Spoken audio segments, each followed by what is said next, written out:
heavy jobs harder with our Own It offer and get special financing on select models. New, used, or rent, we have the right equipment and technology solution for you with the affordable financing you need. Contact us today at our Nashville location or go online at meadtractor.com. Offer valid on qualified purchases and new equipment may begin now through October 31st, 2021. Subject to approved installment credit with John Deere Financial for commercial use. Only down payment may be required. Some restrictions apply. See store for details.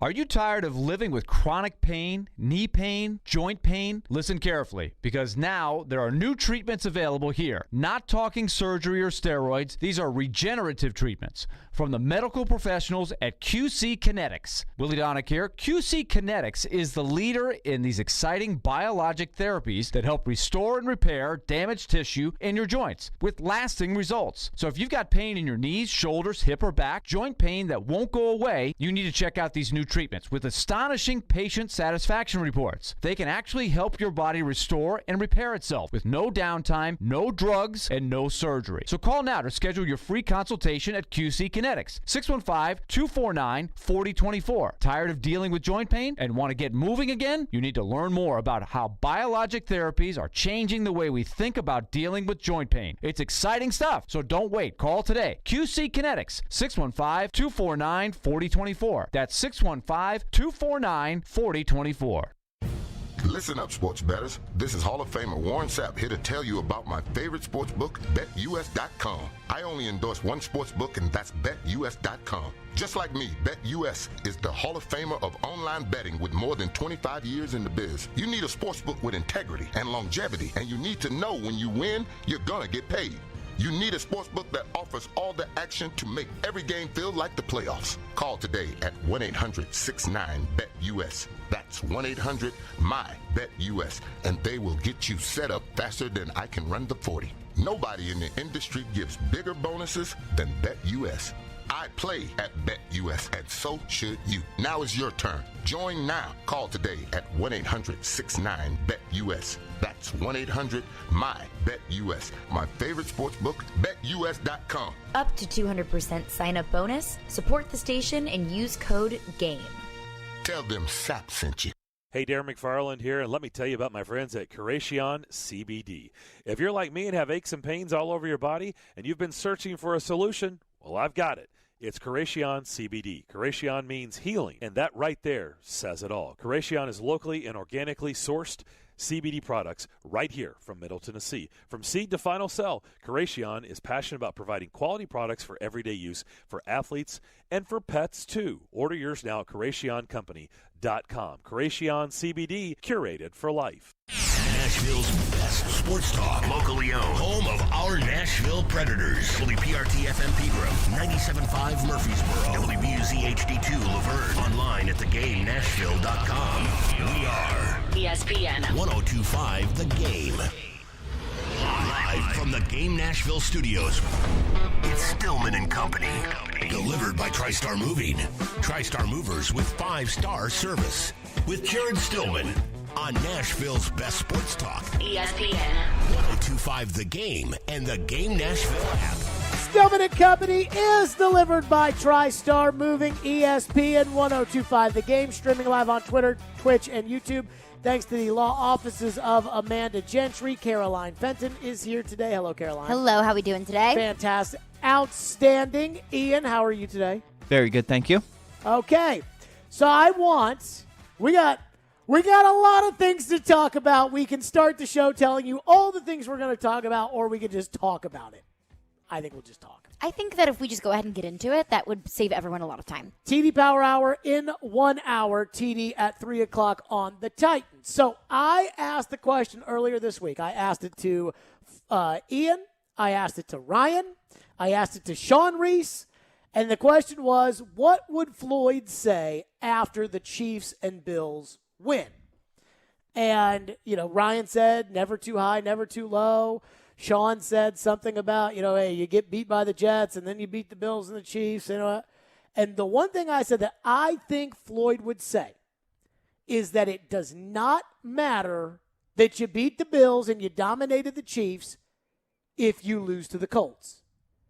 And I said that, and Sean texted me back, and he goes, but is that even true? Like, you're still sitting there at 5-3, And you still, I said, I'm not saying whether or not it's true. I'm just saying that, like, that's something that he might say.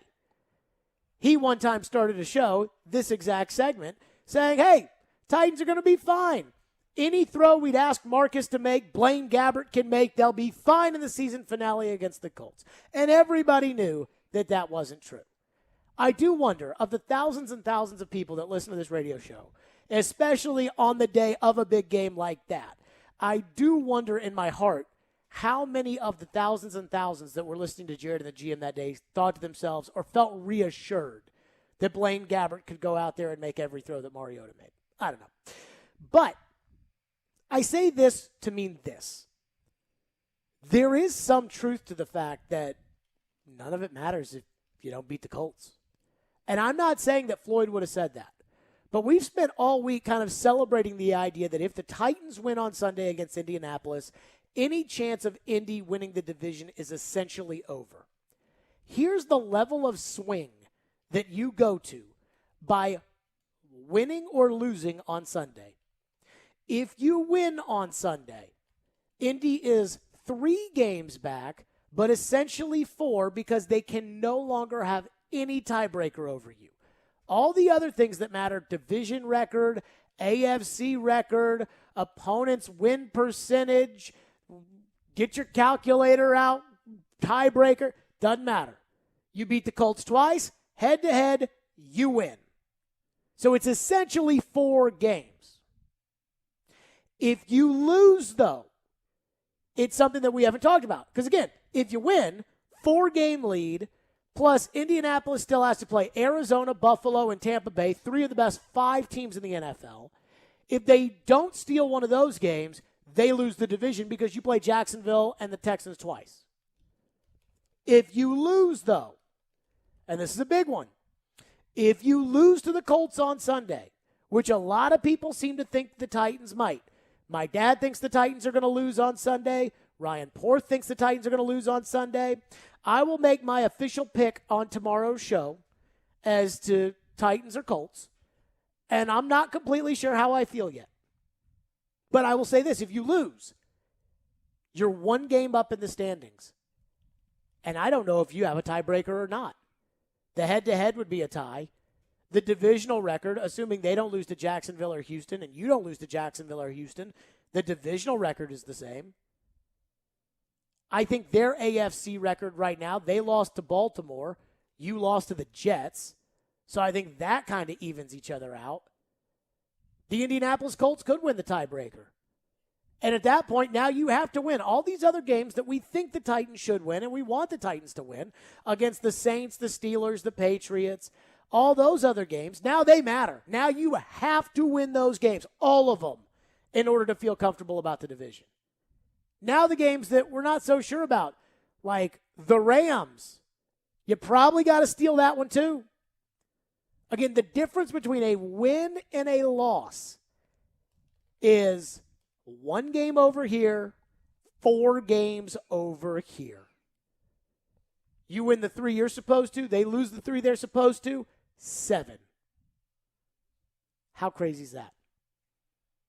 So you asked the question today, Caroline, because this is your question. Yeah. Does it matter if the Titans beat the Bills and the Chiefs if they lose to the Colts? I'm going to tell you, yes, kind of, because you need those AFC wins, and you weren't likely to get them, and you're going to need those AFC wins because the expectation for Indianapolis is you're going to need them to lose in the AFC in order to get that tiebreaker for the division. But ultimately, no. Like, we're talking right now where the Titans sit in the power rankings. Titans are in one poll 9th, and they're the second. They have the second best odds to be the number 1 seed in the AFC behind Buffalo. And if you're the number 1 seed, then you can talk Super Bowl. And you lose on Sunday.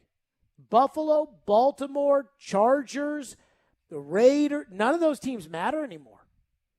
Bengals, they don't matter anymore at all. And it literally just becomes a dogfight between you and the Colts. And this is exactly what happened last year.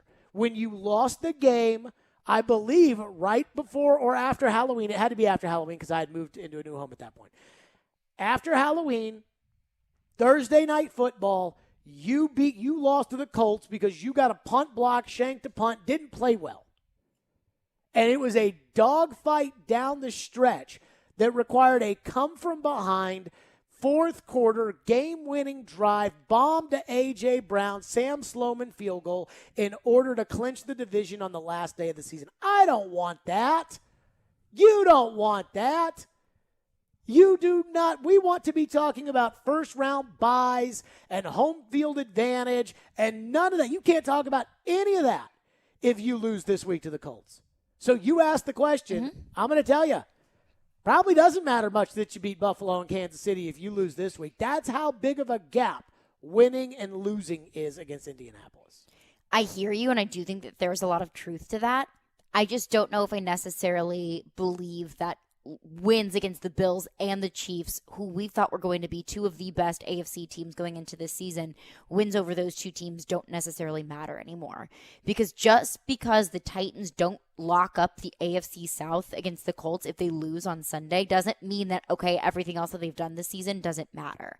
Because I think that Indianapolis, while that would be an advantage in Indianapolis's corner, and now you're even with Indianapolis when we look at the division, Indianapolis has dug themselves a pretty big hole. They dig themselves out of it they're one game back.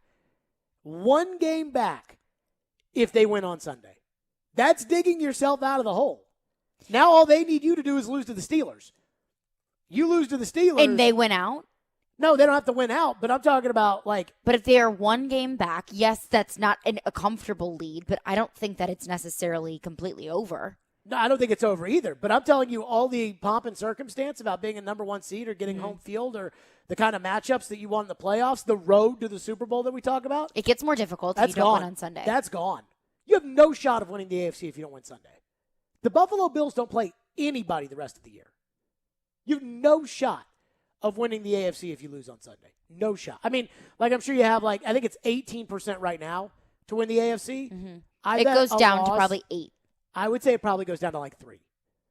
That is how much an AFC loss where now you're not even guaranteed to win your division, that's where that comes from. From the mental aspect, I think it really cripples you because now, every single week is just, you can't, the wins, when you're good, like the old Titans days, the Steve McNair, Eddie George days, they just stacked wins every week. It was stack.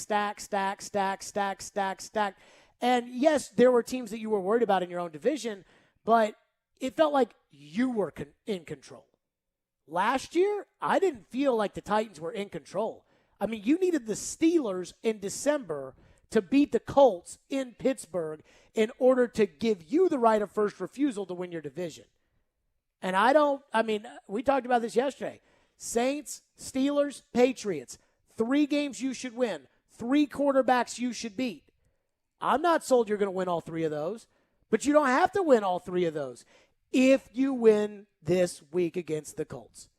I mean, at this point, I think the idea of talking about competing in the AFC is so much harder if you lose this week because now you're almost guaranteed to be a 3 or a 4 even if you win the division, and there's no guarantee that you do win the division. And if you don't win the division, your path to the Super Bowl is going to be going on the road to the Chargers or to the Ravens or one of those teams, and then turning around and going on the road to the Bills, and then probably having to play another game on the road at somebody good. It gets exponentially harder if you do not win on Sunday. So, I'd say that all the excitement and the pump up and the Dan Graziano says it's not an overreaction to say the Titans are Super Bowl contenders. I think that goes right in the dumpster if you lose on Sunday. I mean, you think they're gonna pull the Eli Manning and go to the Super Bowl out of the 6th seed? Probably not. 3 road games. Probably not. Okay. So I have a hard time believing. To me, you got to get into cruise control mode. You got to get into confident mode where you don't, the Colts are so, they're so far behind you. It's screw the Colts. And then you can start worrying, and we can start worrying about the Bills and the Chargers and the Raiders and all these other teams in the AFC. Whereas if not, then it's going to be one of these week-to-week things where it's hold on to your rear ends for the AFC South fight. And I just don't want to give the Colts that kind of confidence. let's say, okay, hypothetically, the Titans lose to the Colts on Sunday and the Titans win out, which would be an incredibly difficult feat playing the Rams. But let's say the Titans finish the season 14-3. I would have a very hard time believing that doesn't win the AFC South and get them a pretty solid seed. How are they going to finish 14-3? I don't know. I'm just saying hypothetically. If they can't beat the Colts, which the Colts are an well, average. they couldn't beat the Jets and they beat the Bills and the Chiefs. A.J. Brown didn't play in that game. The Colts are an average team. Incredibly average. Quarterback is average. Defense is average. Offensive line is gelling together, but right now they're average. They have an above-average running back. Special teams average. They are an average team. If you can't beat the Indianapolis Colts on Sunday, like, yes, okay, you could go 14-3, and if you go 14-3, you're going to win the division. You may not be the 1 seed, because that still may be Buffalo, but you're probably going to win the division. But I don't have any faith in the Titans going 14-3.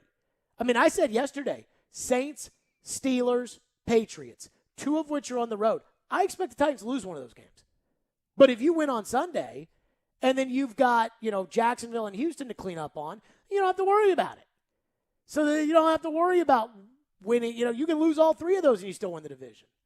And that's where we are now. I mean, that's like saying that, like Joe's theory yesterday, that if you win Sunday, it's not over. Because in theory, the Colts could win at Buffalo, or they could beat Tampa Bay the next week at home, or they could go on the road to Arizona. But, we know the Colts are average, and we know all those teams aren't. And the Titans could lose a game to the Texans or the Jags. But if we're using logic here, and it feels like they probably will not on either side. Right. The Colts are done. You win on Sunday, they're done. You lose on Sunday, it's a dogfight to the end. It doesn't mean that you're not going to win the division. But wouldn't you have liked it last year to have been the 2 seed or the 1 seed in the playoffs and gotten to face old P-Pop Phillip Rivers in the first round at home than having to face Lamar Jackson like you did and you lost? I was telling somebody today, Arizona, Green Bay, Thursday Night Football, the most important aspect of this game for me is Arizona can set the tone by winning this game and can essentially get the NFC playoffs routed through Phoenix. And I don't know about you, but I don't want to take a dome team in Phoenix to Lambeau Field in January. Kyler Murray is from Texas. He has spent his entire life in Texas and Arizona. And you're going to put him in Lambeau Field for an NFC championship game or an NFC divisional game. In January. You better not. So you better win today, Arizona.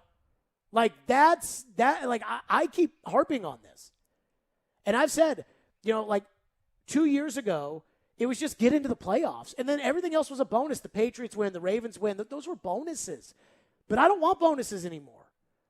That's why I hold them to such a high standard. I thought the Chiefs game, if anything, it proved that we should be allowed to hold the Titans to an incredibly high standard because we know that they can play at that high standard.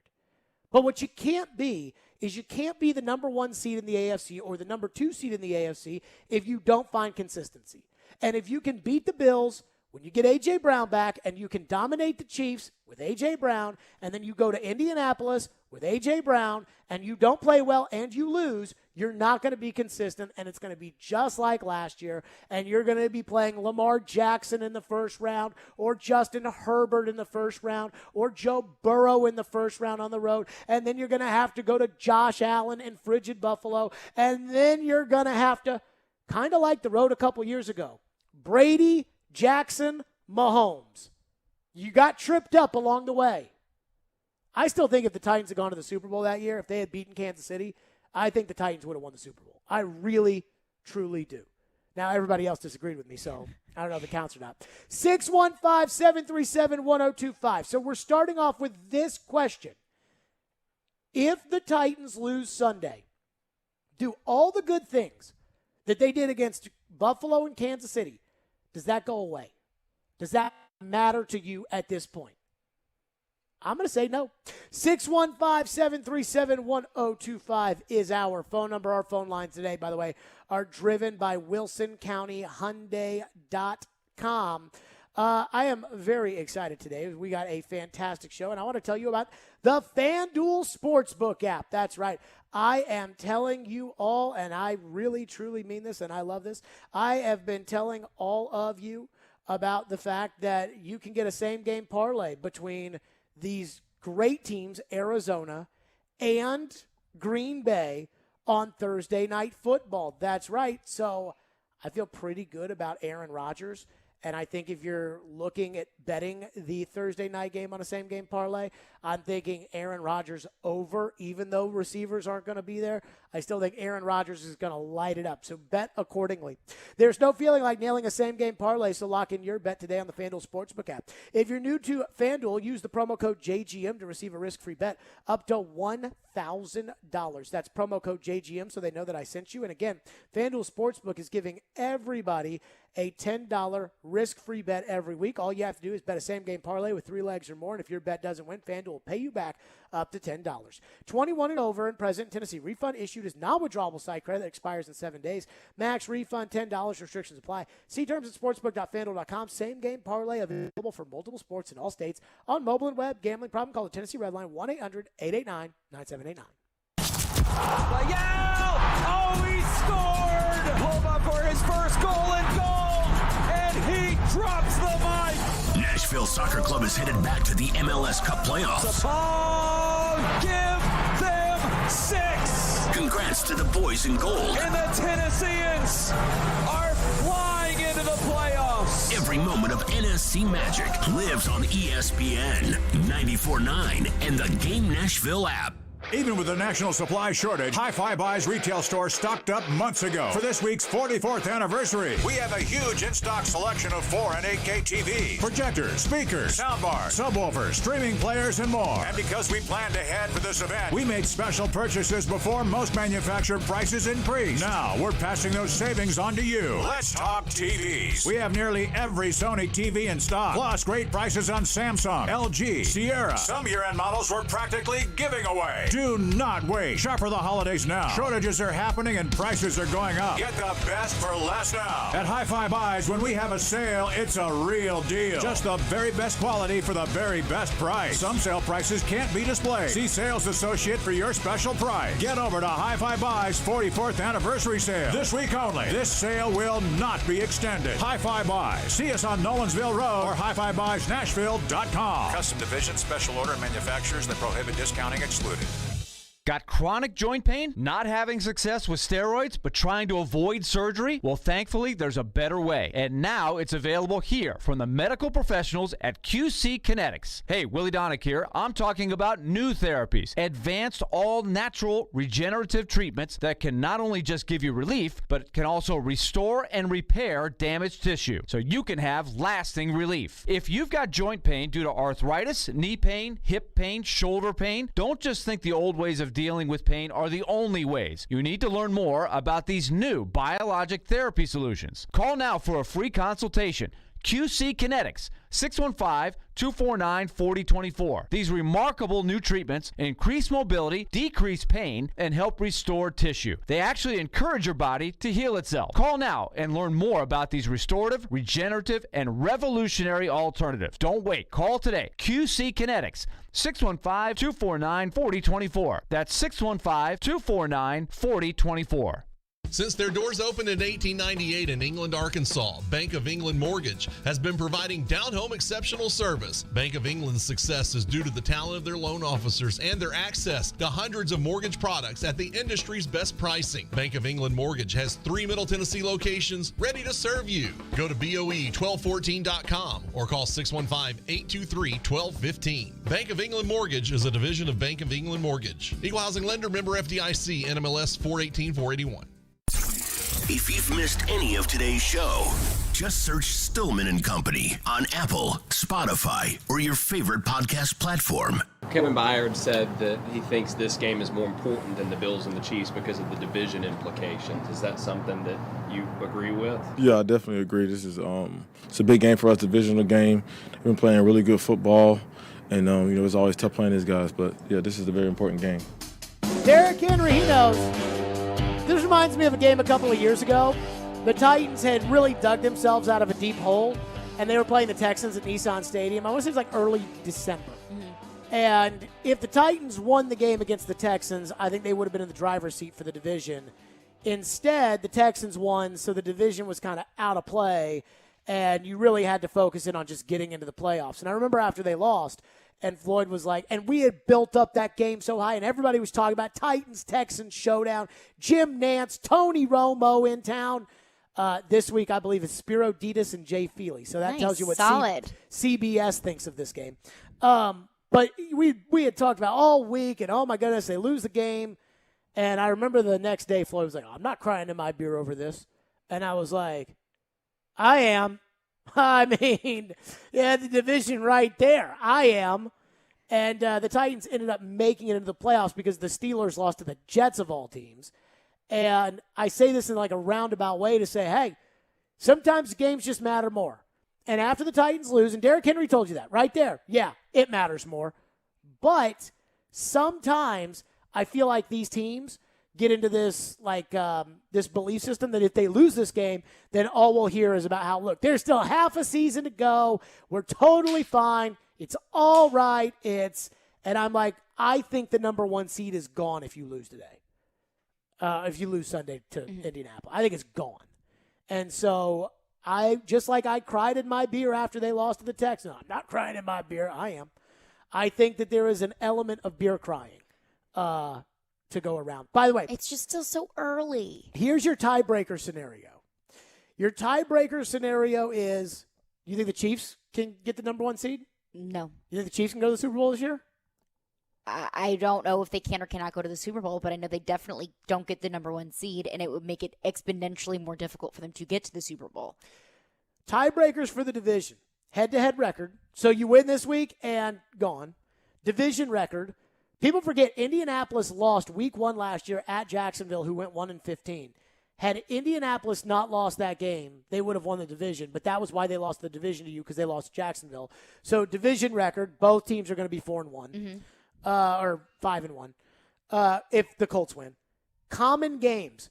There are 12 common games. So, for example, you beat Seattle and they lost to Seattle, which is good. Tiebreaker Titans. But they're going to beat the Jets, and you lost to the Jets, which is bad. Also true. So you have to go through each game as far as that's concerned, and then AFC record. So it's going to be a total cluster when you get to that third one. Yeah. Because there are 12 common games that will be played between the two teams. Unbelievable. 615-737-1025 is our phone number. Just win. Can I just say something? Can the Titans just make it easy on all of us and just win on Sunday?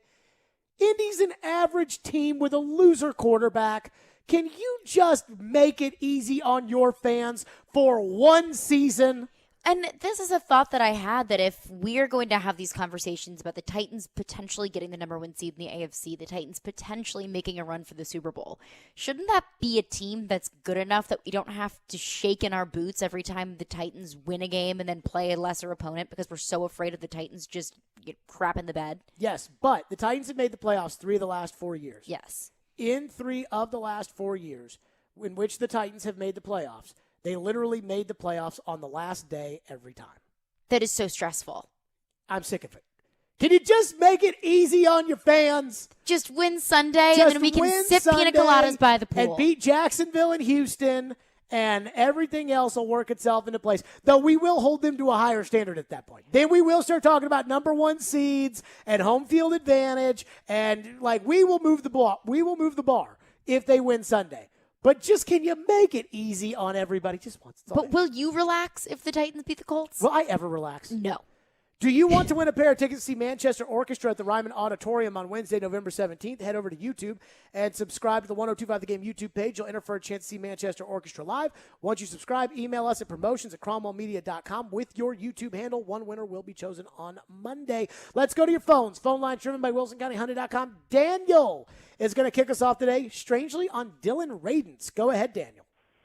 Yeah, Jared. Hey, first I want to say that I love listening to your show because of how passionate you are. And Caroline, I love how you keep Jared in line. Thanks for that. So about Dylan Rayden, you were talking about Rayden earlier this week, and and basically saying that, he is not living up to expectations of the coaches, and the coaches don't like him, and he's never going to start for the Titans. And I just want to challenge that with some, I think it's Pro Football Focus numbers, some of his grades. He grades very high, like high 80s on his run blocking, but he grades around 16 on his pass blocking. And I just think that what's going on is it's the wisdom of a coaching staff that knows, hey, the potential is there. This is the guy that can pave the way for Derrick Henry. But if we put him out there full games right now, we're going to get Tannehill killed. And I think they're just trying to keep him in the wings until they can know that he's going to perform at a 50 or 60% or better on the pass blocking. What do you think about that? Daniel just said a no word. Well, I don't give a rat's ass what Pro Football Focus says. Yeah. Dylan Rayden has played 13 snaps. What are you telling me? Hey, on the 13 snaps Dylan Rayden has played at guard, he ranks 88th in run blocking. Yay! Dude, first of all, what does Pro Football Focus know? If Ben Jones changes the play at the line and Rayden is supposed to double team the defensive tackle, but instead he pancakes the linebacker and the defensive tackle shoots through and tackles Derrick Henry 4 yards short of the marker. What does Pro Football Focus doesn't know that? They don't know what the play call was. They don't know what he was supposed to do on that play. It sounds nice, though. It sounds nice. Here's the truth. This is what I love about football, is everybody can tell you whatever they want to tell you. Their actions will tell you reality, right? Like, actions will tell you. Jayon Brown has been hurt each of the last 3 years. Jayon Brown has been a very productive Titan when he was healthy. He's a good linebacker. He's got some big play in him. He makes big plays for the Titans. But Jayon Brown was supposed to go out and get 4 years and 30-something million on the market, and it wasn't there, which is why he signed a 1-year, $5.5 million deal from the Titans, because nobody around the league valued Jayon Brown enough to risk his injury for multi-years, including you. Like, that will tell you. Everybody tells you what they think. When push comes to shove, they tell you what they think. And so this idea of like, hey, I think the coaches realize they've just got to polish up Rayden and he'll be ready to go. I'd understand that if they had a starting left tackle and a starting right tackle, or even a Dennis Kelly type right tackle, and then said, hey, this kid, he's got potential. But when Taylor Lewan came to the Titans, he didn't start right away. They had Michael Orr at one tackle, and they had Michael Roos at the other tackle. And then one of them got hurt, and Taylor went right in there.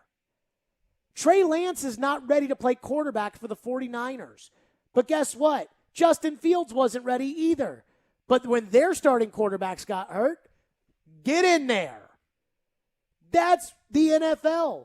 So when you can get to training camp and at OTAs have an idea that it's either going to be Lamb or Rayden's, and then decide or Sam Brilo or Quessenberry or all those guys ahead of Rayden's, or Bobby Hart claimed off of the Bills practice squad last week. We love Bobby Hart. Bobby Hart. We hope he's doing. He was limited, I think, yesterday with a chest. I know. I hope he's feeling better today. I hope Bobby's okay. Yeah. Bobby Hart. Bobby, if you're listening, let us know you're okay. The Titans know they whiffed on this guy.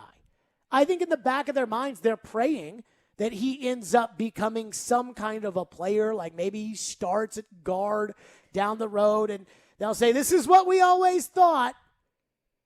Floyd used to joke about a guard, and he'd say, I'm not taking a guard in the first round unless it's Bruce Matthews, who goes to the Pro Bowl for 20 years in a row and into the Hall of Fame. That's the only time I'm taking a guard in the first round. I can get a guard in the fourth or fifth round. Well, now you're hoping that Rayden becomes that fifth-round guard like Benji Olsen. That's what your hope is. Just say, you know what, he becomes this. But this is what's crazy about the Titans. If you were the Titans and you got to draft today, would you draft Caleb Farley in the first round? No. Would you draft Dylan Rayden in the second round? No. Would you draft Monty Rice in the third round? Probably not. Would you draft Des Fitzpatrick in the fourth round? No, I would not. Okay. I mean, like, that's concerning. That's easy for us to say sitting here on October 28th. We screamed about it at the draft show. We did. Screamed. We did not agree with it in April either. Chris Sanders went nuts on the Farley pick. I went nuts on the Rayden's pick. Chris Sanders, the most optimistic glass half full man there is. I mean, when they took Dylan Rayden's, Trevor Maddich texted me. He's like, ooh. And you know Trev is very optimistic. I mean, their first 2 rounds, they picked guys who had not played football the year before. Why can't the Titans ever make it easy on their fans? 615-737-1025 is our phone number. 615-737-1025. Oh, it would just be so nice if they could just make it easy. That's all I'm asking. Just make it a little easy. It would be nice. 615-737-1025. Coming up next, is there a mental advantage for the Colts given the situation they're in? Or is it a disadvantage for the Titans? We'll discuss that next. Plus, we'll get right to your phones. Stillman and Company. Caroline, let's tell you about BetUS. I want to tell you about my favorite sports book, and that is BetUS. The World Series is here. Hockey is back, so get in on all the action and make some money with BetUS. They've been America's favorite sports book for over 25 years, so you know that you can trust them. They have integrity, they have longevity, and you know that you are going to get paid when you win with BetUS. Plus, they offer everything. They have live betting, MMA, golf, horses, esports, all kinds of crazy prop bets. Anything that you want to put money on, I guarantee you BetUS has it. So call them today, and they will walk you through setting up an account. Their number is 1-800-79-BET-US. Just call 1-800-79-BET-US. Nobody in the industry gives bigger bonuses than BetUS, so if you join now and you mention the promo code GAME, G-A-M-E, you can get a sign-up bonus on your first deposit. Nobody in the industry beats BetUS. I bet with them, and so should you, so go now to BetUS.com. Join today. Put in promo code GAME, G-A-M-E, for a sign-up bonus on your first deposit. That is BetUS.com. Titans, Colts. Who wants to talk football? Bring it on, Chuck. Let's go.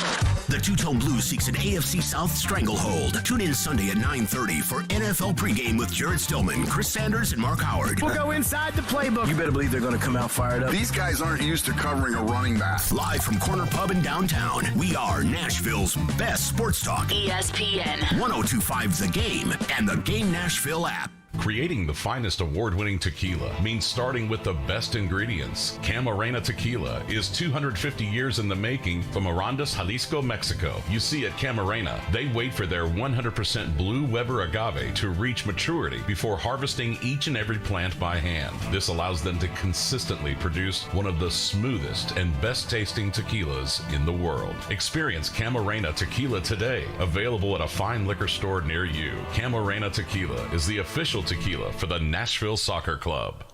Genesis Diamonds is gearing up for their biggest and last sale, November 5th, 6th, and 7th. It's an extra special event with savings of 20, 25, even up to 35%. Store-wide. Rings, earrings, pendants, bands, bracelets, nothing's held back for this once-a-year 3-day extravaganza. Acclaimed designers will be flying in with expanded collections and exceptional pricing. Plus, get 0% interest financing. The final store-wide sale of the year with discounts up to 35%. Get first pick on top gifts for the holidays, November 5th through 7th only at Genesis Diamonds, Green Hills and Cool Springs. See store for details. When Genesis Diamonds has a sale, you know it's the real deal. And it's happening November 5th, 6th, and 7th. Our final store-wide sale of the year with deep discounts up to 35% off. This is the big one. The one where the staff knows they can break all the rules. Plus, the selection is nearly doubled with designers flying in their entire collections, all of it on sale. This is the last and best jewelry buying opportunity of the year. Save up to 35%, zero interest financing. November 5th, 6th, and 7th only at Genesis Diamonds, Green Hills and Cool Springs. See store for details.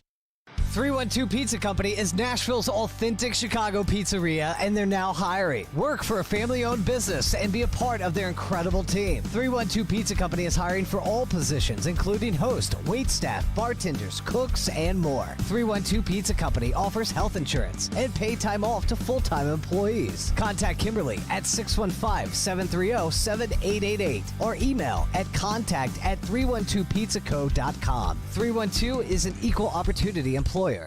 Mark Howard here to tell you about my friends at Apple Collision Centers. We all know being in a collision is not fun. Neither is all the stress that comes with it, and that's where Apple Collision comes in. Let them take care of everything for you. That's insurance, repair, and your rental details. They've got 3 convenient locations in Old Hickory, Hendersonville, and Gallatin. Their managers, Tommy Rippey, Daniel Neville, and Chris Brooks and Marty Denson, combined for over 75 years experience. So stop in today and tell them Mark sent you. Online at applecollisioncenters.com. Saturday afternoon. A 20-yard strike, and it's 14-6 the Doors. The Vanderbilt Commodores seek their first SEC victory of the season at home against Missouri. Pre-game at 12:30.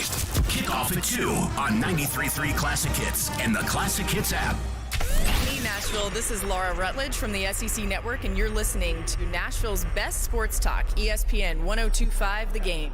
You make it a point of emphasis at all with the players and coaches that what a win would do as far as taking the upper hand in the division race, or do you just kind of push that aside and focus on just the game plan and task at hand? Well, we're focused on improving. We're focused on improving each week right now. We're focused on fundamentals. We're focused on, the matchups that we're going to have in the game against the Colts. We understand the magnitude of division games, especially, on the road, how challenging that will be. I don't know if we've talked about the impact or the anything past just this week. That was Vrabel. I think that's wishful thinking. I think everybody knows the division's at stake. When Chris Sanders said yesterday, everybody knows. Yeah. That tells me the players know. How do you not know? The coach knows. The coach will never say it. They know. They know. Yes, they know. Let's go I to think your Indianapolis phones. knows as well. Phone line's driven by WilsonCountyHyundai.com. Text line as well. Caroline Fenton is on the text line. What do we have in there? We have some insight from our friend in Indianapolis, Ben. Indy Ben. Indy Ben texts in. Does Indy Ben, obviously don't read his number out of the air. Does he have a 615 phone number? Yes, he does. Okay. So Indy Ben lives in Nashville. Yes, or at least is from Nashville. Loves the Colts. Loves the Colts. Listens to the radio show every day. I think he listens to every show every day. So it's like texting all the shows? Well, because he texted in yesterday to the show, and he said that he texted into Robbie and Rex Road that morning. Dude, this is my favorite is when I see people that are like, they'll text in something like, Jared, what are we going to do about the wide receivers? And like their last text into the show was like May 14th, and it was like, I'm done listening to this show after the vaccine talk. Okay. What did Indy Ben say? Indy Ben says average is a good word as it could also describe the Titans outside of their running back, A.J. Brown, and maybe Landry. This idea that Tennessee has a vastly superior team over Indy is misguided. Anybody who says take the best player off of that team and what do you have, like that, your argument is gone at that point. The logic Seattle that Seahawks right now are the second worst team in the NFC. They're the second worst team in the NFC. I can't tell you how good they'd be with Russell, but this is what they are without Russell. My guess is they'd be pretty good with Russell.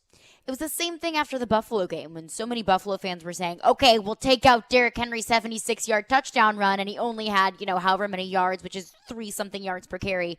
But, you don't take out the 76-yard touchdown run because it happened. When did we become that, loser society that was like, hey, take away the best, and it's really not that good? If you take away all the good things, then only bad things are left. If you take away the T on the Tesla logo off the car, it's not as good of a car. It's just Tesla. I mean, come on. What's next? Jeff texts into the text line and says, if you don't understand that the Colts are not the same team now that they were when the Titans played them the first time, and if you think that they are just an average team right now, I can only conclude that you learned nothing from the time Floyd spent with you. I don't understand how any of that intertwines with any of it. We have not mentioned what Indy was the first time that you played Indy. Which I think that we would both agree that Indianapolis is more of a threat because it's a healthy Carson Wentz. The Titans won that game. We haven't even talked about it. The Titans won that game by double figures, and I lost my mind the next day on the radio. Yeah. And then told everybody how scared I was that they would lose to the Jets. Which, by the way, not to sit here and say, take the best player away, but A.J. Brown barely played in that Colts game. You're a different team with A.J. Brown than you are without A.J. Brown. So, anywho, we never said, to that texter's point, we never said anything about the first time you played the Colts. We never said that the Colts are not better than they were the first time. I watched the Colts last week. I don't know how anybody could watch that Sunday night football game. I mean, we were listening to a national show like 20 minutes ago, and the host was like, Kyle Shanahan ought to be on the hot seat. Like, I mean, I thought that game, this is just me. I watched the whole Sunday night game. Did you watch the whole Sunday night game? I didn't watch the whole thing, no. Ian, did you watch the whole Sunday night game? With the Colts and the 49ers? Off and on. No, I didn't see every play. So I watched that game, and I really thought that Jimmy Garoppolo and the two DBs that just tackled Colts receivers before the ball got there, that was the game. Like, that was the game. Mm-hmm. I'll say this. Floyd would be talking up Indianapolis right now if he was on the show, but that's because that's the coach in him that does that kind of stuff. That's like, hey, they got that running back's pretty good, and they got that line. Which is true. I said the offensive line for Indianapolis is much improved now that Eric Fisher and Quentin Nelson on the left side are starting to gel together. And I've said I think Pittman is a good receiver, and I think Taylor's a bad boy. But I'm not, I don't look at the Colts. I do not see a good football team when I watch the Colts. I see an average football team with an average quarterback. Average. And that's what they're going to be this year. Their record right now, what are they right now? They're 3-4? 3-4, I think. Okay, 3-4. Let's say they lose to the Bills, Bucks, Arizona, because they're nowhere near Which feels kind of likely. Teams. And they're nowhere near those teams right now. And I know it's the NFL and anything can happen. Anything can happen. That's 7 losses. That's average. I mean, now 10-7. 10-7 may not be the new average, but that's accounting for no other loss on their schedule. You're not going to get fired if you have that kind of season, but I don't think it's anything that if you're competing with them in the division and you have a team like the Titans have, it's going to be incredibly intimidating. I mean, at that point, you're not, when we talk about the best teams in the league, you're not there. Like, you're not one of those best You're teams middle of the pack. Right, you're the Raiders. Maybe the top of the middle. No, because the Raiders are going to be better than that. And I think the better Raiders, than 10-7? Yeah. I mean, I think right now, I saw somebody wrote at CBS that you can already get rid of 14 teams right now in the league that have no shot at competing this year. The difference between the haves and the have-nots is going to be wild this year. I mean, just look at the Colts schedule, for example. Like, I think the Colts are an incredibly average team. Their schedule after this week, Jets, Jags, bad. Bills, Bucks, good. Great. Houston, bad. New England, average. Arizona, good. Vegas, average to above average. Jacksonville, it's except for the Patriots and maybe the Raiders. Every team the Colts play the rest of the way is either good or bad. That's where they are right now. 615-737-1025 is our phone number. 615-737-1025. Stillman and Company coming up next. Game 2 of the World Series went exactly as I thought it was going to go. And yet, I think baseball's got a much larger problem, even here, that nobody's talking about. We'll get to that coming up next right here on Stillman and Company. And again, the TD Power Hour at 3 o'clock, and we will get back into your phones. ESPN 94.9 is the official English radio home of the Nashville Soccer Club. Listen in this Sunday as Nashville SC takes on Orlando. Pre-game starts at 2:45, and the match begins at 3 o'clock. Stillman and Company, it's ESPN 102.5 The Game. From the Fox 17 News Code Red Weather Center. I'm Fox 17 News Code Red meteorologist Dan Guthrie. Temperatures heading to the low and middle 60s this afternoon under cloudy, stormy, and breezy conditions. Breeze will calm down tomorrow, but storms stick around through Saturday afternoon. This weather report brought to you by Hiller Plumbing, Heating, Cooling, and Electrical. Call the Happy Face Truck today. Hey Nashville, we think you deserve the very best driving experience, and now is the time for our Season of Change CPO event at Mercedes-Benz of Music City. When you purchase a certified pre-owned Mercedes-Benz, you're backed by the remaining new vehicle limited warranty. Once that expires, the certified pre-owned limited warranty goes into effect, providing an additional 12 months of coverage with unlimited miles. See all the perks and exceptional offers for your certified pre-owned vehicle from Mercedes-Benz of Music City, mbofmc.com. Bob's Steak and Chop House is a renowned award-winning steakhouse in major cities across the U.S. Nashville is lucky to have a location here in downtown at the Omni Nashville Hotel. Fine dining is brought to a new level at Bob's with awards like the Wine Spectator Award 4 years in a row, TripAdvisor Certificate of Excellence 5 years in a row, and Open Tables Diner's Choice Award 6 years in a row. Fine dining at its best. Bob's Steak and Chop House, open Wednesday through Saturday, 5 to 10 p.m. in the Omni Nashville Hotel. Complimentary valet parking is always available. Are you tired of living with chronic pain, knee pain, joint pain? Listen carefully, because now there are new treatments available here. Not talking surgery or steroids. These are regenerative treatments from the medical professionals at QC Kinetics. Willie Donick here. QC Kinetics is the leader in these exciting biologic therapies that help restore and repair damaged tissue in your joints with lasting results. So if you've got pain in your knees, shoulders, hip, or back, joint pain that won't go away, you need to check out these new treatments with astonishing patient satisfaction reports. They can actually help your body restore and repair itself with no downtime, no drugs, and no surgery. So call now to schedule your free consultation at QC Kinetics. 615-249-4024. Tired of dealing with joint pain and want to get moving again? You need to learn more about how biologic therapies are changing the way we think about dealing with joint pain. It's exciting stuff, so don't wait. Call today. QC Kinetics, 615-249-4024. That's 615-249-4024. Yo, this is Just from U City Vintage, here to provide you with all your vintage apparel and shoe needs. We partner with 102.5 The Game to provide you all an exclusive discount today. Come into our shop today, located in East Nashville at 2503 Gallatin Avenue, and say The Game at checkout and get 10% off your entire order. If you're unable to make it in, we got some for you as well. All of our products in store are also available on our website at musiccityvtg.com. Just use promo code GAME at checkout and get 10% off your order. Hey Nashville, get ready to party Smashville style. On February 26th, the Nashville Predators will make history with the first ever outdoor NHL game in Tennessee as they host the 2022 Navy Federal Credit Union NHL Stadium Series. The Preds will take on the back-to-back Stanley Cup champion Tampa Bay Lightning in front of 70,000 rockin' fans. Visit NHL.com/Stadium Series tickets.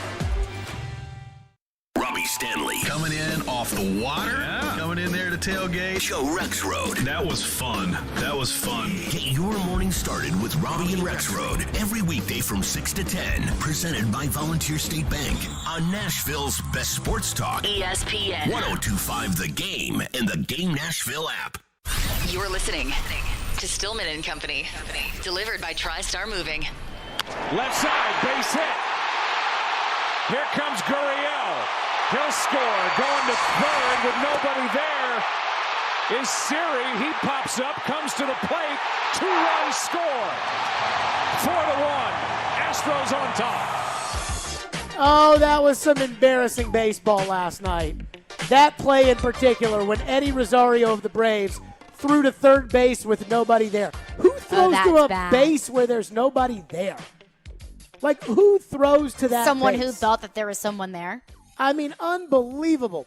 So, anywho, yesterday as we were closing out the show, we were talking about Game 2 of the World Series, and I told you all I was taking Houston because Max Fried of the Braves is not a playoff pitcher. Some guys have it inside of them, and some don't. It reminds me of a scene in The Last Dance. Oh, have you seen that? Michael Jordan and Ahmad Rashad are sitting there in the back right before Game 7 of the Indianapolis series, the Indiana Pacers series. Game 7, they're about to play, and they're in the back with Michael's security guards, and Ahmad Rashad goes, Game 7. Some got it, some don't. And Michael gets up and says, don't you go near Scott Burrell. Scott Burrell, a bench player on the Bulls that Michael had been all over throughout the year. And Michael's like, don't you go near Scott Burrell. Because he knows in his heart Scott Burrell's too soft. He's not a Game 7 guy. Some got it, some don't. And Max Fried, yesterday, I said, not a playoff pitcher. He's had too many big moments where he has just pooped his pants. And yesterday was an example of when he pooped his pants. Gives up a run in the first inning. But every ball they hit was cracked. I mean, just rocketed off the bat. The Braves tie the game at 1 going to the second. And I'm like, okay, this is the moment of truth for Max Fried. Now, I picked the Braves to lose. And I want to say you picked the Braves to win, right? I did, yeah. Okay. Mm-hmm. And I try to tell you, Max Fried does not have – he's a great pitcher in the regular season. Mm-hmm. But he does not have that, fire inside of him or the ice water in the veins to go out there and dominate in the postseason. And I'm like, I called my dad after Travis d'Arnaud hit the home run to make it 1-1. And I said, this has to be a shutdown inning from Max. This is it. He gave up 4 runs. Now, in his defense, one of them was because they hit the ball. It was a ground ball, would have been a double play, and they hit into that stupid shift where nobody was because all the analytic nerds seem to know better than everybody else, and we got to shift over here and shift over there. And then there was the play, the clip we just played, where they threw the ball to third base, and there was no one on third, so another runner scored, and all kinds of stuff. He had some bad luck. But at some point in the playoffs and in the World Series, you got to strike somebody out. You got to take the bull by the horns. And you're going up against the best hitters in the game. But you got to strike them out.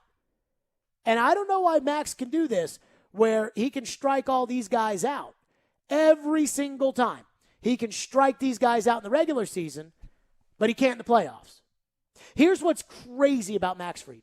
And I told people, I said this yesterday on the show. John Smoltz, you take his playoff numbers and you compare him to Tom Glavine and Greg Maddux, and it is not even close. John Smoltz has a 2.67 ERA, and he's 15-4. Maddux and Glavine, Hall of Fame pitchers, have losing records in the playoffs. But Glavine is I want to say something around 14-16 with a 3.8, which that's fine. Mm-hmm. Max Fried is 1-3 in the playoffs with a 4.53 after last night. Oof. Take away his dominant start in the wild card series last year, which was a made-up series that only happened because they needed more money after the pandemic. Mm-hmm. He has a 4.96 ERA in the division series, a 4.24 ERA in the NLCS, and now a 10.80 ERA in the World Series after last night. He does not have the fire inside of him. That is bad. And here's why it's bad for the Braves. Because now they're going to need him to pitch again. They don't have any other choices. Ian Anderson, who does have that fire, he's got a sub-2 ERA. He's 3-0 in the playoffs. They've given him the ball in Game 6s and Game 7s, and he has been great. Ian Anderson goes in Game 3, and he's going to go again if there's a Game 7. They're going to use their bullpen in Game 4 and probably Game 5. Max Fried has to pitch again. And Max Fried probably has to win. And I don't think he's got the fire inside of his belly.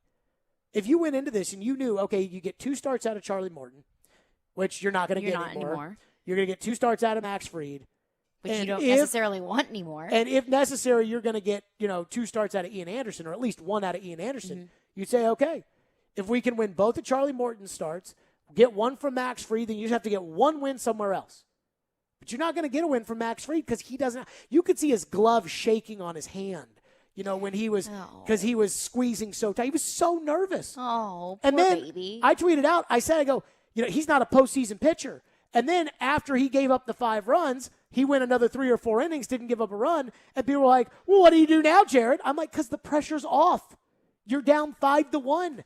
Now you're going out there. It doesn't matter if it's 7-1, 8-1. You're losing. Yeah, you're going to wear it no matter what. You're just going, pressure's off now. Kyle Wright, who is the most puckered up starting pitcher I've ever seen. He got out there and struck out the side in his 1 inning of work yesterday because they were down 7-2.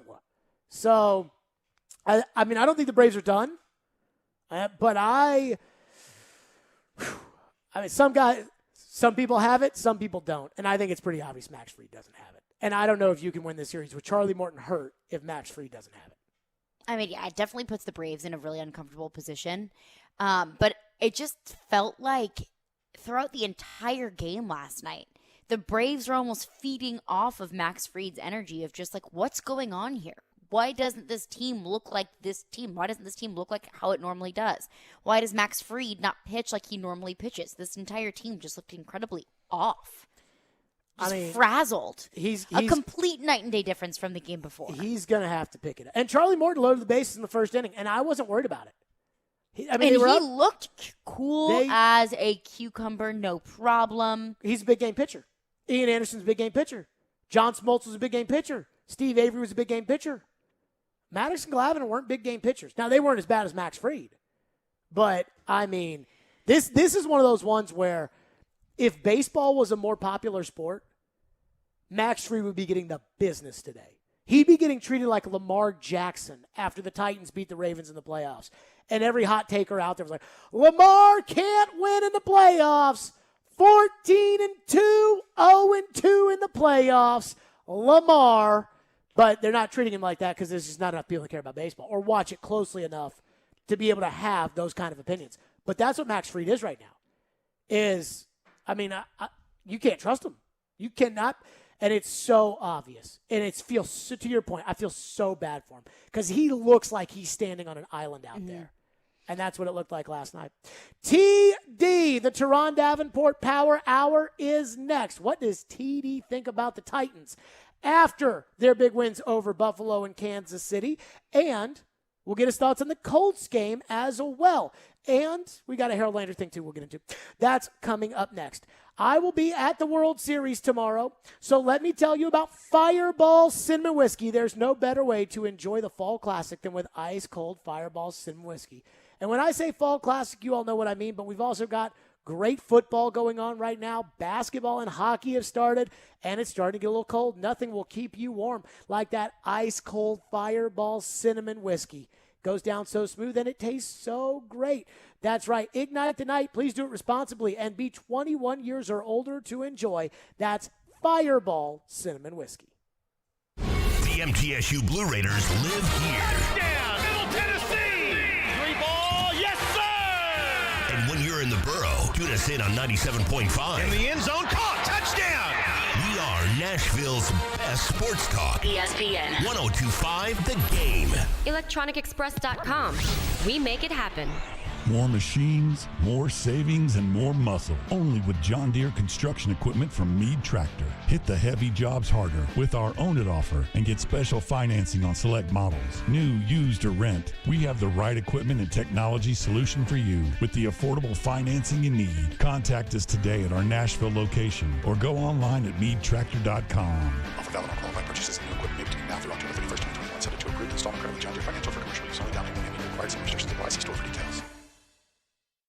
The spine, made up of 33 bones, is vulnerable to injuries, arthritis, and other disorders. Dr. Daniel Caridley at Houston Clinic Orthopedics in TriStar Skyline and TriStar Centennial can diagnose your problem and treat you with the proper care. Fellowship-trained Dr. Caridley devotes his practice to spine surgery with a focus on cervical and lumbar disc replacement, minimally invasive techniques, and the use of computer navigation and robot assistance in spine surgery. Visit tn.houston.com. Houston Clinic Orthopedics, when experience matters. Get a great deal on the versatile, powerful Kubota M-Series tractors and hay tools. It's everything you need to mow, rake, bale, lift, and more. And right now, you can write it off a lot and write it off your taxes. Right now, get 0 down and 0% APR for 60 months, plus save up to $3,000. Now through December 31st. Go to KubotaUSA.com for full disclaimer. Come see why Coleman Tractor Company is one of the largest Kubota dealers in Middle Tennessee, Paris, Clarksville, Nashville, and their new location in White House. Got chronic joint pain? Not having success with steroids, but trying to avoid surgery? Well, thankfully, there's a better way. And now it's available here from the medical professionals at QC Kinetics. Hey, Willie Donick here. I'm talking about new therapies. Advanced, all-natural regenerative treatments that can not only just give you relief, but can also restore and repair damaged tissue so you can have lasting relief. If you've got joint pain due to arthritis, knee pain, hip pain, shoulder pain, don't just think the old ways of dealing with pain are the only ways. You need to learn more about these new biologic therapy solutions. Call now for a free consultation. QC Kinetics, 615-249-4024. These remarkable new treatments increase mobility, decrease pain, and help restore tissue. They actually encourage your body to heal itself. Call now and learn more about these restorative, regenerative, and revolutionary alternatives. Don't wait. Call today. QC Kinetics, 615-249-4024. That's 615-249-4024. Paul Feinbaum here for the Southeast leader for cranes and equipment rental, Craneworks. The Craneworks team in Nashville, Birmingham, and Mobile is ready to make your next construction or maintenance project a big success. Give Craneworks a call for your next lift, machinery moving, or rigging project. And don't forget, RentalWorks has a full line of rental equipment for jobs both big and small, and now offering qualified operators for all equipment, including aerial and earth-moving equipment. Call Craneworks at 877-282-LIFT or visit them on the web at craneworks.com. Nashville's best sports talk, locally owned, home of our Nashville Predators. WPRT-FM Pegram, 97.5 Murfreesboro, WBUZ HD2 Laverne, online at thegamenashville.com. We are ESPN 102.5 The Game. Live from the Game Nashville studios, it's Stillman and Company. Delivered by TriStar Moving. TriStar Movers with 5-star service. With Jared Stillman. On Nashville's best sports talk, ESPN 102.5 The Game and the Game Nashville app. Stillman & Company is delivered by TriStar Moving, ESPN 102.5 The Game, streaming live on Twitter, Twitch, and YouTube. Thanks to the law offices of Amanda Gentry. TD is in the house. How we doing, Teron Davenport? Hey, what's going on? How are you? We're doing fantastic. The gauntlet of the season for the Titans right now, 2-0. Having beaten the Bills, the Chiefs, the Colts, and the Rams, still on deck. Teron Davenport, presented by FreedomTireGuys.com and Craneworks and RentalWorks. FreedomTireGuys.com, Nashville's premier mobile tire company, online at FreedomTireGuys.com. And Craneworks and RentalWorks, your source for crane and equipment rental. Visit Craneworks.com. TD, everybody was excited after the Buffalo win, but then everyone had to kind of turn their attention to Kansas City, and everybody knew it was going to be some sort of a dogfight on Sunday. It was not. It was a blowout for the Titans, maybe the best, most complete performance they've had in a long time given the opponent, and now it's the Colts. How do you feel about the Titans after the domination of Kansas City and the way things are progressing this season? Yeah, it was a quick turnaround going from the Bills game to the Chiefs game, and it's back-to-back wins over teams that are considered to be among the elite in the conference. Now, obviously, there's a lot of holes in what the Chiefs have done as far as defense, especially the turnovers on offense. It's been just terrible, but I still think it was a quality win. That was probably the most complete game, just in all three facets of the game. That was probably the most complete effort that you've seen from this Titans team, this season for sure. And I think really the defense is the area that should be focused on, just what they're able to do as far as getting pressure. 18 of those, in fact, while only blitzing one. And when you could rush your front four and drop 7 into coverage, that's always going to be a good thing, especially against a team like the Chiefs. Now, it's going to be different this week because the Colts, as you know, they're getting Quentin Nelson back, possibly Braden Smith, their right tackle. Eric Fisher is continuing to struggle, but he's still getting more games, under his belt, so to speak. So the offensive line is much better. So I'm going to really focus on that matchup. I think that's really where the physicality starts and just what they want to do, running the football. You got Jonathan Taylor behind that. I love the fact that I asked Jeffrey Simmons about that physicality, and he said that that's something that's obviously going to be there. And I asked him specifically about going against Quentin Nelson, and he said that it's always great to go against great players because that's the first step of really making yourself a great player, right, by doing well against another player who's really good. And he said that, it's going to be a physical matchup, and it's not one that he predicts that he's going to lose. The thing that's crazy about the Titans right now is, it just popped into my head when we were talking earlier today. 3 of the last 4 years, the Titans have made the playoffs on the last day of the season. 4 of the last 4 years, the season has come down to the last day. The Titans have not comfortably gotten into the playoffs at any point over the last half decade. And yet it almost feels like for this team to truly turn the corner, that Kansas City game needs to almost be the standard of what they're capable of. And they really need to, when you look at the schedule and you see teams that they're probably on paper better than Indianapolis, that they've slipped up in the past, this needs to be the corner that they turn by starting to take care of those teams and stack up some wins. Well, yeah, absolutely. It really comes down to being able to beat the teams that you're supposed to beat, and at the very least be competitive with the teams that you're supposed to. The Bills game is an excellent example. You're supposed to, if you want to consider yourself among the AFC elite teams, you better at the very least compete with the Bills.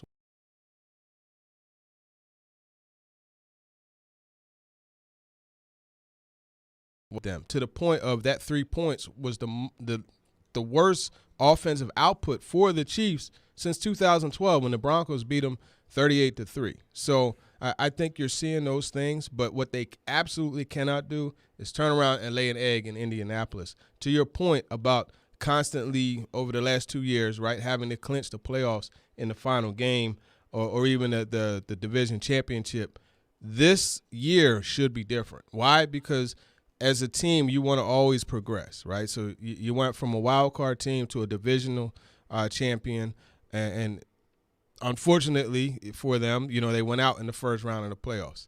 This year has to be the next step for them, and I know that's what they're looking for. And the biggest thing for that, a win over the Colts this week, I think will really set them up, right? You're going to get a sweep of the best team in the division, right? Your biggest competitor in the division, because we know Jacksonville, the situation there is just a mess, right? And we know Houston is probably just as bad. So the Colts are really the only threat. So if you could get a sweep over them, a 3-game lead, now you're really in the driver's seat. But at the same time, you don't want to go on the road consecutive times, right? So if you could stay right there with the Bengals, with the Ravens, with the Raiders, and the Bills, just as far as home field advantage, and have the road to the Super Bowl go through Nashville, that'd be all the better. Because I personally feel that Nissan Stadium is starting to become a home field advantage for the Titans. Well, not only that, these games where the other teams bring in a bunch of fans, I don't know if you've noticed this, TD, they always leave unhappy. I mean, those I don't want to call them neutral site games, but those games against the big fan base teams, the Eagles went home unhappy, the Bills went home unhappy, the Chiefs fans twice have gone home unhappy, the Patriots fans went home unhappy. I mean, that seems to be, to your point, it does seem like there's a home field advantage. I was joking. Well, I wasn't really joking. I was talking earlier today about the biggest thing about Thursday Night Football tonight between Arizona and Green Bay for me is if I'm Arizona, I want no part of going to Lambeau Field in January with a dome team in Phoenix traveling up to, Lambeau Field and having to play Aaron Rodgers. I mean, imagine that game in the snow. I'd much rather, if I got to play Green Bay again, them come to Arizona, and that's a big part of tonight's game. I think that's a big part of where we are with the Titans, which is if they can win this game against the Colts, then I almost feel like the Colts will be so far in the dust that then you really can look at Buffalo and the Ravens and the Bengals and the Chargers and think to yourself, okay, how can you get at least 2 games in the playoffs at Nissan Stadium or that number 1 seed? Yeah, I mean, I think that's very critical to get at least 2 games. But the thing that I've said about this team since, 2019 is the fact that they're pack and play, right? Because when you have that physical mindset and then you have a guy like Derrick Henry, that could just he could just, between him and the offensive line, like that first drive, you could really just take every bit of air out of the stadium just by just consistently feeding Derrick Henry. And I saw a quote from Sean Merriman, and he said that, Derrick Henry is really imposing his will. I'll say Derrick Henry and the offensive line are imposing their will on defenses. But he also said when you devote your resources to stopping the run and it doesn't happen and he still just does what he has to do, it's completely deflating. And as a defensive player, and this is a guy that's been there and done that, he said there's nothing more deflating than trying to stop the run, devoting your resources to stopping the run and not being able to do it. So for me, I still think this team could go on the road and win because of that. But then if they match that with this defense that is beginning to, kind of turn the corner, and some play action passing and that type of stuff, field positioning with Brett Kern, I think this team could beat most teams on the road. So, yeah, it's important to have games at Nissan Stadium, but if they have to hit the road, I think they'll be fine. I think the other thing, too, is the road of who would come here if you got that number 1 seed. Like, remember a couple years ago when the Patriots were going to have the number 2 seed, and then they lost the Dolphins, so the Chiefs, ended up getting that. And instead of having to host the Titans, then go to New England, then go to Baltimore, they got to play the Texans and the Titans at home because the Titans took care of their dirty work. And you don't know, the Raiders could get hot and knock out a Joe Burrow or knock out a Lamar Jackson, and you don't have to worry about him, or knock out a Buffalo, and you don't have to worry about him, in the playoffs as well. But I am with you. I mean, Derrick Henry, you could put Derrick Henry on Mars, hand him the football, and he'd be fine, and I wouldn't worry about that whatsoever. There is another element, TD, another element to the Titans that we all knew was big, but I'm not sure we knew it was this big. And how scared should the Colts be about it? We'll get to that coming up next. Here on the TD Power Hour, TD is with us. Get your text in for TD, 615-737-1025. I will make sure that we have a full segment for TD to hit your Titan questions as well. The TD Power Hour presented by FreedomTireGuys.com and by Craneworks and RentalWorks. FanDuel Sportsbook is my official sportsbook app. Love the FanDuel Sportsbook app. The NFL season is approaching. The halfway point is here, and FanDuel Sportsbook has a little something different to offer, the Sunday night matchup between Dallas and Minnesota, because my friends at FanDuel are giving new customers 25-1 odds on any touchdown scored in the game, period. You got to like Dak Prescott and that Dallas offense to go up and put up at least a touchdown. More like 5, but definitely a touchdown.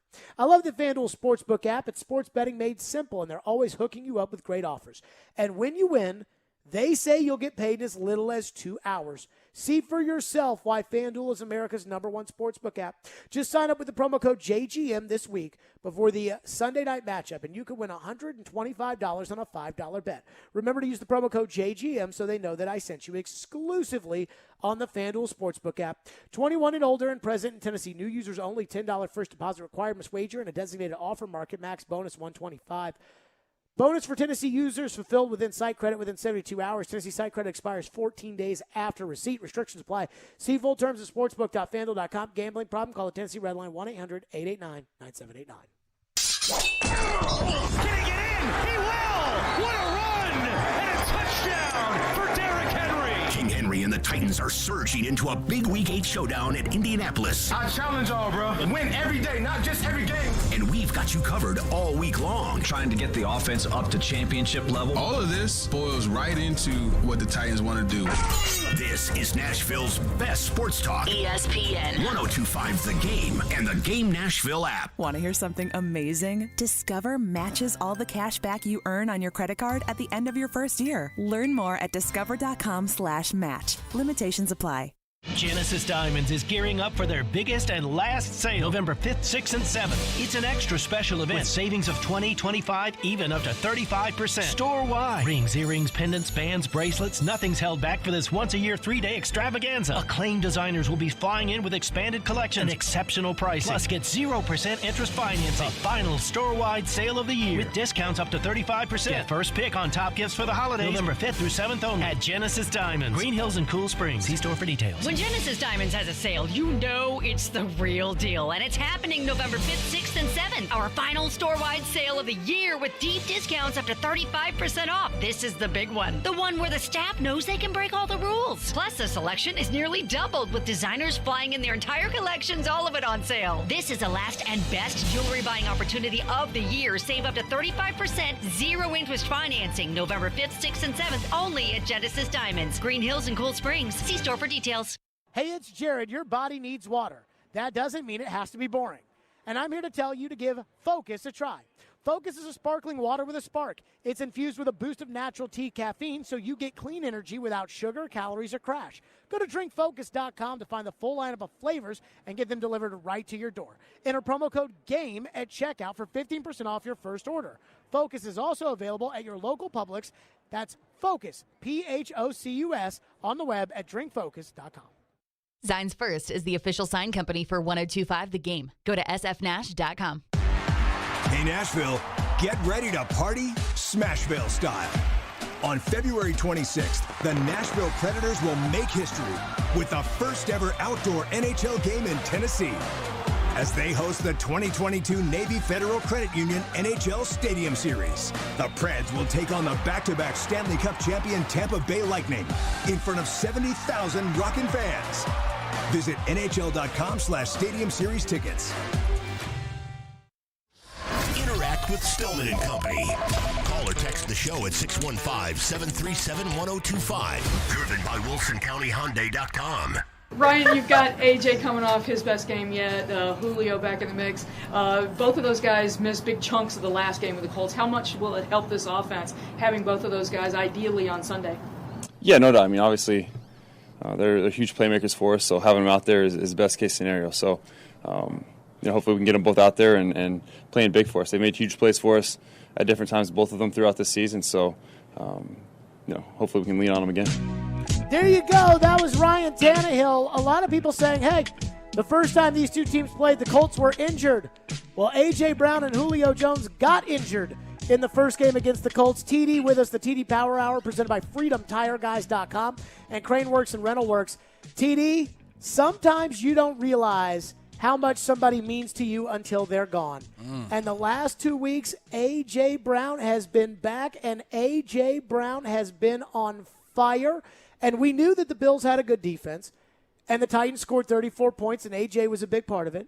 We knew the Chiefs had a bad defense, and the Titans scored at will on Kansas City in the first half, and A.J. was a big part of that. What have you seen in A.J. Brown's return and how much it has made Todd Downing better and made the offense better? I'm not sure exactly what it is. I can't put a finger on it. Tomorrow, if we get to talk to A.J., I'm going to ask him because he just seems more comfortable catching the football. He's back to the way he was in the past, just as far as just being able to snap that ball out of the air. And that's actually what I asked Todd Downing about today, just was what does he think of A.J. Brown's ability to accelerate through the catch and how big is that for yards after catch ability? And he said that, most of the guys that you see that do really well with Yak are very confident as pass catchers. And he did admit, hey, they accelerate through the catch. And that confidence allows them to do that. So I think that's what we're seeing. Like I said, I don't know what it is that has him feeling so confident again, but it's really good to see because now we're getting to, witness this guy showcase just that elite ability that he has. And I still believe that he is the best receiver in the league as far as when the football is in his hands and making things happen.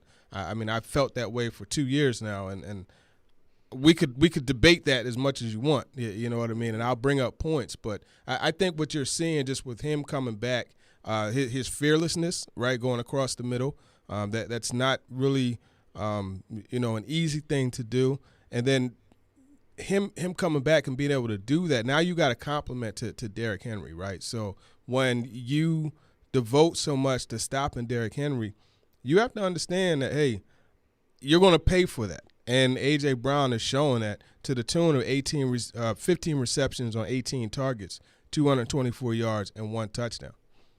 I look at the biggest thing, and I think A.J.'s got his confidence back. I think Tannehill's confidence with A.J. on the field is multiplied by 100. We were talking about this, Caroline and I, the Jets game and the 7 sacks, and how much of it was Tannehill's fault, how much was the line's fault, how much was Downing's fault, how much was the receiver's fault. Mm-hmm. And I go back to the touchdown throw, and I thought Tony Dungy did a great job on Sunday night of illustrating how Kansas City put everybody at the line. Yeah. And I think Tannehill just believes in A.J. so much that A.J. doesn't have to be open. He just knows that if he puts it where he's supposed to put it, A.J. will find a way to get open.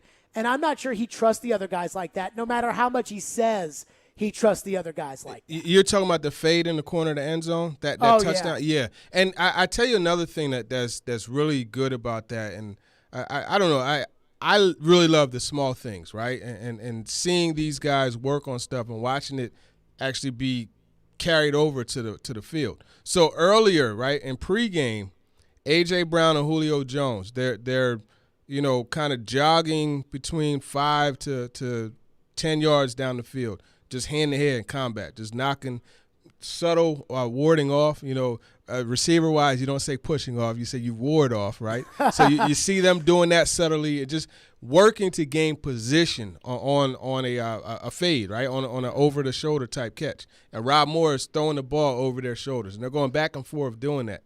Guess exactly what he did on that play and also the 42-yard fade.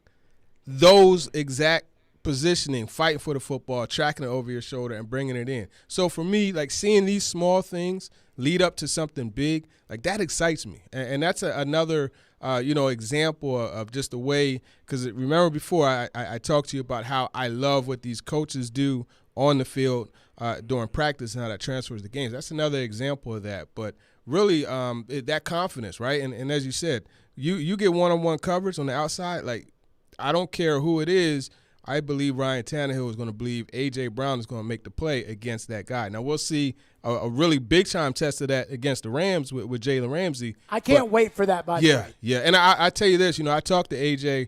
About Ramsey a year ago, and he told me that he and DK Metcalf, that's the guy that they talk about a lot. You know what I mean? That's the one corner. But bringing it back to this Colts game and what we saw against the Chiefs, it's one-on-one coverage.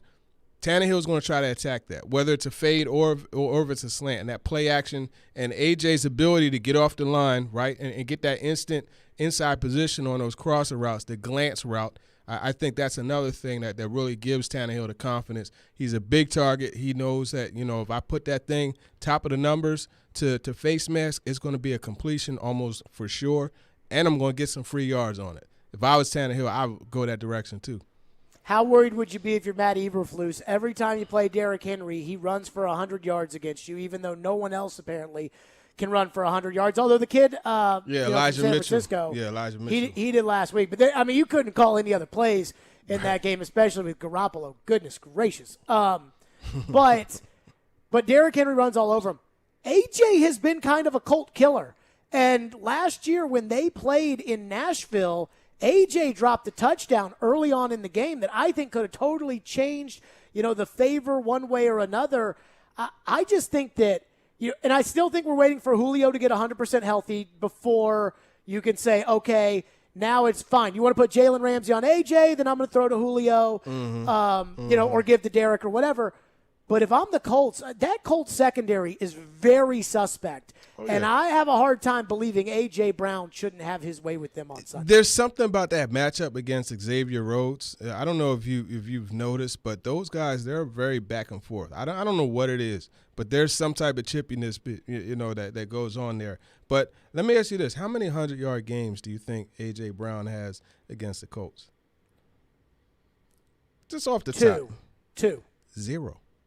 He didn't have 100 last year in that game where they scored 48 points at halftime or what? I mean, he had 98 yards, but technically it's 100. You know what I mean? But still, I think it's about time that he breaks that plateau against the Colts. But to your point, he is a Colts killer, and I'm not going to go back and box score scout. He's made some really big time. You look at the 69-yard catch he had in that game, for a touchdown. So obviously, there is a mismatch there for the Titans. They're going to have to take advantage of it. The other thing to think about with this, right? Julian Blackmon is not playing. Yep. That hurts the Colts defense in two ways, because he is one of the few defensive backs that you see is just absolutely willing. Hey, look, man, I don't care if I end up on SportsCenter. I'm going against Derrick Henry. I'm going to try to bring him down. That's the mindset that he has.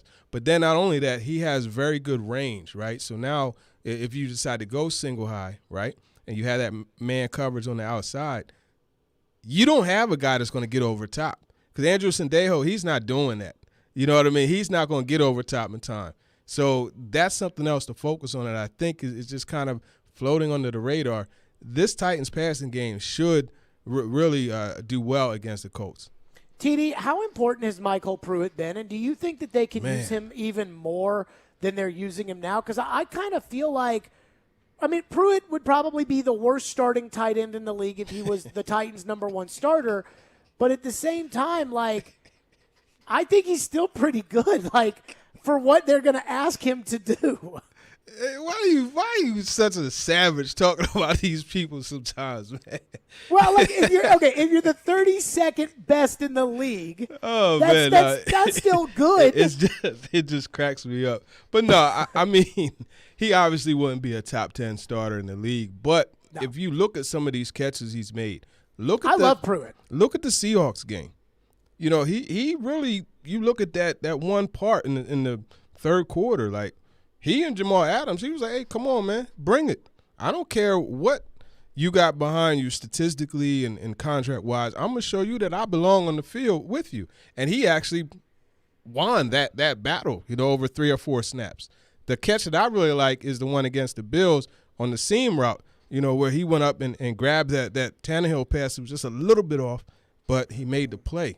I think Pruitt has been a big-time part of this offense. And, honestly – just being able to play H-back, right, and then also line up detached, line up in line. I mean, bringing him back was a big-time thing for this offense. Mm-hmm.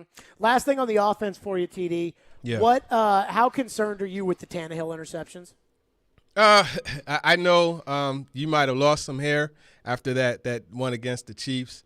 I think, some of it is definitely accuracy. Some of it is panicking, but I think these things can be fixed, but here's the problem. He's thrown more, 6 interceptions this year? I believe he only threw 5 last year. So he's got 5 this year. He had 6 last year. Okay, so reverse the numbers, yeah. And we're talking about through 7 games. So that doesn't really factor in with, this mindset, right? The ball control side of it, the winning the turnover margin. That doesn't really factor into the mindset that Mike Vrabel, wants this team to play with. So it is going to have to get fixed because there are, in the playoffs, you have a turnover like that one against the Bills, right, where he was late on the throw and overthrew it, and Jordan Poyer swooped in and picked it up.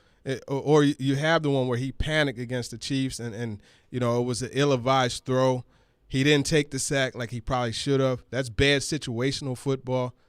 Those are the type of things that can be a turning point in the playoffs. So you do want to avoid those. I would say this, get it out your system now so that way you don't have that come January. Yeah, I feel like the hallmark of Ryan Tannehill has been ball safety. Exactly. Like Brett Favre could go out and throw the ball to the other team 3 times, and it's fine because Brett throws 6 touchdowns to balance it out, and I don't feel like Tannehill's ever been kind of that kind of guy. It's just a little concerning. It should be. It is a little concerning because, like I said, it doesn't factor into the equation. Like the way the Titans play football, they need to win the turnover margin. Like it's almost essential, you know what I mean, because of the way that they play. You can't afford to give the opposition extra chances to score because that's just not the way they're built. They're built to wear you down, grind it down, control time of possession, right? You look at each week, they're pretty much leading in time of possession with the exception of maybe the Cardinals game and the Seahawks game maybe. But, those are things that you have to control in order to be able to win, and turning the football over is not going to help it. One thing that's going to help the Titans win, if Bud Dupree plays like Bud Dupree did on Sunday, but not only that, some wild Harold Landry stats that I want TD's opinion on. And I have a potential contract offer to Harold Landry. And I want to know what TD thinks of it. We'll get to that coming up next. The TD Power Hour presented by FreedomTireGuys.com and CraneWorks and RentalWorks. Go to thegamenashville.com/deals to check out Nashville's best deals. Current deals include a half-off gift cards for Retro Snow, Fat Cat Slim, Central Barbecue, Joyland in East Nashville, and Bad Axe Throwing Nashville. Get your deal now at thegamenashville.com/deals. Saturday afternoon. That's up for Yossi to score. Tic-tac-toe. Roman Yossi. Roman Yossi and the Nashville Predators welcome the New York Islanders to Bridgestone Arena. Pre-game at 11:30. Face-off at 12:30. On Smashville's best sports talk. ESPN. 102.5 The Game and the Game Nashville app. From curriculum-based literacy programs and sport leagues to college tours and workforce readiness tracks, Boys and Girls Clubs of Middle Tennessee provide a safe place where youth gain the tools to learn, lead, and reach their full potential. You can support local youth and their great futures by donating at bgcmt.org. Are you having Thanksgiving at your house but have no furniture and have no clue where to go? Well, Social Furniture is here to help you get your home ready for hosting your family's Thanksgiving dinner with their great dining room sets. Social Furniture is locally owned and save up to 70% on all furniture that will have your family begging to stay. They have sofas, sectionals with chase lounge, and recliners that are all push-button, electric, and wall away. They have all colors to choose from, and for your comfort, all of them are plus leather, microfiber, and Chanel's. Let Social Furniture help you celebrate your Thanksgiving with hundreds of furniture to choose from and save up to 70%. There's no waiting, and take home your new holiday furniture today or with their same-day fine furniture delivery. That's right, Social Furniture has same-day delivery with no down payments and no interest. Visit Social Furniture in West Nashville at 5412 Charlotte Avenue. Forget the big box store. Support local. Support social. On the web at mysocialfurniture.com. The Parker Store at 1909 Nolensville Road in Nashville is the Parker Factory Authorized Store for your Parker hydraulic, pneumatic, water, and chemical hose needs. They stock metric tubing and hose connections to 42 millimeters in size, and they'll fabricate while you wait up to 6,000 PSI hydraulic hoses in a 2-inch size. Call the Parker Store at 615-248-8245 for all the Parker requirements you have. The Parker Store, 1909 Nolensville Road. Are you tired of living with chronic pain, knee pain, joint pain? Listen carefully, because now there are new treatments available here. Not talking surgery or steroids. These are regenerative treatments from the medical professionals at QC Kinetics. Willie Donick here. QC Kinetics is the leader in these exciting biologic therapies that help restore and repair damaged tissue in your joints with lasting results. So if you've got pain in your knees, shoulders, hip, or back, joint pain that won't go away, you need to check out these new treatments with astonishing patient satisfaction reports. They can actually help your body restore and repair itself with no downtime, no drugs, and no surgery. So call now to schedule your free consultation at QC Kinetics. 615-249-4024. Tired of dealing with joint pain and want to get moving again? You need to learn more about how biologic therapies are changing the way we think about dealing with joint pain. It's exciting stuff, so don't wait. Call today. QC Kinetics, 615-249-4024. That's 615-249-4024.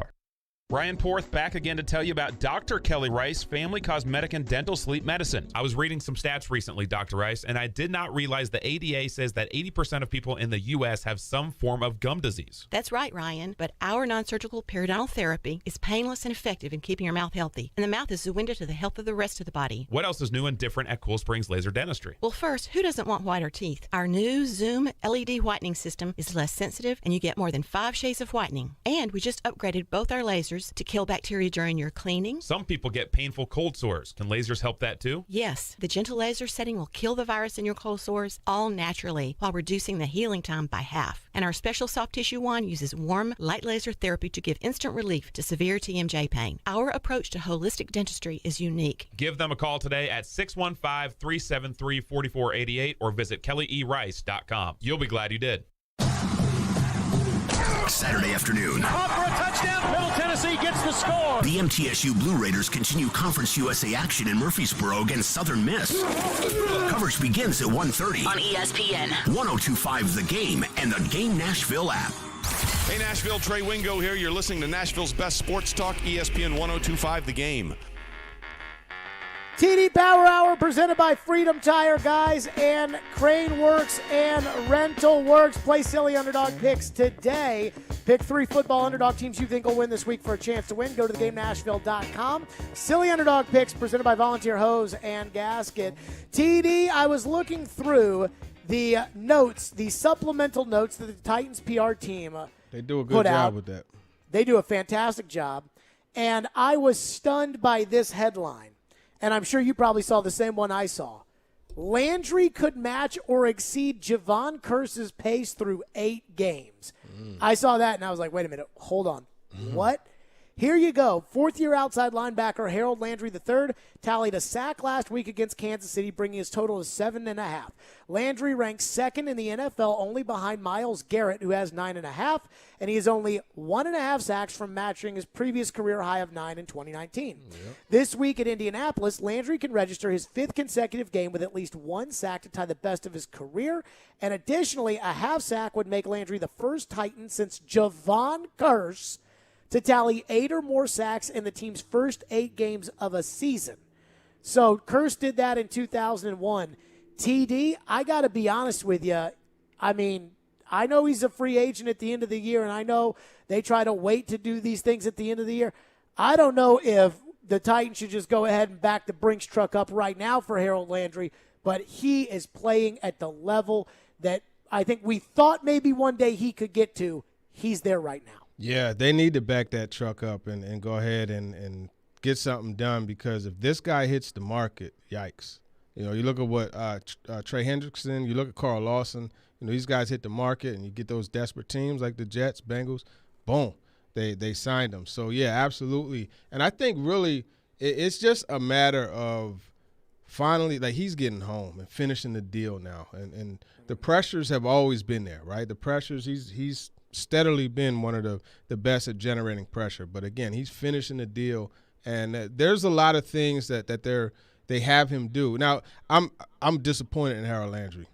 89% of the snaps he played. Now, I'm just joking. But, I mean, like this guy, that 89% of the snaps, that's like a low number for him. I mean, he's typically above not like 97, 98%. You know what I mean? So I jokingly said I was disappointed in him. But I think when you look at all of the things that he's doing, because he's not only a legit pass rusher, this dude is also very good against the run. How many times have you seen him knife inside one of those interior gaps and you know, you're looking, and you see him get inside the gap and shoot in there and tackle the ball carrier in the backfield, right? You see him dropping into covers. There's all types. Now, with this package that they have, right, the quote-unquote NASCAR package, right? Autry and Dupree on the outside, Simmons on the interior, and Landry playing off the ball a little bit. These are things that you don't typically see a guy Landry size do.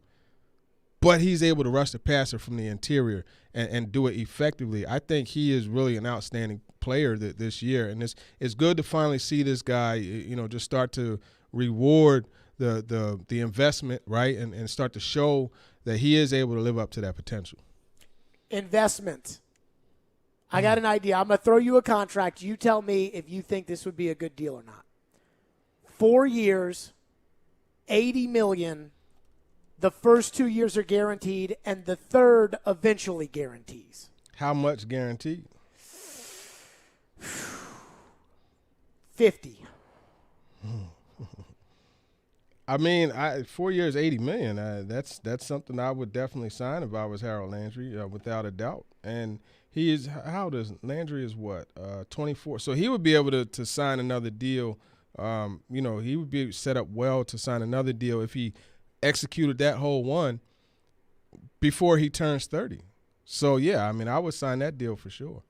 And obviously, the option there too is the Titans have the tag, and I do think that. You know, like last year with Davis and Jonnu, we talked like, do you use the tag on Davis? Do you use the tag on Jonnu? I can't see the Titans letting this guy walk out the door.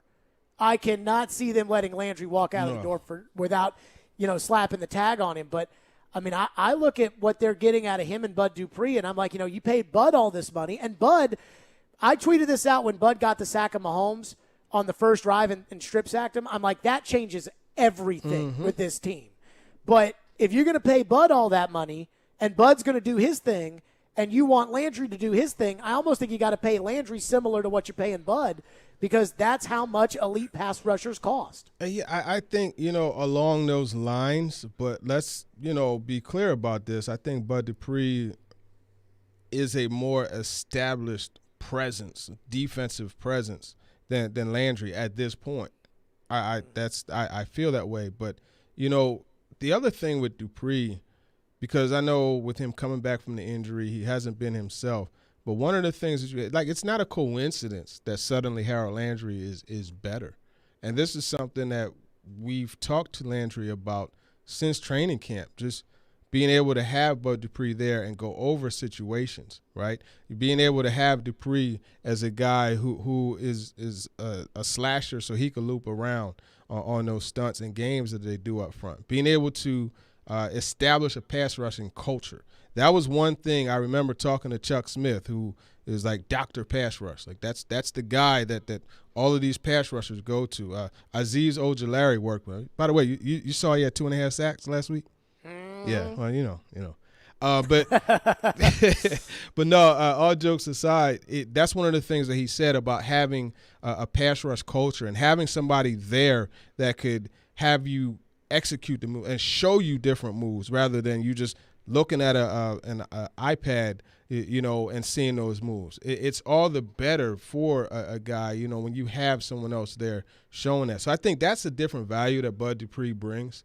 And then also, just his presence against the run. I think overall, Bud Dupree, in my opinion, is probably a top 10, edge defender in this league, in my opinion. Mm-hmm.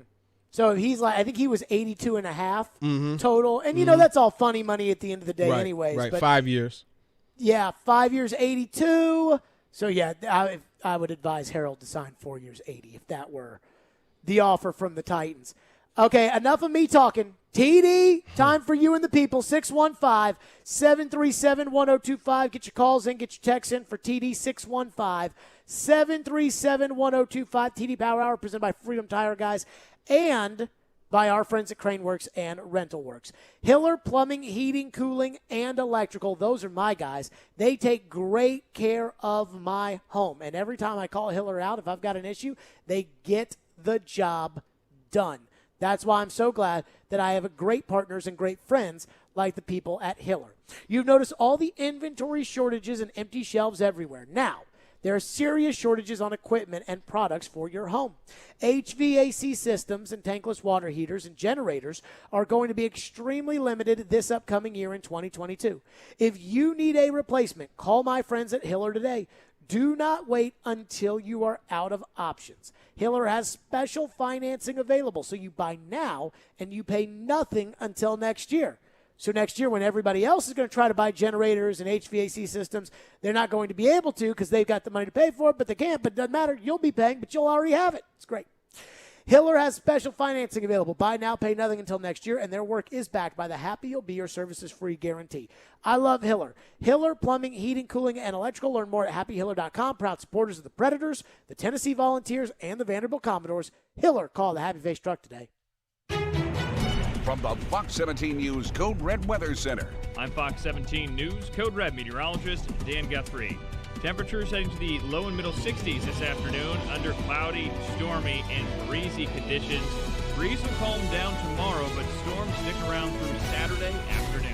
This weather report brought to you by Hiller Plumbing, Heating, Cooling, and Electrical. Call the Happy Face Truck today.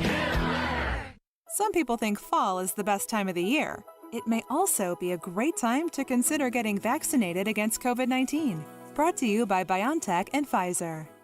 Hi guys, it's Andrew with Hillside Medical Clinic. Are you struggling with erectile dysfunction and sick of the pills? Well, we have a major medical breakthrough. The WAVE technology at Hillside Medical Clinic was tested by Cambridge University and the Cleveland Clinic, and the results are in. It's proven to increase blood flow by repairing blood vessels. No pills and no side effects. If you're ready to put a stop to your ED by treating the root cause, call us now. And not only will the assessment and blood flow ultrasound be free, we'll also include something unique that produces powerful results in the bedroom. I don't think I've ever seen it fail. This is a $600 value, free to those that call in the next 2 minutes. 615-576-5000. That's 615-576-5000. Guys, put a stop to your erectile dysfunction and get your love life back. Call Hillside Medical Clinic now to qualify. 615-576-5000. More machines, more savings, and more muscle. Only with John Deere construction equipment from Meade Tractor. Hit the heavy jobs harder with our Own It offer and get special financing on select models. New, used, or rent, we have the right equipment and technology solution for you with the affordable financing you need. Contact us today at our Nashville location or go online at meadtractor.com. valid on qualified purchases and new equipment made between now through October 31st, 2021, subject to approved installment credit with John Deere Financial for commercial use. Only down payment may be required. Some restrictions apply. See store for details. Got chronic joint pain? Not having success with steroids, but trying to avoid surgery? Well, thankfully, there's a better way. And now it's available here from the medical professionals at QC Kinetics. Hey, Willie Donick here. I'm talking about new therapies, advanced all-natural regenerative treatments that can not only just give you relief, but can also restore and repair damaged tissue so you can have lasting relief. If you've got joint pain due to arthritis, knee pain, hip pain, shoulder pain, don't just think the old ways of dealing with pain are the only ways. You need to learn more about these new biologic therapy solutions. Call now for a free consultation. QC Kinetics, 615-249-4024. These remarkable new treatments increase mobility, decrease pain, and help restore tissue. They actually encourage your body to heal itself. Call now and learn more about these restorative, regenerative, and revolutionary alternatives. Don't wait. Call today. QC Kinetics, 615-249-4024. That's 615-249-4024. Darren McFarland. And a mulligan that we all look for in golf. Lord knows our game could use it. Willie Donick. Outworked and outperformed a lot of other really good players. Chase McCabe. I want some sort of trade protection. Darren, Donick, and Chase have you covered weekdays from 10 to 2. Presented by Quration Cbd on Nashville's best sports talk. ESPN. 102.5 The Game and the Game Nashville app. This is Stillman and Company. Delivered by TriStar Moving. TD is with us, the TD Power Hour, presented by Freedom Tire Guys and by Crane Works and Rental Works. Let's go. By the way, the NFL Game of the Week on 102.5 The Game, brought to you by Red Spirits and Wine in Bellevue. The Tampa Bay Buccaneers and the New Orleans Saints kick off at 3:25 on 102.5 The Game. Let's get right to your questions for DD. Phone lines are driven by WilsonCountyHyundai.com. What do we have? Josh texts into the text line and says, hey, TD, what more do we need to see from the defense? I say more consistency and health, too. Yeah, health is a big one. More consistency for sure. I think getting Christian Fulton back in a couple weeks, if that is going to happen, I think it's likely. That's going to make it even better. But I would say just consistency as a pass rush to continue to get home and impact the quarterback the way that they are, and also a continuation of the turnovers. Quietly, Kevin Byard is playing just as good as, if not better, than any safety in the league. TD, how much of the defense's resurgence, I know Bud Dupree making that play last week was huge, but how much of the defense the last 2 weeks has been David Long Jr.? Because I feel like every time I look down, he's all over the place. Now you're talking my kind of music right there. That guy, David Long, I'm telling you, it seems like over the last 3 or 4 weeks, it seems like once a game, I'm just like, man, this dude is he's good. You know, and he just is a natural. I love the way he's able to weave and maneuver himself around offensive linemen. He's not the biggest guy, but he's so hard to block. So, yeah, a lot of that is him, just a natural instinct, dropping back into coverage. You know, the film study that was very evident, right, when he had to punch out to lead to Rashaan Evans' interception. He knows that Patrick Mahomes likes to scramble to his right and has the ability to throw the ball across his body to the backside of the field, and a lot of that has led to a completion to Travis Kelce, and he gets a lot of yards after the catch. Not this week. Why? Because Long knew that, and he was able to get in that passing lane and punch the ball out. So, yeah, I mean, a lot of that goes to him, the third down improvement, the red zone improvement, just the ability that he has to play in space is just natural, and that was a really good pick. I mean, you know, everybody gets on John Robinson for the draft classes, but let me say this, that 2019, draft class, obviously Brown and Simmons at the top, but, man, you look at the bottom of it, day 3, day 2, Monty Hooker, David Long, starters, day 3 pick. I mean, that's pretty good. Yeah, they're not going to be able to afford to keep all those guys when push comes to shove on that class. What we got next?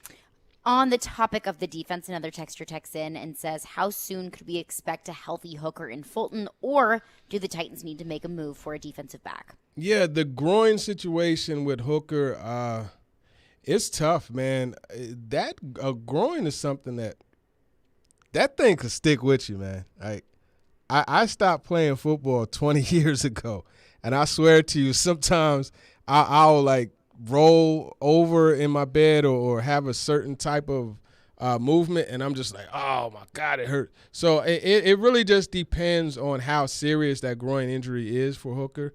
But watching him out there today, able to show range and just be able to go up and get the football and then just weave in some of those drills, I think he'll be fine. So I would imagine he'll play this week, and I would imagine he'll be back to normal. Now, Fulton, I'm not sure because even though it's a series of injuries, right? He's had a foot, he's had a hamstring, so I would imagine this time that he's had to kind of get away and not go through the rigors of practicing every day, I would imagine that has helped him.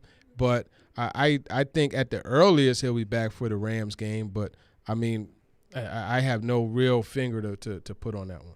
I'll say this. If Bud Dupree and Harold Landry want to play like they played last week, I don't care who's back there. Yeah. I mean, we didn't mention Greg Mabin's name once. You know what I mean? No. So.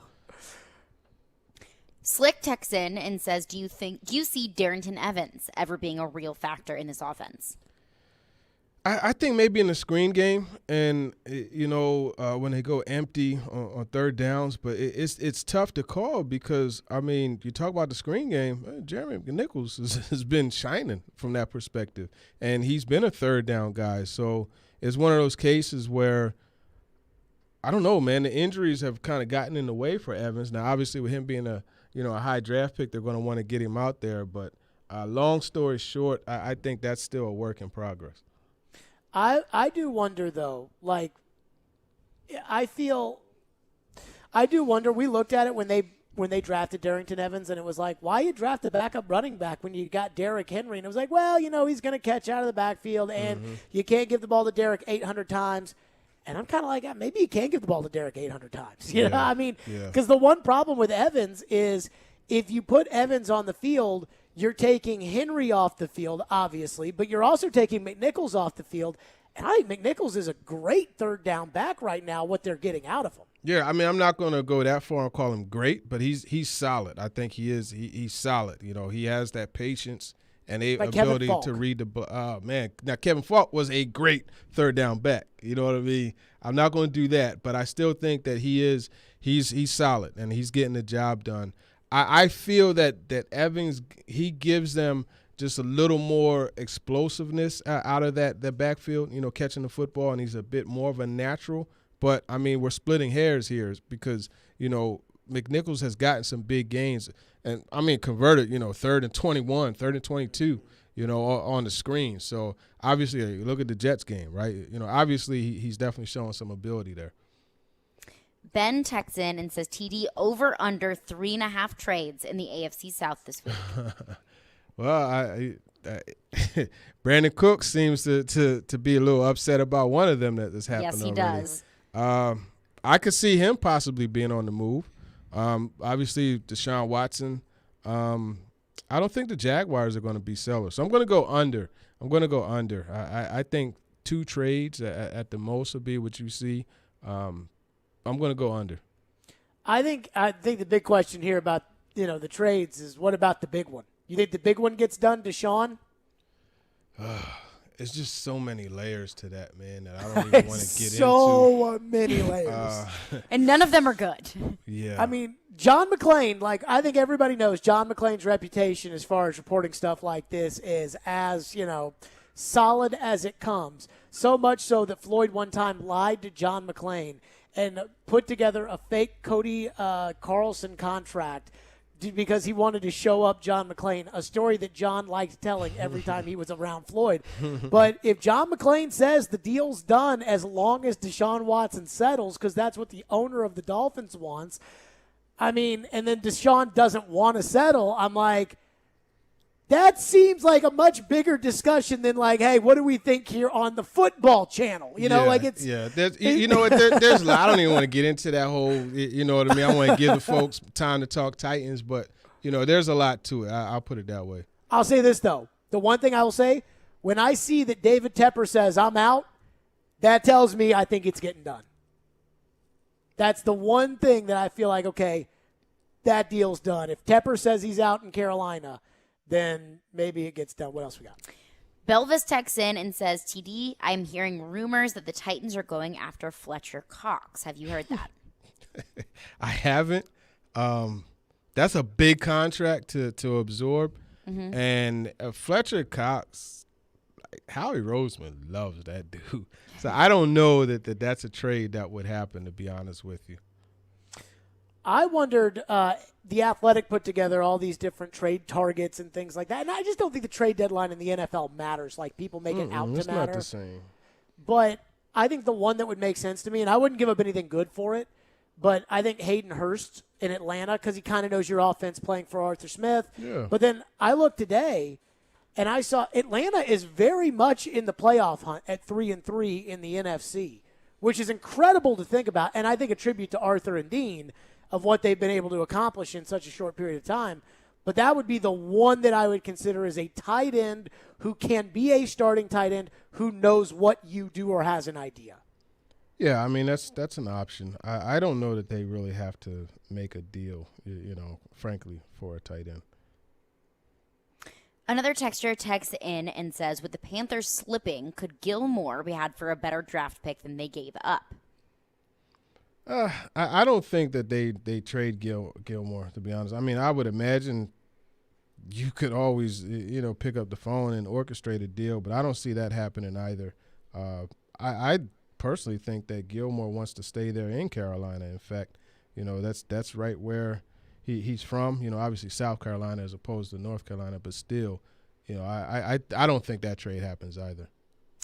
TD, as always, we appreciate you. Go check out TD's Twitter where he breaks down not only just one, two for Whiteboard Wednesday, part 2 for Titans Colts, or at least, and it's the package, the NASCAR defense package TD breaks down on Whiteboard Wednesday, plus Talking with TD podcast available, and TD will be on Robbie and Rex Road tomorrow morning. TD, always appreciates you, even though you sometimes have to give it to Chris Sanders like we all have to give it to Chris Sanders. Run TMC. That's always fun, man, Chris Sanders. Yeah, I appreciate you both for having me on. We'll get this going next week, man, and we'll see what happens this Sunday. Sounds good, TD. As always, Teron Davenport, and he will be joining us on the pregame show as well on Sunday from Indianapolis, where TD will be getting you set for Titans and Colts. Coming up next, Caroline has a bone to pick. A bone to pick with A, the Indianapolis media, and B, if I'm reading this correctly, Frank Reich? Yes. Caroline's got a bone to pick with the Indianapolis media and Frank Reich. We will touch on that coming up next. It's family time in Smashville this Saturday at Bridgestone Arena with 12:30 hockey. The spooky Smashville family pack includes 4 tickets, 4 hot dogs, 4 sodas, and 4 free skate passes at the Ford Ice Center. For the first 5,000 kids who arrive on Halloween, they'll get a tote for trick or treating inside the arena. Prices start at $129. See you in Smashville. Get tickets today at nationalpredators.com/familypack. Keyshawn, J. Will, and Max. Weekday mornings from 5 to 9. Did you see the Tennessee Titans? He has all the weapons to make it happen. There's so much to pay attention to. Greeny from 9 to 11. Ryan Tannehill is the most disrespected player. Art and Han from 11 to 2. You never stop punching. They've got to learn how to close the deal. And the Paul Feinbaum Show afternoons from 2 to 6. Are these legitimate contenders to the party? Your exclusive home for ESPN Radio in the Music City. ESPN 94.9 and the Game Nashville app. ElectronicExpress.com. We make it happen. Football is here, Titans fans. With 5 locations throughout Middle Tennessee, it's easy to find the perfect corner pub to meet up with friends and family to cheer on your favorite team. Brunch it up this Sunday in Cool Springs and head downtown and watch the Titans on the 50-foot LED screen, where we'll be live on location with Jared and friends. Stop into any location for game day food and drink specials. Corner Pub, your local family-friendly sports bar, located in Brentwood, downtown Nashville, Bellevue, Cool Springs, and Franklin. The neighborhood meets at the corner. Are you a father that is passionate about your fundamental constitutional right to parent your own child or children? Has your parenting time or your income been affected by COVID? This is Amanda J. Gentry, and I am a fierce defender of your constitutional rights. The courts in Tennessee are under an obligation to maximize equal parenting time. We do not live in an every other weekend world anymore. At the law offices of Amanda J. Gentry, fathers are extremely important, much like my own father was. Go to AmandaJGentry.com or call or text 615-604-6263. That's AmandaJGentry.com. Hey, Darren McFarland here, and let me tell you about my friends at Quration Cbd. If you're like me and have aches and pains all over your body and you've been searching for a solution, well, I've got it. It's Quration CbD. Quration means healing, and that right there says it all. Quration is locally and organically sourced CBD products right here from Middle Tennessee. From seed to final sell, Quration is passionate about providing quality products for everyday use for athletes and for pets too. Order yours now at QurationCompany.com. Quration CBD, curated for life. Genesis Diamonds is gearing up for their biggest and last sale, November 5th, 6th, and 7th. It's an extra special event with savings of 20, 25, even up to 35%. Store-wide. Rings, earrings, pendants, bands, bracelets, nothing's held back for this once-a-year, 3-day extravaganza. Acclaimed designers will be flying in with expanded collections and exceptional pricing. Plus, get 0% interest financing. A final store-wide sale of the year with discounts up to 35%. Get first pick on top gifts for the holidays, November 5th through 7th only at Genesis Diamonds, Green Hills and Cool Springs. See store for details. When Genesis Diamonds has a sale, you know it's the real deal. And it's happening November 5th, 6th, and 7th. Our final store-wide sale of the year with deep discounts up to 35% off. This is the big one. The one where the staff knows they can break all the rules. Plus, the selection is nearly doubled with designers flying in their entire collections, all of it on sale. This is the last and best jewelry buying opportunity of the year. Save up to 35%, zero interest financing. November 5th, 6th, and 7th only at Genesis Diamonds, Green Hills and Cool Springs. See store for details. Are you tired of living with chronic pain, knee pain, joint pain? Listen carefully, because now there are new treatments available here. Not talking surgery or steroids. These are regenerative treatments from the medical professionals at QC Kinetics. Willie Donick here. QC Kinetics is the leader in these exciting biologic therapies that help restore and repair damaged tissue in your joints with lasting results. So if you've got pain in your knees, shoulders, hip, or back, joint pain that won't go away, you need to check out these new treatments with astonishing patient satisfaction reports. They can actually help your body restore and repair itself with no downtime, no drugs, and no surgery. So call now to schedule your free consultation at QC Kinetics. 615-249-4024. Tired of dealing with joint pain and want to get moving again? You need to learn more about how biologic therapies are changing the way we think about dealing with joint pain. It's exciting stuff, so don't wait. Call today. QC Kinetics, 615-249-4024. That's 615-249-4024. Nashville's best sports talk, locally owned, home of our Nashville Predators. WPRT-FM Pegram, 97.5 Murfreesboro, WBUZ HD2 Laverne, online at thegamenashville.com. We are ESPN 102.5 The Game. Live from the Game Nashville studios, it's Stillman and Company. Delivered by TriStar Moving. TriStar Movers with 5-star service. With Jared Stillman on Nashville's best sports talk. ESPN 102.5 The Game and the Game Nashville app. Stillman and Company is delivered by TriStar Moving, ESPN 102.5 The Game, streaming live on Twitter, Twitch, and YouTube. Thanks to the law offices of Amanda Gentry. Caroline texted me today, and she goes, the Indianapolis media is all over Carson Wentz. It's a nicer way than I said it. That is a much nicer, much more radio appropriate way of saying it. And I said to her, I said, hey, save it for the game. Save it for the big dance. Do not need you hitting all those home runs in batting practice. So Caroline's got a bone to pick with the Indianapolis media and with Frank Reich. The floor's yours.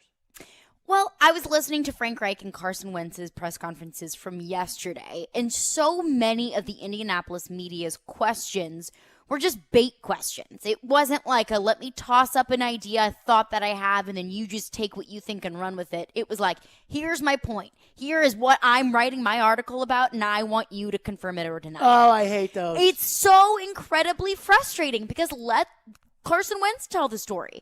And a reporter asked both Carson Wentz and Frank Reich, which I don't know this reporter. I'm sure they're wonderful. But he asked them both. Call them out. I don't know who it is. But, reporter who asked this question said to Carson Wentz, do you feel like you are resembling your 2017 and 2018 self? Asked that to Frank Reich as well. God. Frank Reich said, yes. This is what Frank Reich had to say. Are you starting to see some of the Carson of 2017, 2018 come back a little bit? Yeah, I think that's fair to say. I'm sorry. Yeah.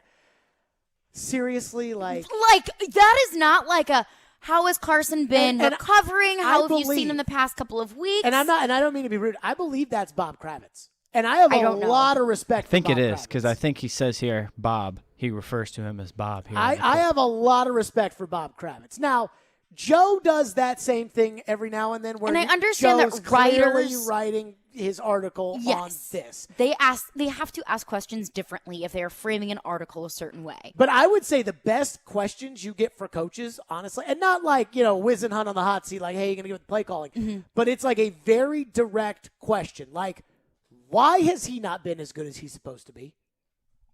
Balls in your court, coach. Yes. Like that kind of stuff. And I feel like the media, they're like so afraid sometimes of like getting the stare or whatever that they try to like ask a question in a nice way, but then it dilutes the ability of the question. It opens up so much room for the interviewee to put a bunch of fluff in there and not answer it directly. I'll put my hand up. The Brady, when I asked Brady about Tannehill being that, the Tom Brady HBO special when he talked about some, MF-er at quarterback. Yeah. And I was like, was Ryan, before I was like, well, was Ryan that guy? And what do you think of Ryan? Oh, I love Ryan. I don't know. I'm like, he's not going to answer your first question. Oh, here he goes. And I've got one shot. And I think some people would have been like, oh, okay, Brady, good job by Brady. Get away. And I was like, so was he the MF-er? End of it. Is that what you just said? Did you just say MF-er out here? Yes, Tom, I did. But it's like, sometimes you need that direct question. Yes. So go ahead with your bone to pick with Frank Reich. But it wasn't play the clip. Yes, we can play the clip. Are you starting to see some of the Carson of 2017, 2018 come back a little bit? Yeah, I think that's fair to say it that way, Bob. I probably, this is my fault, I probably want to start talking in terms of, that was a great year, when I was with him, but I probably need to do a better job of focusing on, hey, he's here now. I'm really looking for the new the Colts version of him that can where he just keeps getting better and better. And but what we are seeing is he's playing good football, but what we talk about is every week is a new week, and we can always get better, and we have to get better, and he has to get better. We all do. So I really like the way he's pushing the ball down the field, how aggressively he's thinking, but still making good decisions, checking it down when he needs to. He's doing a great job in the run game, when we need to get to the right checks in the run game, managing the game the right way and making plays and being good situationally. And then last week we saw him make a couple plays with his feet, but without going crazy doing that. So we're trying to find that right balance. What's your beef with Reich? So it's the first thing he says. What did he say? He says, yes, I would say that. Yes, he does look like his 2017, 2018 self. And then he waters it down with a bunch of coach talk. But, we want him to be the Indianapolis version of Carson. We saw him make some big plays, which is all true. You want him to. God. He made some big plays last week. But, yep, I would say he's starting to look like himself when he won the Super Bowl and was one of the best players in the league and was an NFL MVP candidate. Yep, you know what? You're right. Carson does look like that. No, I think that's a little bit ridiculous. I mean, I think sometimes I make a little mountain out of a molehill every now and then. Oh, every now and then, do you? I mean, Caroline. Like, literally, the question was asked, hey, do you think he resembles kind of his 2017? Yeah, hey, that's great. I'm trying No, he said it, and then he buried it under coach talk. I'm telling you my interpretation of his answer. I'm telling you your interpretation isn't fair. Yeah, he looks good, but, I don't want to think about, what happened in the past, whatever, good or bad. We got to go week to week here in Indianapolis, and right now he's doing some good things, so we're happy with that. He said yes and then buried it under coach talk. Caroline. It's not as much of a bone to pick about Frank Reich because, whatever, coach talk is going to coach talk. I think it's more so the question.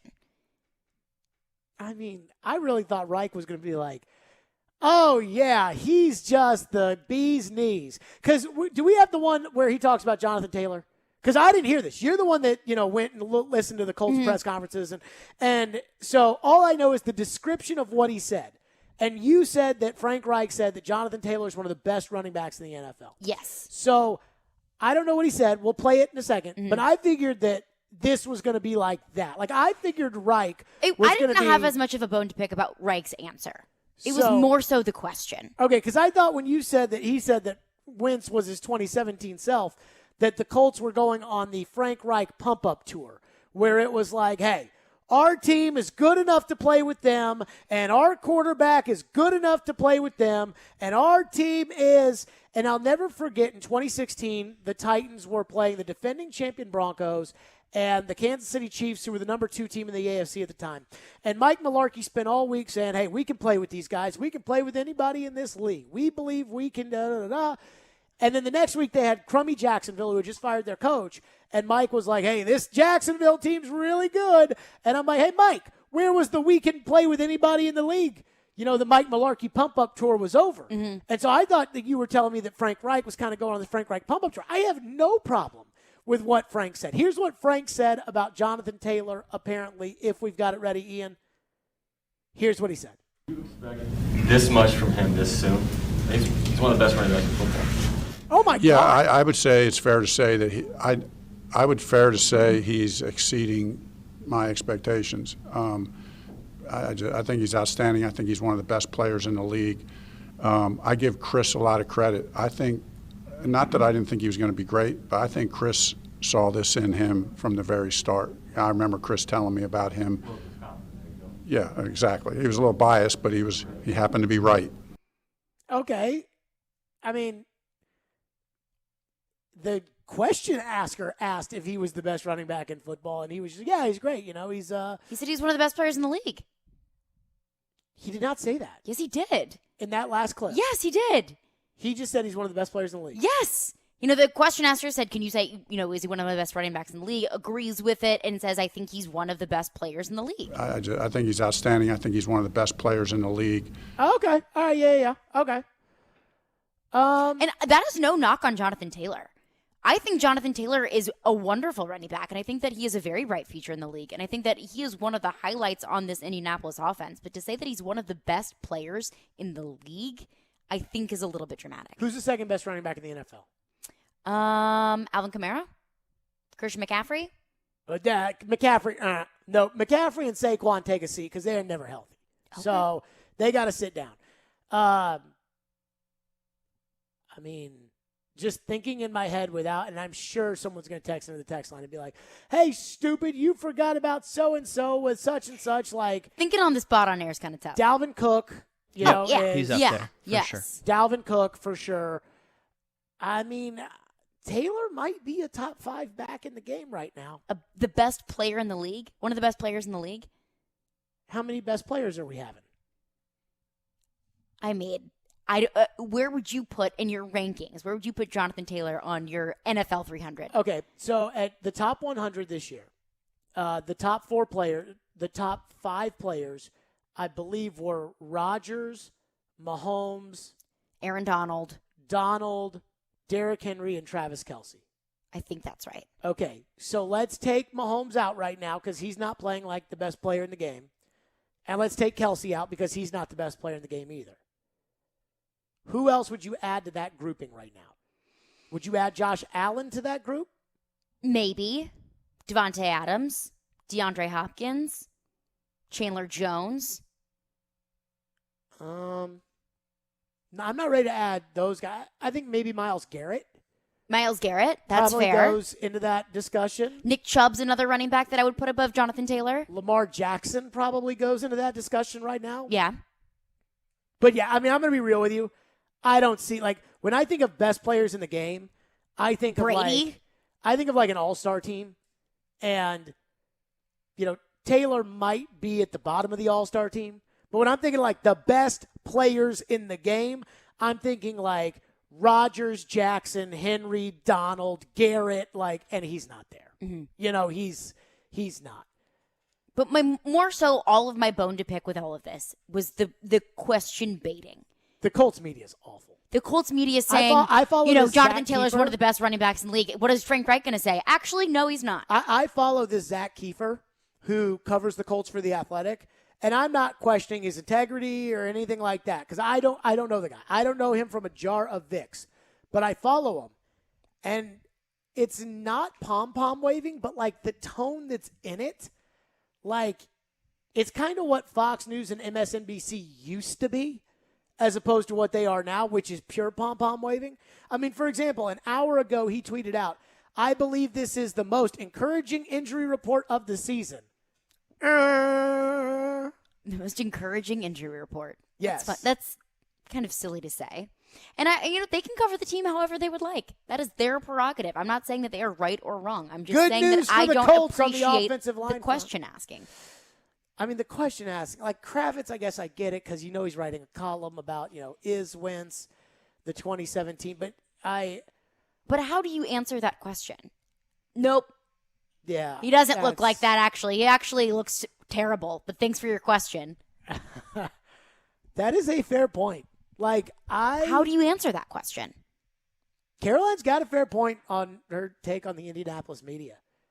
If it makes you feel any better, Floyd used to always dog the Titans media on their questions, but he would not do that publicly. Well, we're in the Titans media. We're not in the Indianapolis media. But we would sit here, say we'd run a press conference, and he'd hear questions asked, and he'd be like, "These questions are terrible." Just all across. Well, maybe he should have said it publicly. We went to the combine one year, and John Robinson was at the podium, and he's standing up, just kind of standing in the back. And, he never wanted to be the media, sitting there when these guys are asking questions. So he stands there in the back, and he just walks over and sits down in a chair and just starts laughing. Just I go, "What's so funny?" He goes, "They just asked, are there any corners in the draft?" And I was Nope. okay. This is a cornerless draft. I was okay. This draft is a circle. There are no corners. Those Colts questions. It's question baiting. Here's the thing that gets me with the Colts. Me, you, and Dan Dockich feel like the only three people who are legitimately critical consistently when it comes to Indianapolis. You flip on national TV, and all summer, Frank Reich is a great coach. Chris Ballard is a great general manager. The Colts have a great team. The Colts have a great roster. The Colts have a lot of depth. The Colts have, and I never saw that. I never understood it. They were the last playoff team into the AFC last year. They got bounced in the first round, and their average to above average starting quarterback left. And they're the same team. They're there. Now, it's I haven't gotten to this comparison yet with Indianapolis because 3 years ago, 2018, Titans beat Dallas on Monday night, played the Patriots at home, defending AFC champions, beat them, and everybody was like, "Oh, my God," and just annihilated them. And everyone's like, "Oh, man, the Titans are great." And it was kind of yes, they did beat these two teams. Well, they win on Monday night against a good team, and then they annihilate the defending AFC champions. Then they played the Colts, and they got crushed by the Colts. But I haven't brought that really up yet to be well, remember 3 years ago, because the reason they got crushed by the Colts is because they had Andrew Luck. And the Colts don't have Andrew Luck. And so I'm sitting here looking at Indy, and I feel like everybody just approaches this team like they still have Andrew Luck at quarterback. When they had Andrew Luck, I never picked the Titans to beat the Colts. They had no shot of beating the Colts. They're sending out Blaine Gabbert, Zach Mettenberger. But now Andrew Luck's gone now, and he's not coming back. And that's where I'm Colts ain't the same. Let's get to your phones on this and your text. 615-737-1025 is our phone number. 615-737-1025 is the phone number. We'll get your thoughts in on all of that. Stillman and Company right here. It's ESPN 102.5 The Game. Fireball Hot Take Friday. That's right. Fireball Hot Take Friday is tomorrow. But I want to tell you about how great Fireball is today. I absolutely love ice cold cinnamon Fireball whiskey, and there is nothing like it, especially if your team basically wins their division on Sunday, than to pour out a couple of Fireball shots. There is a big college hockey game in town. Somebody told me that they are coming here to celebrate that. I told them, make sure you pour that Fireball cinnamon whiskey. It goes down so smooth and it tastes so great. No better way to ignite the night than with Fireball cinnamon whiskey. Please do it responsibly. Be 21 years or older to enjoy. That's Fireball cinnamon whiskey. He will!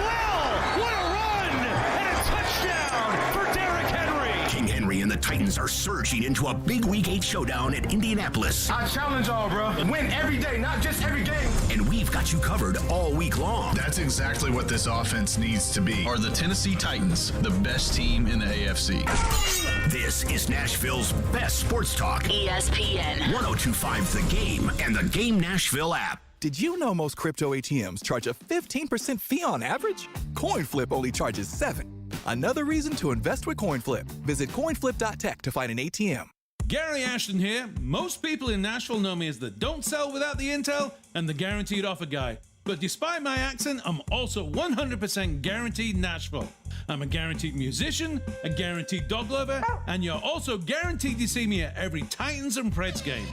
Guaranteed offer means the Gary Ashton team with RE/MAX Advantage will sell your house for top dollar with no cleaning, staging, showings, or open houses, and give you up to 90 days to close. So there's plenty of time to find your next home. Guaranteed Nashville means my team lives here and loves it here. We've served Nashville for over 20 years, and we're passionate about helping the people we call neighbors and friends, which is why we've had a long-standing tradition of donating to the Vanderbilt Children's Hospital. If you're thinking about a guaranteed offer, get the only one that's guaranteed Nashville. Request a no-obligation offer by calling 615-301-1650 or go to GaryAshton.com today. Remember, Gary Ashton, guaranteed Nashville. Hey Nashville, we think you deserve the very best driving experience, and now is the time for our Season of Change CPO event at Mercedes-Benz of Music City. When you purchase a certified pre-owned Mercedes-Benz, you're backed by the remaining new vehicle limited warranty. Once that expires, the certified pre-owned limited warranty goes into effect, providing an additional 12 months of coverage with unlimited miles. See all the perks and exceptional offers for your certified pre-owned vehicle from Mercedes-Benz of Music City, mbofmc.com. Halloween is here, and that means scary low prices at Electronic Express. Save big on the best 4K TVs from Samsung, LG, Sony, Hisense, TCL, and more. Keep an eye on your kids and your home with smart security from Ring, Arlo, and Night Owl. Appliances are covered with up to 50% off, in stock, and ready to deliver with up to 36 months free financing. Get spooky low prices this Halloween at Electronic Express. We make it happen. Attention Nashville, 3-Day Blinds is here to solve your window treatment needs. 3-Day Blinds has more than 40 years of experience designing, installing, and manufacturing high-quality custom window treatments. We transform homes with custom blind shade shutters and drapery with expert in-home design consultations. Your 3-Day Blinds design consultant is with you every step of the way, including setting up your installation. Book your free in-home design consultation today at 3dayblinds.com. That's 3dayblinds.com. Boys and Girls Clubs of Middle Tennessee ensures children and teens, especially those who need us most, are ready to read, ready for class, ready to graduate, ready for their career, and ready to serve the community. You can support local youth and their great futures by donating at bgcmt.org. Winter's a bad time for your furnace to go out, but it's never a bad time to call Lee Company. Our heating and air conditioning pros are available 24/7. No heat? Don't wait. Call Lee Company now at 615-567-1000. Our expert technicians will diagnose the issue and fix it right the first time. When you're cold, you need someone you can count on to bring the heat. Call Lee Company now at 615-567-1000 or visit leecompany.com. If you've missed any of today's show, just search Stillman and Company on Apple, Spotify, or your favorite podcast platform. How would you compare your health going into this Titans game versus? Much better. Much better. Much better. laugh almost at? No, I mean there's still plays to be made in that game from the pocket, and plays that definitely want back. But a handful of times that I'm like, yeah, I was stuck in mud out there. So definitely in a much better place. There you go. That was Carson Wentz, Colts quarterback. I mean, you were so bad that game, but you're going to be great this game, Carson. Yeah, that's all right, Carson. Yeah, that's the Colts media for you. I got to tell you, I don't know who's bigger homers, the Colts media or the Knoxville media that covers the Vols. I knew that was coming. Oh my God, those guys just drop their pants every time the coach walks by. It's like, Coach, how great is it to be the coach? Oh, Coach. And I feel like I'm getting that right now from the Colts media. Well, if they just giggled every time Carson Wentz answered a question. Like, oh, Carson, you're so funny. It's like when you have a crush on someone and they don't say anything and you're like, oh, that was a good one. Yeah, good one. That was you made a funny Carson. You worried at all about Carson Wentz's ankles now that they're healthy? Am I worried about the health of his ankles? Am I worried about... Are you worried about him now that he's got healthy ankles? Well, I think because people are like, well, San Francisco, he ran, Jared. I'm like, fine. And also San Francisco isn't very good. I was going to say they suck. I think that Carson Wentz absolutely is more of a threat with healthy ankles rather than not healthy ankles the last time that the Titans played him. And I think that that's something that the Titans know, that it's going to be more of a challenge trying to, rush the quarterback, trying to put pressure on Carson Wentz, because if they try to put pressure on Carson Wentz, he can move. He can get out of the pocket if he needs to. So obviously that is going to be more of a challenge for the Titans. But I don't think that Josh Allen or Patrick Mahomes... I was going to say, I ain't worried about him moving around as much as I was worried about last week. It doesn't make it any... Just because they were able to do it before doesn't necessarily mean that the Titans are going to do it again, because I think we've seen time after time with this team. They can show up one week and the next week you're wondering where the heck they went. But Josh Allen and Patrick Mahomes are also both two very mobile quarterbacks, and the Titans were able to sack the quarterback. So more of a threat than the last time the Titans played them, but I don't think it's anything that's leaving anyone shaking in their boots. Crispy will join us next. The Preds have won 2 in a row. The young guys look like they're playing okay. What does Terry Crisp think? Plus, we got some big ones this weekend. We'll get into that next with Crispy here on Stillman and Company. Hiller Plumbing, Heating, Cooling, and Electrical. They're proud supporters of the Nashville Predators. That's right. They have been just fantastic. You see that logo right there on the ice. Oh, it's just so fantastic. And Hiller's also proud supporters of the Vols and the Vanderbilt Commodores. You notice all the inventory shortages and empty shelves everywhere, and now there are serious shortages on equipment and products for your home. HVAC systems, tankless water heaters, and generators are going to be extremely limited in 2022. If you need a replacement, call my friends at Hiller today. Don't wait until you are out of options. Hiller has special financing available, so you buy now and you pay nothing until next year. It's really that simple. Hiller's work is backed by the Happy You'll Be Your Services Free Guarantee, and I can vouch for that because I use Hiller at my home. Learn more at happyhiller.com. That's Hiller Plumbing, Heating, Cooling, and Electrical. Call the Happy Face Truck today. This is Phil Tomasino, and this is Smashville. Tries to feed Tomasino in front, he scores! And the Predators win it in overtime, 3-2 the final. This is a flagship of the Nashville Predators Radio Network. ESPN 102.5 The Game. Genesis Diamonds is gearing up for their biggest and last sale November 5th, 6th, and 7th. It's an extra special event with savings of 20, 25, even up to 35%. Store-wide. Rings, earrings, pendants, bands, bracelets, nothing's held back for this once-a-year 3-day extravaganza. Acclaimed designers will be flying in with expanded collections and exceptional pricing. Plus, get 0% interest financing. The final store-wide sale of the year with discounts up to 35%. Get first pick on top gifts for the holidays November 5th through 7th only at Genesis Diamonds, Green Hills and Cool Springs. See store for details. When Genesis Diamonds has a sale, you know it's the real deal. And it's happening November 5th, 6th, and 7th. Our final store-wide sale of the year with deep discounts up to 35% off. This is the big one. The one where the staff knows they can break all the rules. Plus, the selection is nearly doubled with designers flying in their entire collections, all of it on sale. This is the last and best jewelry buying opportunity of the year. Save up to 35%, zero interest financing. November 5th, 6th, and 7th only at Genesis Diamonds, Green Hills and Cool Springs. See store for details. Got chronic joint pain? Not having success with steroids, but trying to avoid surgery? Well, thankfully, there's a better way. And now it's available here from the medical professionals at QC Kinetics. Hey, Willie Donick here. I'm talking about new therapies. Advanced, all-natural regenerative treatments that can not only just give you relief, but can also restore and repair damaged tissue, so you can have lasting relief. If you've got joint pain due to arthritis, knee pain, hip pain, shoulder pain, don't just think the old ways of dealing with pain are the only ways. You need to learn more about these new biologic therapy solutions. Call now for a free consultation. QC Kinetics, 615-249-4024. These remarkable new treatments increase mobility, decrease pain, and help restore tissue. They actually encourage your body to heal itself. Call now and learn more about these restorative, regenerative, and revolutionary alternatives. Don't wait. Call today. QC Kinetics, 615-249-4024. That's 615-249-4024. This is Stan Harrison, CEO of Apple Collision Centers. We understand that no one likes to deal with auto body repair and the inconvenience it becomes in your day-to-day life. I want to personally invite you to stop by and let our experienced staff see how we can help you make your vehicle look good as new. Apple Collision Center has 3 convenient locations: Old Hickory, Hendersonville, and Gallatin, ready to serve you.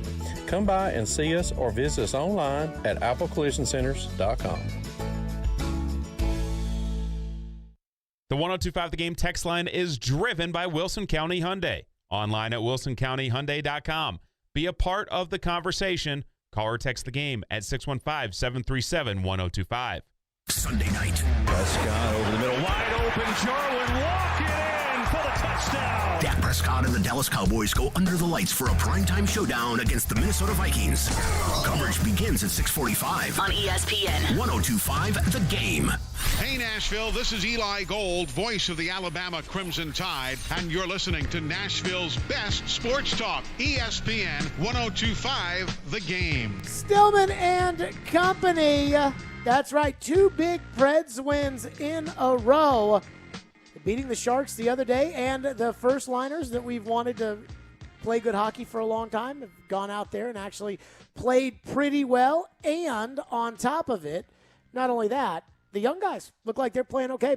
102.5 The Game has your chance to win Preds tickets during the month of October. Just post a picture of your radio dial set to 102.5 The Game on social media, Twitter, Facebook, or Instagram.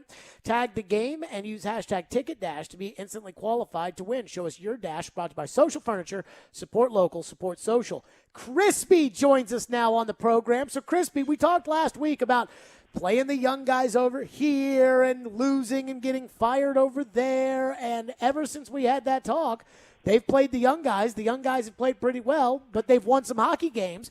And it does look like this team has had a punch in the arm or a shot in the arm or whatever you want to call it. It's still very early in the season. What did you think so far about the last 2 wins? Probably the biggest thing is that they're starting to play like the team we thought we might have. We thought we might put that we saw at the end of last season in the playoffs against Carolina when they were full bore and coming at them. And then the good training camp and everybody was gung-ho. And then we come out and just couldn't seem to get the puck in the net. We couldn't seem to get the 60 minutes put in to do it.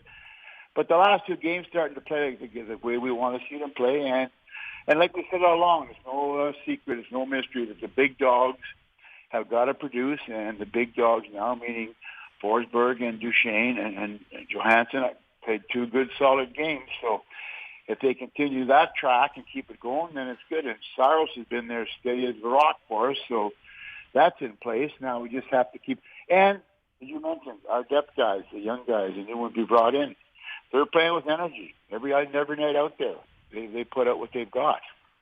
Crispy, what would your fair evaluation at this point of Philip Tomasino be? You know what? Probably what he showed me is he's got skill. He's got beaucoup skill out there. I mean, you watch him play, and what I really like about him is he looks like he's the type of player that he wants the puck over that blue line, and he wants to take it to the net. And we know he's not that big. He's not a slight build, but he's not that big. But he's determined when he hits over that blue line, if he gets the puck, he's going to find a way to get to the net. And I like his hands, the little bit we've seen of him. So when after the first game he got going, but then now you watch him, And I just think that this kid is what he did in junior hockey. Around the net, he's deadly, and he wants to get to the net to be deadly. So that part of the game I like. The rest will come with experience. What do you make of Eeli Tolvanen so far? I was listening to Robbie and Rexroad the other day, and they were talking about, are you concerned about Tolvanen right now? What do you? And I'm thinking to myself, it's 5-6 games. Like, not only that, I'll say this. They don't make the playoffs last year without Tolvanen. So I know there's something there because we saw it at a point last year. What do you think of him?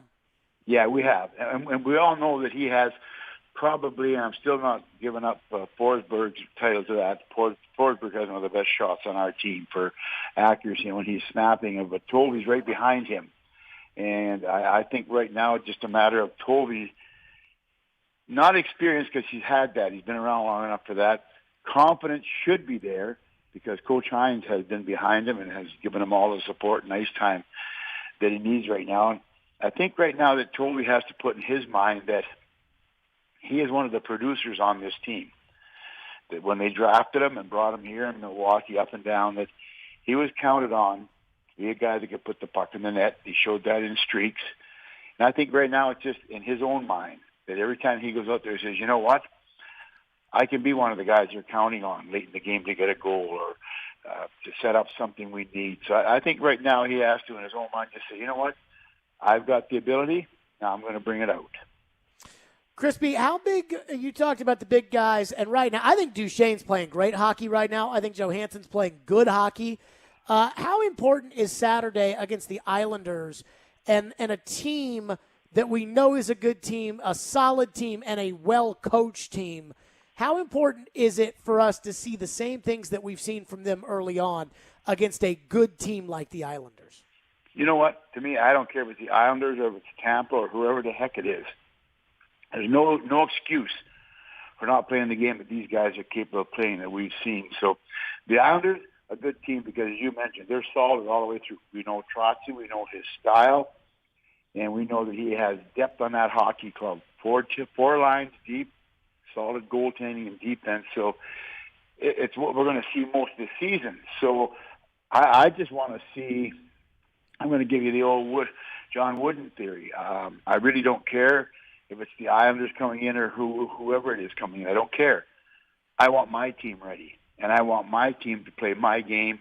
Let them worry about my game. And that's what I'm looking forward to now from our team for the other guys coming in, saying, what do we have to do to beat this Nashville Predator team? That's what I want to see. We've seen glimpses of the last two games, 2 big wins. The guys should be feeling good about themselves, but, don't waste all your energy patting yourself in the back.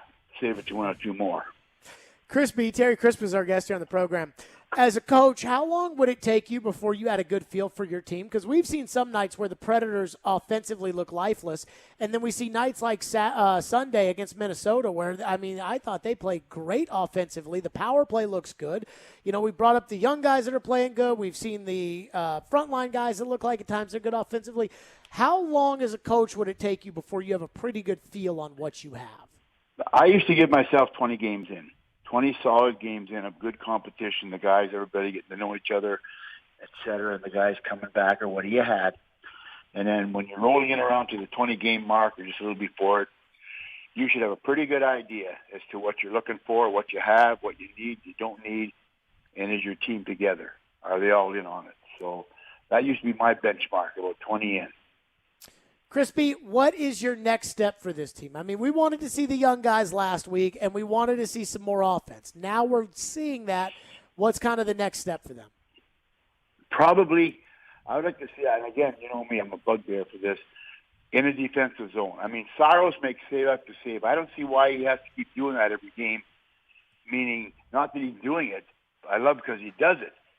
But when does the time come when he has to quit being the one that has to constantly bail the guys out in the last 10 minutes of a game? Why are we sort of letting up and letting the other team get a full bore on us, which has happened? So I want to get, first off, we used to say a full 60 minutes. And in the third period, they can work so hard for 2 periods. And how did you do it? How did you get a lead? Well, it's simple game plan, boys. How do we get the lead for the first 2?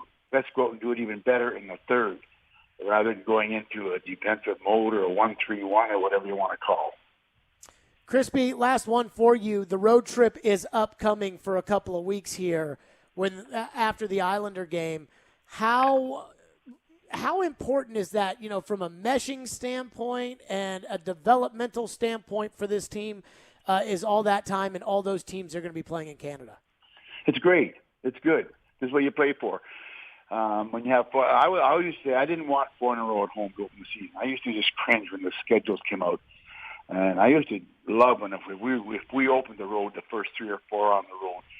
Because then if you have to get kinks to get out, if you have things you want to iron out, do it in the other team's building, not in front of your own hometown fans and whatnot. So for me, I don't care where, but hey, if you're going to be good, you got to win in the road too. Crispy, as always, appreciate you. We will talk next week. We'll have a handful of games to discuss at that point. And meanwhile, I'll see you at the deli at some point, Crispy. I'll be there at the downer, buddy. Say hi to Caroline. All right. Appreciate you, Crispy. Terry Crisp joining us on the program. And I think that this road trip's going to be pretty telling for us. If these guys are still, good, bad, indifferent, whatever have you. There is one other thing of hockey note that I'm keeping up with. Has Joel Quenneville been fired yet today? I have not seen any news, but I am thinking it's just a matter of time. I mean, he's getting fired, right?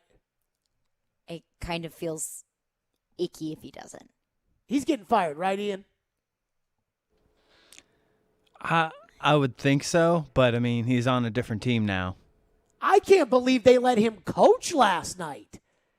Like, that was freaking crazy. So I read, I saw the Blackhawks had gotten fined $2 million, and I knew that, there was a sexual assault issue. But when that had happened, it was like, when it happened was right before we jumped on the air Tuesday. Mm-hmm. So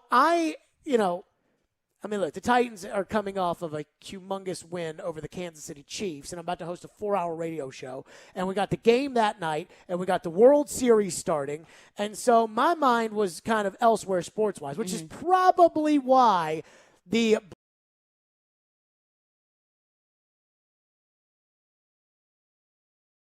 on Tuesday was because, we got football and the World Series. It would get swallowed up by all of the other news. And it really did. Like, I knew they got fined, and I knew that Stan Bowman got fired, but I didn't really know much else. I read the report last night. Oh my God. I saw that. I texted somebody in the league, and I said, shouldn't that be more like a $20 million fine than a $2 million fine? Now, I have not read the full report. Oh boy, it's the pictures.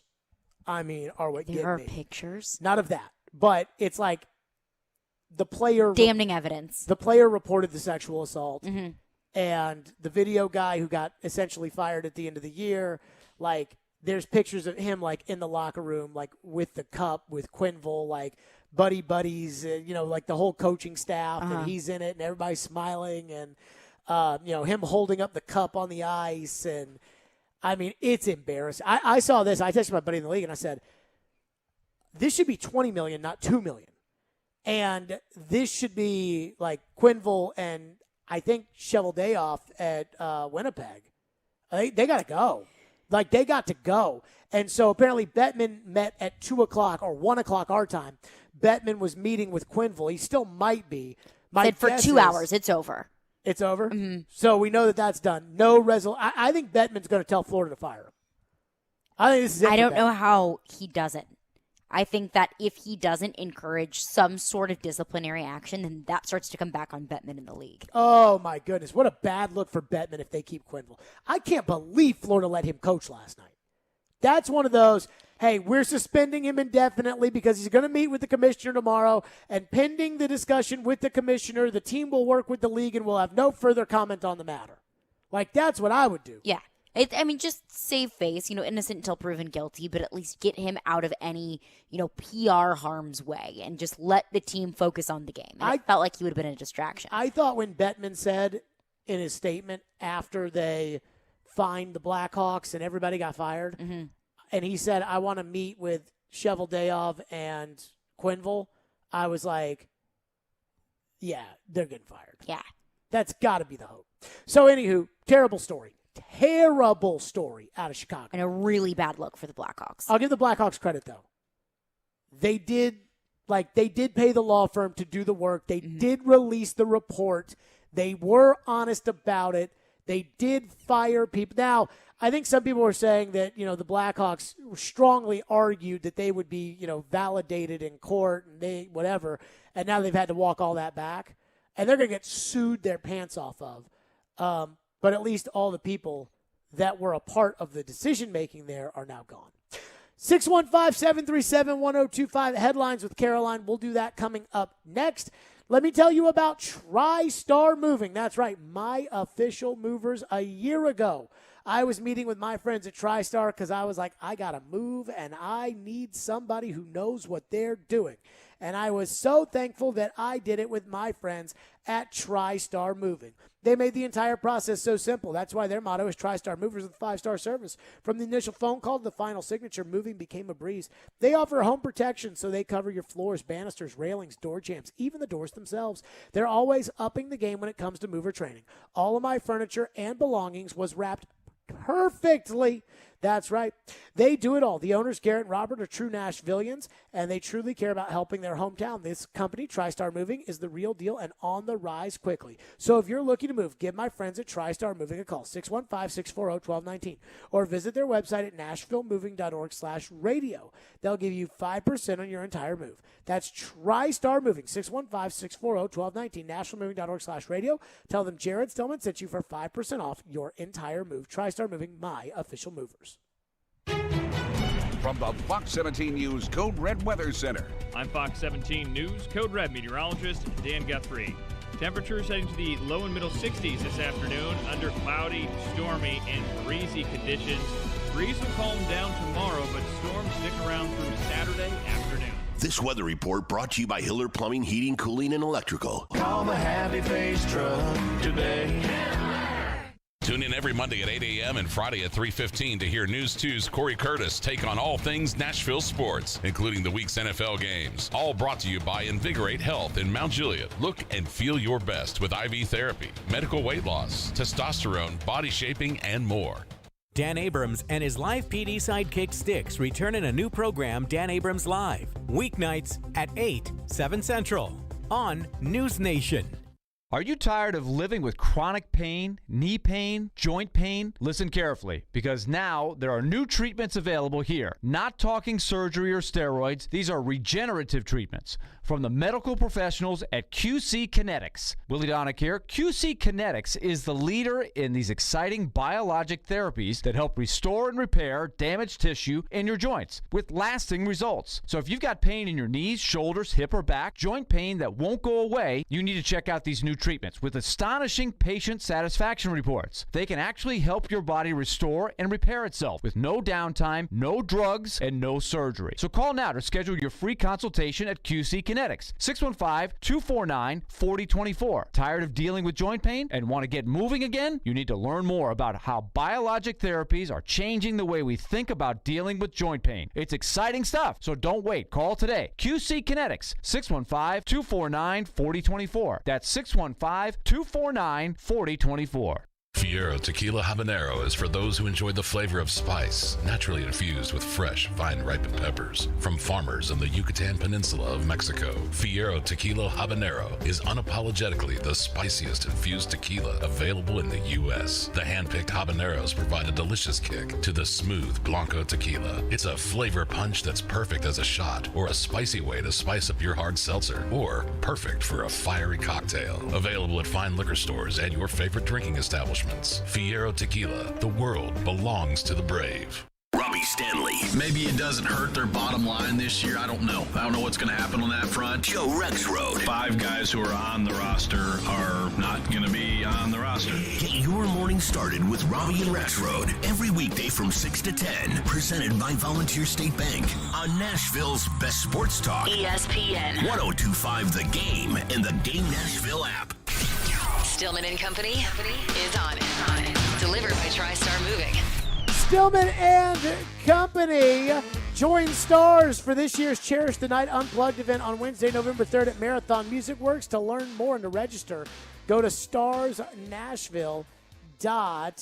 org. Time now for Headlines with Caroline.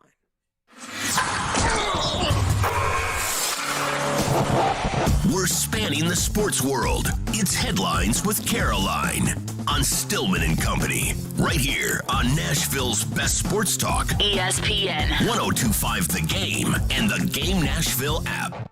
Headlines with Caroline presented by Fiero Tequila, supposedly the spiciest infused tequila on the market. The world belongs to the brave. Tonight, the Cardinals play the Green Bay Packers in a huge game with huge NFC implications. But yesterday, the Cardinals took a huge hit when defensive end J.J. Watt announced that he will likely have season-ending shoulder surgery. So he injured his shoulder in the second quarter on Sunday against the Texans. Still managed to play the rest of the game, finished with a tackle for loss and a quarterback hit. But the shoulder injury has been developing and will likely be out for the rest of the season. I mean, a guy that they could really use tonight against the Green Bay Packers. But what's interesting enough is J.J. Watt started all 80 games in his first 5 seasons. Missed 13 games in 2016 because of back surgeries, 11 games in 2017 because of a fractured left tibia, 8 games in 2019 because of a torn pec. If he misses the rest of this season, he will have missed 42 games in 6 seasons since that 80-game run. So he would have missed at least half the games in 4 of those 6 seasons. This will also be the 4th time in the past 6 seasons that he has suffered a season-ending injury. I mean, Carolina paid him a bag. The Cardinals paid him a bag, and he's out for the rest of the year, most likely. Dumb guys stay dumb. Fat guys stay fat. Injured guys stay injured. Okay. Next time somebody's injured that is chronically injured and the Titans want to trade for him, this is why Floyd was always against that stuff. This is why Floyd was always against paying top dollar for somebody who was hurt. Because injured guys stay injured. And JJ's injured again. And JJ doesn't try to get injured. I don't think there's anybody It's not his fault. Who plays the game as hard as JJ. Mm-hmm. But he's always hurt. And I wanted them to sign JJ. Now, I didn't want to sign him for that kind of money. But I did want JJ Watt on the Titans. But I felt like JJ was going to need to take a discount because he's always hurt. He ended up getting paid more. But this goes back to the fact that injured guys stay injured. And this is a fear I have for both the receivers about paying them. Julio Jones seems to be chronically injured, and A.J. Brown has had injury problems throughout his entire career. You give A.J. Brown the bag, A.J. Brown gets hurt a little bit more because he's a little bit older and's got more wear on him. I think it does concern me, but when you invest in injured guys, this is kind of what happens to you. Big loss for Arizona. But there is some good news for Arizona. DeAndre Hopkins was originally listed as questionable with a hamstring injury. Does that sound familiar? But he will play tonight against Green Bay, and also Green Bay will be without Devontae Adams and Allen Lazard. They are both on the COVID-19 reserve list. See, I don't even care who Rodgers has at wide receiver. I think he'll find a way to make it work. I don't know if they're going to win, but I am not worried of Aaron finding guys to catch the football. But it definitely doesn't help not having Devontae Adams up there. Well, yes. Okay. Just making sure we're on the same page there. What's next? The NFL's Rooney Rule, obviously a rule that's designed to further enhance diversity, equity, and inclusion in their hiring practices in the league, has just been tweaked a little bit. So the rule has been expanded to require teams to interview at least 2 external minority candidates for GM and executive of football operations positions and at all coordinator roles. Before, teams were required to just interview 1 for those positions. It doesn't do anything for the day-to-day fan. It's not even about the fans. It doesn't do anything to make teams hire minority candidates. No. I mean, the Oakland Raiders, when they hired John Gruden to be their coach, do you know who they interviewed to meet the Rooney Rule? Who? T. Martin. No, they didn't. Yes. No, they did not. Yes. Oh, gosh. A guy who had just been fired as a college coordinator. Then again, Cliff Kingsbury, but... Well, at least Cliff Kingsbury was a head coach. I mean, they literally interviewed T. Martin. A guy that I don't want to assume that they weren't going to hire him, but I can only assume that the Raiders had zero intention of hiring T. Martin. I do think the draft pick compensation, like the 49ers are going to get paid on compensation because Robert Saleh, and I believe they lost somebody in the front office who is a minority candidate. Mm-hmm. And so, like, the 49ers are going to get picks in return. I think that may make you want to hire more minority coordinators because you get picks if you lose them. And doesn't that feel kind of gross that you hire minority candidates because you get compensated for it? So I do think that most things in life that are for the positive at some point require an incentive in order to make it happen. That's probably fair. Which I hate saying, but think about all the things that have been incentivized in order to have people get vaccinated. Like, shouldn't you want to be healthy? Like, shouldn't you want to not die? But it's like, you got to incentivize people. It is what it is. It's a tricky situation there. But moving to the college side of things, this is from ESPN's Heather Dinich. So the bowl season executives who oversee the operation of 43 college bowl games sent a letter this week to hundreds of leaders in the college football world asking that any future college football playoff games in the new potential expansion model be held at a bowl site instead of on campuses. Thank God. So the College Football Playoff Management Committee will have met in Dallas today and yesterday to continue discussions about possibly expanding the college football playoff beyond the current 4-team model. This is, the latest in possible expansion. But they sent the letter, and it says, we believe any plan for an expanded playoff should include all playoff games being played within the traditional bowl structure, not the home site of one of the participating teams. The bowls would provide a neutral, competitively fair setting for these games as they have throughout their history. To exclude bowl games from any round of an expanded playoff would be harmful to bowl season, individual bowls, their host communities, and postseason college football in general. Now, I originally had thought it would be so fun to have playoff games on college campuses. Like, how it would be great for the college. It would be fun. But this letter does prove a very fair point in that parity in the college football playoff means everything. I just don't want home games in the playoff. Yeah. This is not the NFL. But, you're always not you want to always, play home games in the NCAA basketball tournament? But it's kind of likely that one team is going to end up playing in kind of a home environment anyways. LSU played in New Orleans for the national championship. That's luck of the draw. That's it's like luck, and it's a coincidence. Tampa Bay getting a home game in the Super Bowl last year. It's coincidence. You can't plan around that. But I do believe that I don't have a problem with closeness for a better team. Mm-hmm. I have a problem with home game. Georgia playing in Atlanta. Right, and Georgia season ticket holders getting the options to buy Georgia tickets at Sanford Stadium for Georgia to play. I have a problem with that. I don't have a problem with, hey, Georgia is the number one team, and this year the closest bowl to them is Atlanta, so Georgia gets to play in the Dome, and they're going to have most of the fans, but I don't, that's not how, this is not baseball or women's basketball where they need the gate revenue. They'll get the gate revenue. I think that it should be the way it's always been, which is neutral sites. And I do think this probably means that the Music City Bowl is somewhat in play. Which would be great for the Music City Bowl. But I also say, NFL games in the playoffs, that's your incentive to finish higher in the seeding is so you can get a home game. And I think that was one thing that I thought about that I was very pro playoff games being held at college stadiums was that's more of an incentive to finish higher. Because whenever you have a 12-team playoff, if you're 11-1, you kind of feel like you're in. Mm-hmm. Yeah, I think it's better for the cities and everything else. Yeah, it's great tourism. College is neutral site. That's college basketball is neutral site. College football is neutral site. College is neutral site. Pro sports home games until the Super Bowl. Mm-hmm. And I'm fine with that.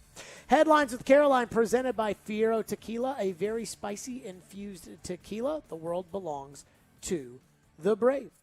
Coming up next, Ryan Tannehill's biggest problem right now, and now somebody other than me is discussing it. In this case, it's him. We'll get to that next here on Stillman and Company. I love my Bolin Branch sheets. That's right. Everyday essentials that you have to have, that you are with and cannot live without and cannot have inferior products. Sheets are one of them. Get Bolin brand sheets like I have. If you dream of a comfortable sheet at a price that won't keep you up all night, look no further than the Bolin brand sheets. I have the Bolin Branch. I have the gray silverish sheets. They're satin. They're organic. They're just so great. I'm not just saying this because I'm obviously a fan of them and partnered with them. I'm saying this because I freaking love my Bolin Branch sheets. And when I don't sleep on my Bolin Branch sheets, I'm like, when are the Bolin Branches getting put on the bed? I absolutely love my Bolin Branch sheets. They've got their signature hem sheet, which are a bestseller for a reason. They're buttery soft, lightweight, organic cotton and a classic satin weave for sheets that get softer over time. Not too hot, not too cold, the perfect year-round sheet for most sleepers. Experience the best sheets you've ever felt at bowlinbranch.com. You'll get 20% off your first set of sheets when you use the promo code JARED, J-A-R-E-D, at checkout. That's Bowlin Branch, B-O-L-L-A-N-D, branch.com, promo code JARED. Take us wherever you may go. There are two guys on my untouchable list. Tune us in anywhere, anytime. Every team's got those. That's my point. Just search The Game Nashville in your app store and download today. And keep it locked on Nashville's best sports talk. ESPN 102.5 The Game. ElectronicExpress.com. We make it happen.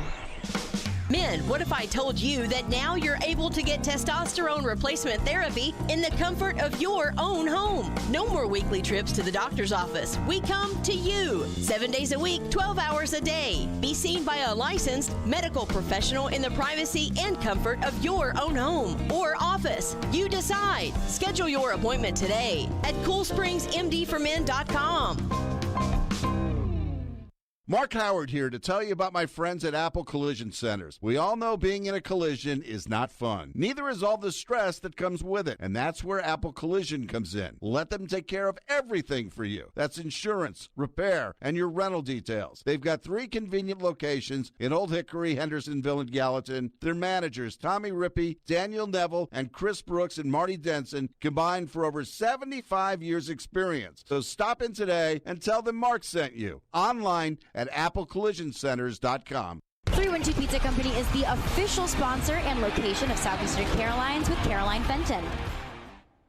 Even with the national supply shortage, Hi-Fi Buys retail store stocked up months ago. For this week's 44th anniversary, we have a huge in-stock selection of 4 and 8K TVs, projectors, speakers, soundbars, subwoofers, streaming players, and more. And because we planned ahead for this event, we made special purchases before most manufacturer prices increased. Now, we're passing those savings on to you. Let's talk TVs. We have nearly every Sony TV in stock, plus great prices on Samsung, LG, Sierra. Some year-end models we're practically giving away. Do not wait. Shop for the holidays now. Shortages are happening and prices are going up. Get the best for less now. At Hi-Fi Buys, when we have a sale, it's a real deal. Just the very best quality for the very best price. Some sale prices can't be displayed. See sales associate for your special price. Get over to Hi-Fi Buys 44th anniversary sale. This week only. This sale will not be extended. Hi-Fi Buys. See us on Nolensville Road or HiFiBuysNashville.com. Custom division, special order manufacturers that prohibit discounting excluded.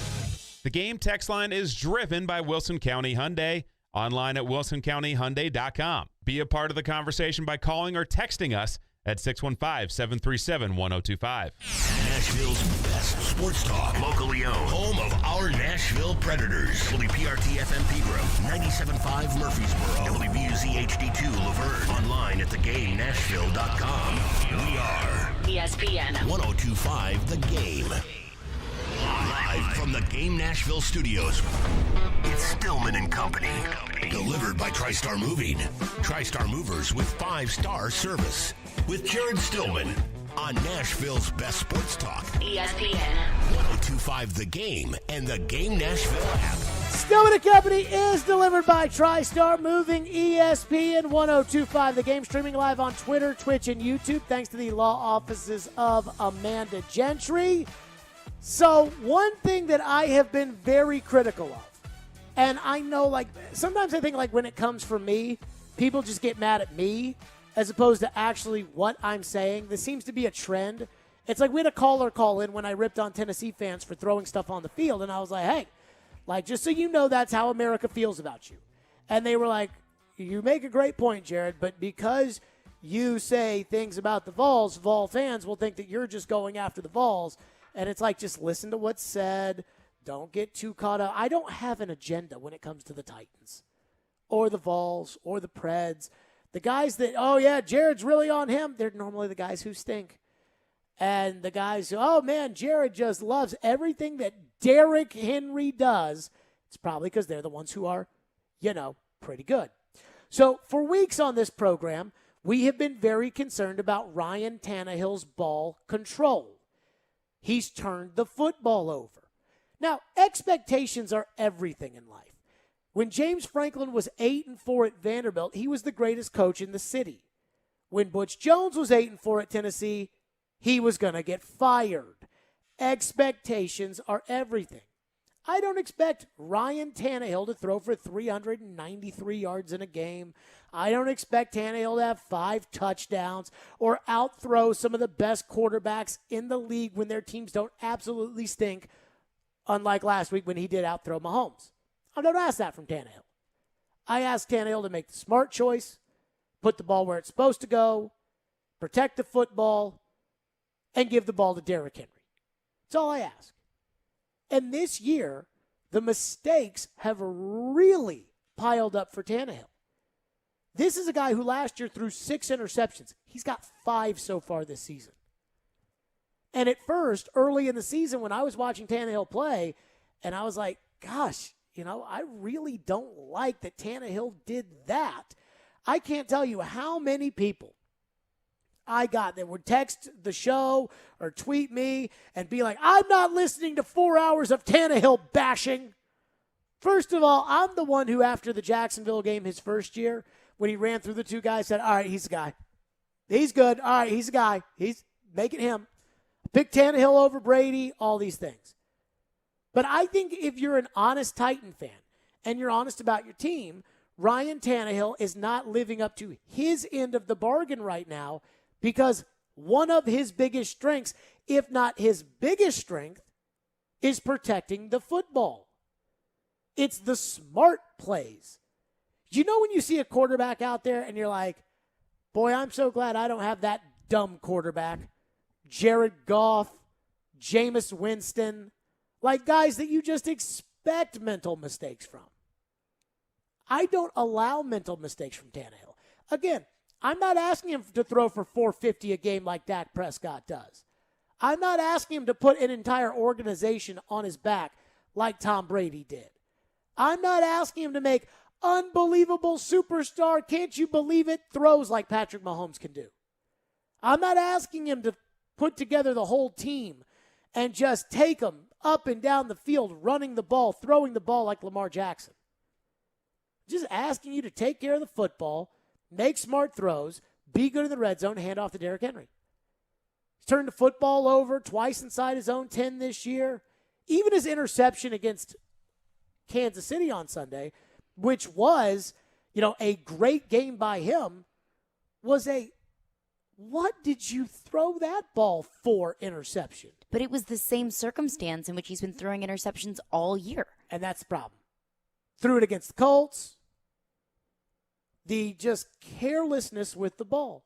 Even the delay of game in overtime against the Jets, I thought was a big, humongous, game-altering mistake. And I don't accept that from Ryan Tannehill. But now I feel like people are starting to take notice of, hey, this guy who threw 7 interceptions 2 years ago, who threw 6 interceptions last year, has 5 interceptions through 7 games. And Tannehill was asked about ball control against Indianapolis this week, and here's what he said. Guys obviously want to take care of the football, but with the Colts so good at taking the ball away, I think they've got like 16 takeaways already. Is that an extra point of emphasis this week as you go into the game? Yeah, no doubt. Obviously, you mentioned the number of turnovers that defense has gotten so far. Earlier in the season, they're going after it. You see them hammering at the football. Almost every rushing play, there's somebody coming in, hammering at the football. 53 especially does a really good job. He's accurate with it, and he creates a lot of fumbles, due to the hammer. So that, and then, they're making plays on the back end as well. So we have to be smart, have to be secure with the football, and take care of it. So the quarterback normally speaks for the team. I don't need Tannehill to speak for the team when it comes to the turnovers. I want to know about your turnovers, and I want to know why you keep turning the football over, because I will say this. If you turn the ball over to Indianapolis this week, like you did a couple of weeks ago, when Tannehill threw one right over the middle he had no business throwing, when Chester Rogers had a ball hit him in the shoulder, pop up in the air, intercepted by the Colts, Nick Westbrook-Akina fumbled the ball at the 6-yard line, you do that on Sunday, you will lose to Indianapolis. You're on the road. They're healthier than they were. They've got a little bit of confidence. You do that. You fumble that football. You turn the football, you will lose. But I wonder if Tannehill takes as seriously the interceptions as I do. Because this is the hallmark of Tannehill. When he's good, is that he doesn't turn the football over. And I am a little worried. I am worried about this Sunday. I am worried about this trajectory where Ryan Tannehill is essentially on pace to throw 12 or 13 interceptions. And for some quarterbacks, that's fine. But not him. Like if I was a Kansas City fan right now, I'd be scared to death about why Patrick Mahomes is throwing all these interceptions. But Mahomes can throw some interceptions because he can go get them back for you. I don't ask Tannehill to throw 3 touchdowns a game. And, I mean, this is used as a bad term, but I'm not sure it is. Tannehill's a game manager. But part of managing the game is not throwing the football to the other team. And not those just panic interceptions that we saw on Sunday or that we saw against the Colts the first time. I always love, people always make excuses for their quarterback unless they just can't stand the quarterback and they want to get rid of him. So, I don't think San Francisco fans make excuses for Jimmy anymore. But no, pretty much that. Everybody will come to the defense of their quarterback.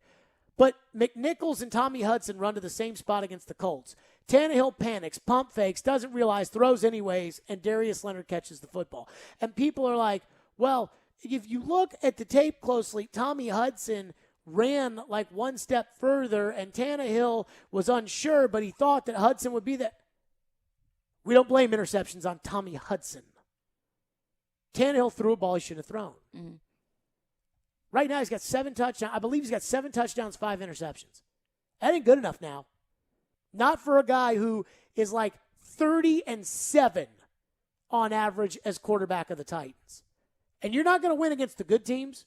Last week was a bad team. The Chiefs right now are a bad team. You're not going to win turning the football over.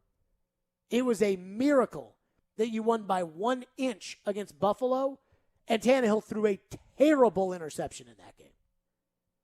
So I do wonder, Tannehill can talk, the coach talk and the quarterback talk of, we've got to watch out for them trying to create fumbles, punching the ball out. 53. You worry about you.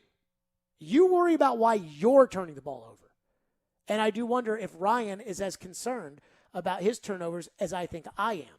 And I wonder if the fans are as concerned about his turnovers as I am.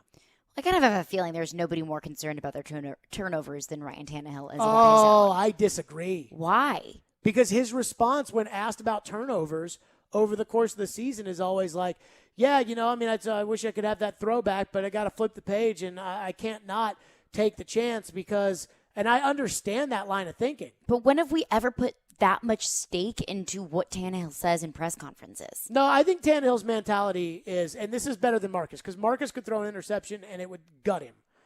He would just sit there and, sulk for the rest of the game. If Marcus threw a first quarter interception, it was going to be a long day. Tannehill has thrown an interception before and then got back up off the mat and just kept playing quarterback, which I'm okay with. But I'm not okay with the turnovers. I'm not okay with, the Joe Rexrode. Gosh, I tell you what, Joe's got some homer takes every now and then. I cannot with Joe.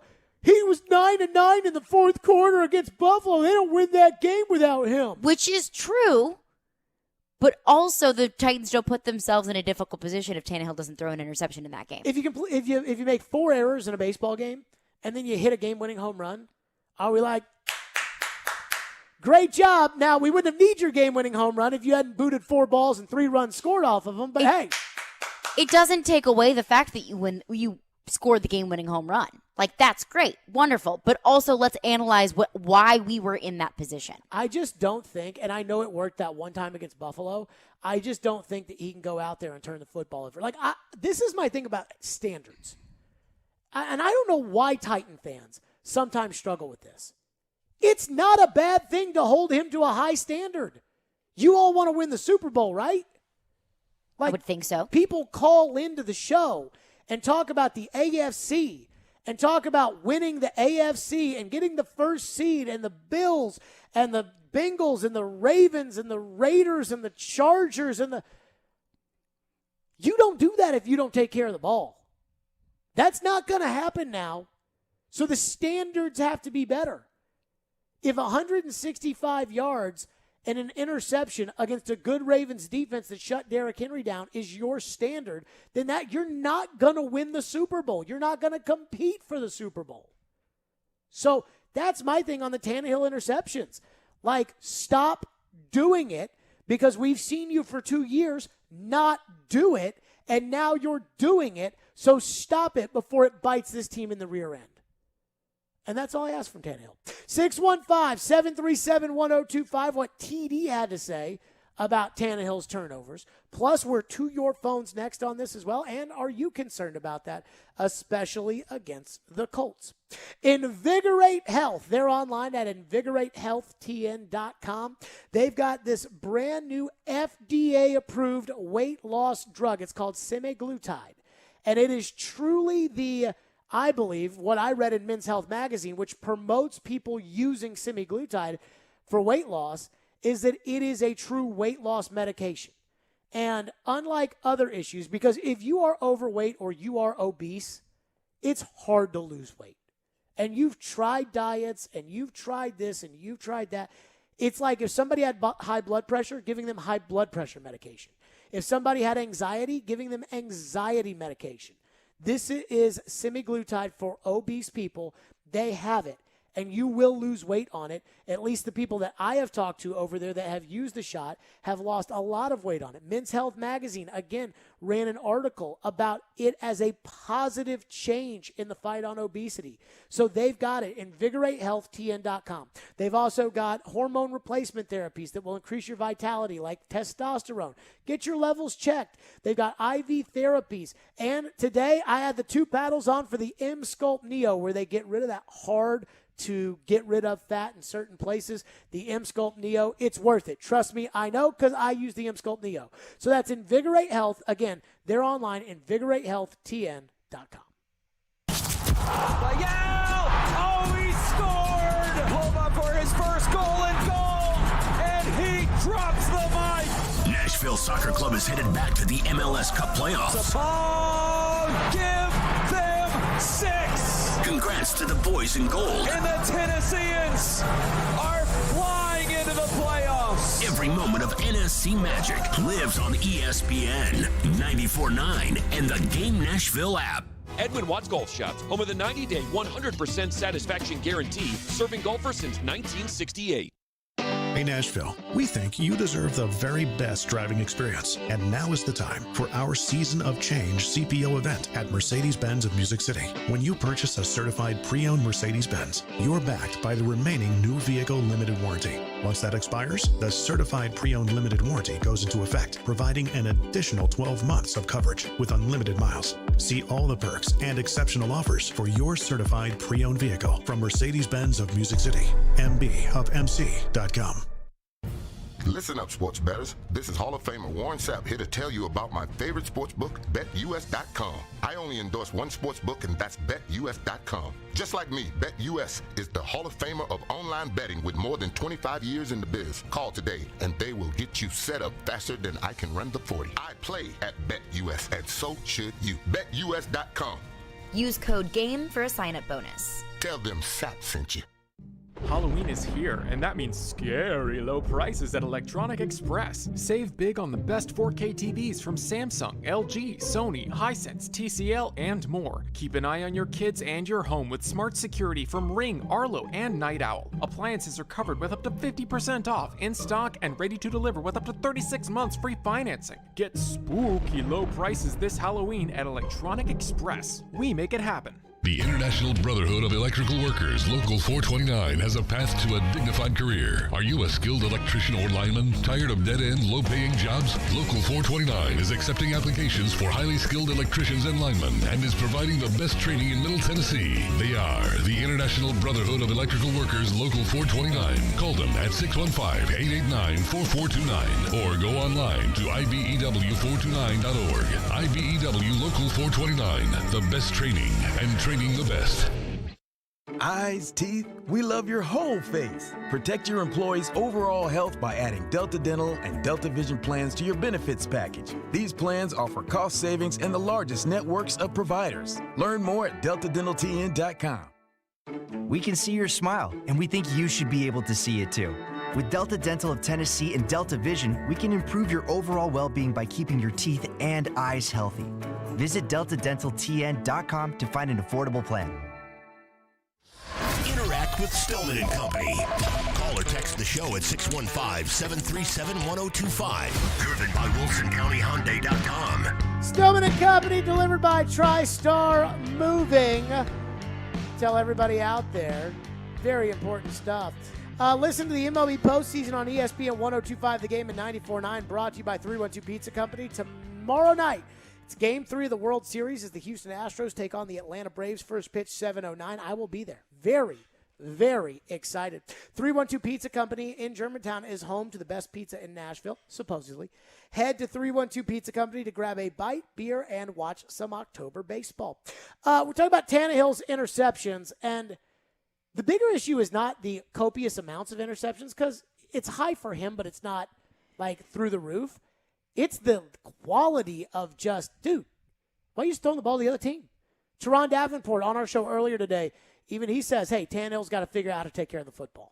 It is a little concerning because, like I said, it doesn't factor into the equation. Like, the way the Titans play football, they need to win the turnover margin. Like, it's almost essential, you know what I mean, because of the way that they play. You can't afford to give the opposition extra chances to score, because that's just not the way they're built. You know, they're built to wear you down, grind it down, control time of possession, right? You look at each week, they're pretty much leading in time of possession, with the exception of maybe the Cardinals game and the Seahawks game maybe. But, you know, those are things that you have to control in order to be able to win, and turning the football over is not going to help that.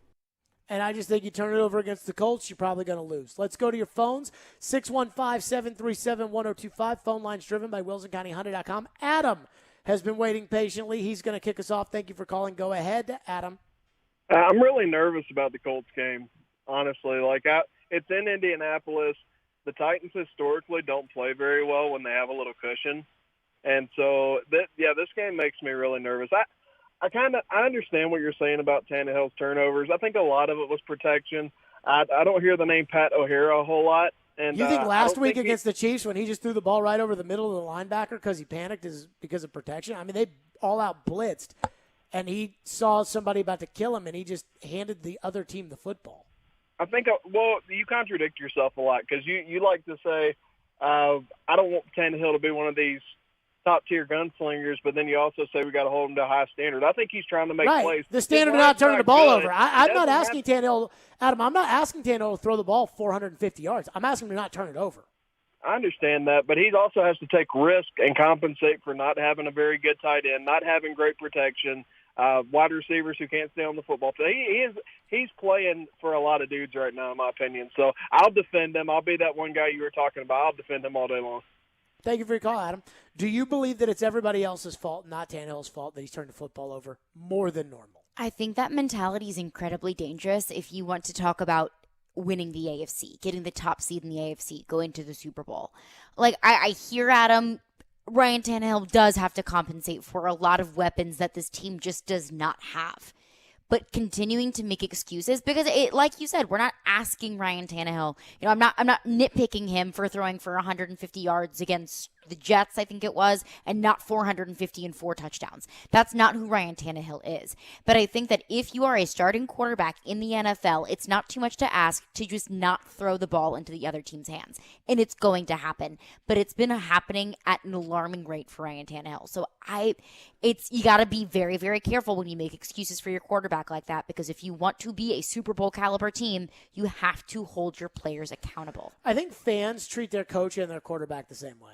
Like, if you love your coach, you will make every excuse for why your coach didn't win in the book. And then there's a moment where you just snap in half and you hate everything your coach does and you can't wait for him to be fired.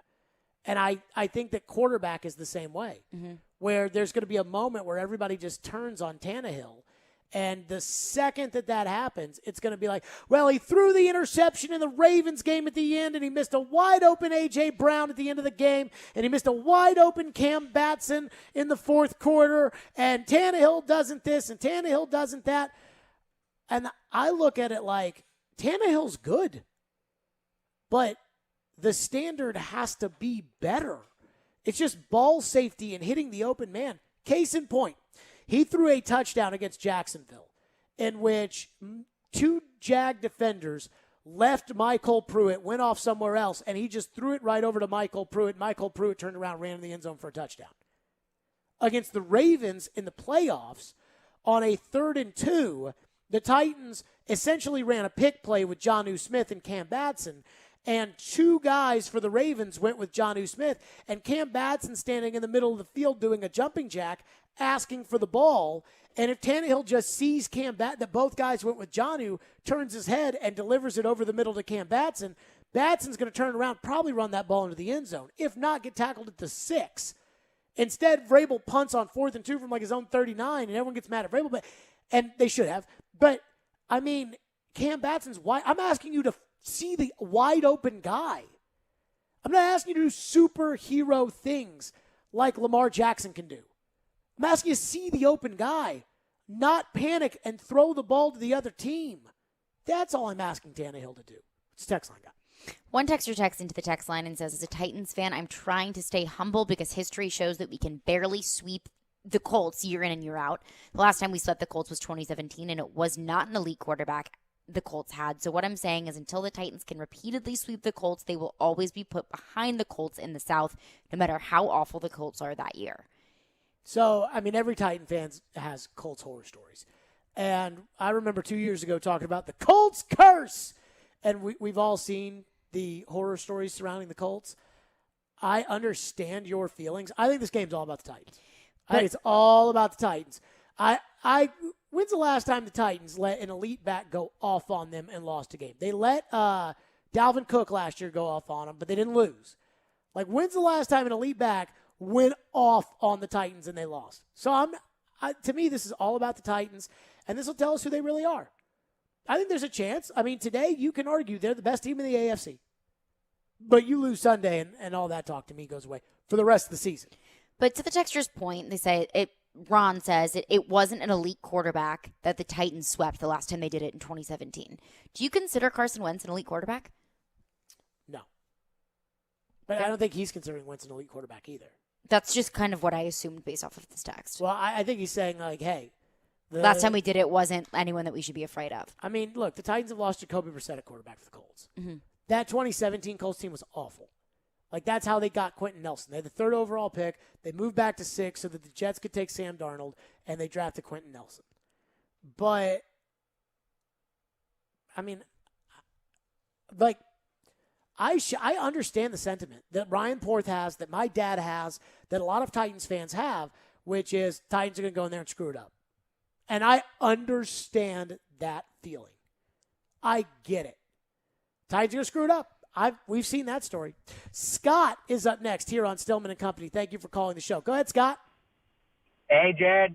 I was just calling in because I really feel like the Titans are starting to kind of finally come into their own because of the lack of the chemistry that we've had as a team because of there was no reps in preseason. There was no Julio, there was no AJ, there was no Taylor Lewan, and now that we're finally starting to get all those pieces back together, Tannehill's going to be a little bit better about being able to control the ball and not throw and do the dumb passes because we're finally starting to get into a groove.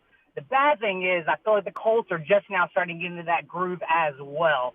So just wanted to kind of defend Tannehill a little bit and see what your thoughts were. I think the reason, thank you for your call, Scott, I don't know how much of it was the lack of preseason. I think it's A.J. Brown. I think that's the difference. Is A.J. Brown does 2 things. One, he's a playmaker. And right now you have 2 of them. You don't have any other player on offense that's a playmaker other than him and Derrick Henry. And he is a playmaker. And he did that against Buffalo. The second thing is he doesn't have to be open for Tannehill to trust that he can put a ball in a certain spot and AJ's going to go get it. So, I mean, he's sitting there saying, well, AJ was out and Julio was out and Taylor Lewan was out. Taylor Lewan's still out. Taylor Lewan missed last week. Bobby Hart went in at left tackle last week. So I ain't worried about that. But I think A.J. Brown has given another dimension to the offense. Derrick ran for 150 against the Jets and you lost. because nobody could catch the ball. They threw a deep ball to Josh Reynolds. He dropped it. There were guys that couldn't get open, all kinds of stuff. So I think A.J. Brown's the difference here. I mean, I think A.J. Brown is like adding a power hitter to the middle of the lineup. It's like, look, he's not the Derek's the cleanup hitter, but A.J. is, the guy that is behind him, and like Barry Bonds and Jeff Kent. And he's Jeff Kent. What's next?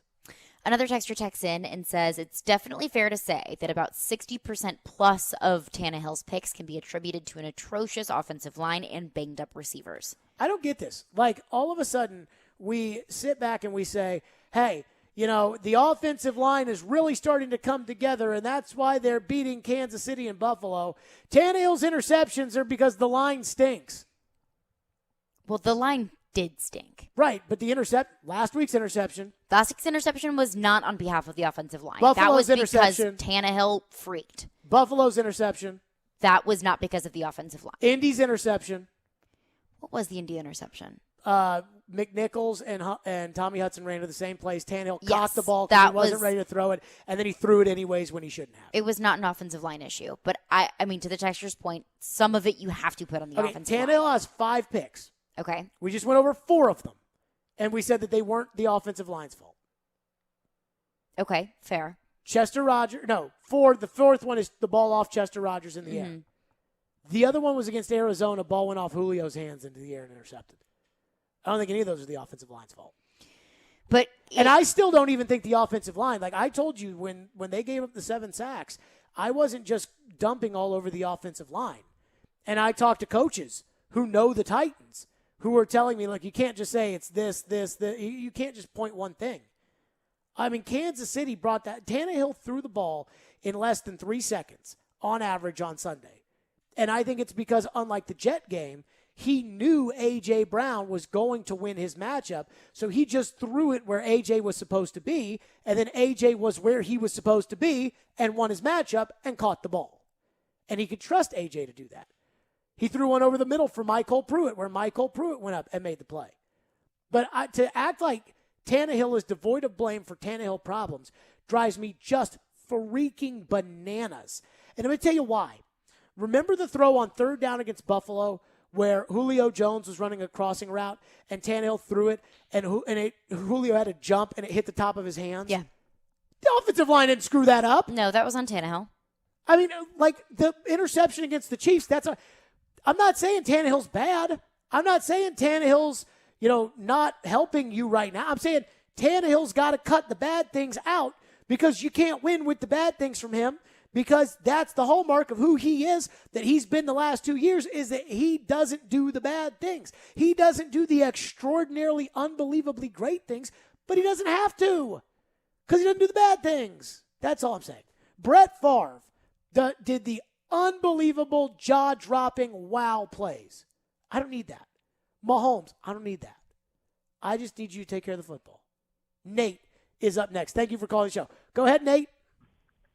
Yeah, I saw the news today that Lewan was back at practice, and I just think the best thing for the Titans right now would be to try to trade him before the deadline gets here. And it seems like the line always plays better when he's not in there. At least with Saffold, when he gets hurt, you can guarantee he's coming back into the game. But as far as the Tannehill stuff, I think a lot of that has to do with they didn't have any preseason practice. There's no chemistry. So, and that affected him in the middle of this past week when he threw the ball right over the middle of the linebacker? No, that was a bad throw. But, I mean, like a couple of the interceptions he's had this season are tips off the hands or something like that. Last 2 seasons, we've had no complaints. Just give him a couple games to get it straightened out. Thank you for your calling, He's the best quarterback we've. Yeah. I appreciate the call. I feel like I've been doing this too often. When there's a guy on your team that you don't want, chances are other teams don't want that person either. So the idea of I think we should trade Taylor Lewan. What is the going rate for a $15 million cap hit who runs his mouth all the time and it goes at the fans and can't even stay healthy or not get a PED suspension? Probably not very high. Okay. So it's we need to trade Lewan. No. You need Taylor Lewan to play left tackle. You need Taylor Lewan to stop being a distraction and holding his own press conferences that get everybody worked up every week, which so far, since he hasn't played, he's done a good job of not doing. You need him to go back out there and be your left tackle. In passing situations on Sunday, the Titans rammed Jeff Swaim onto the field because they used him as a tight end who literally just stayed in and blocked. You can't have that. You need a left tackle who can go up against a legitimate pass rusher in the NFL and block them one-on-one. Now, I know Taylor hasn't been great, but he's better than Bobby Hart.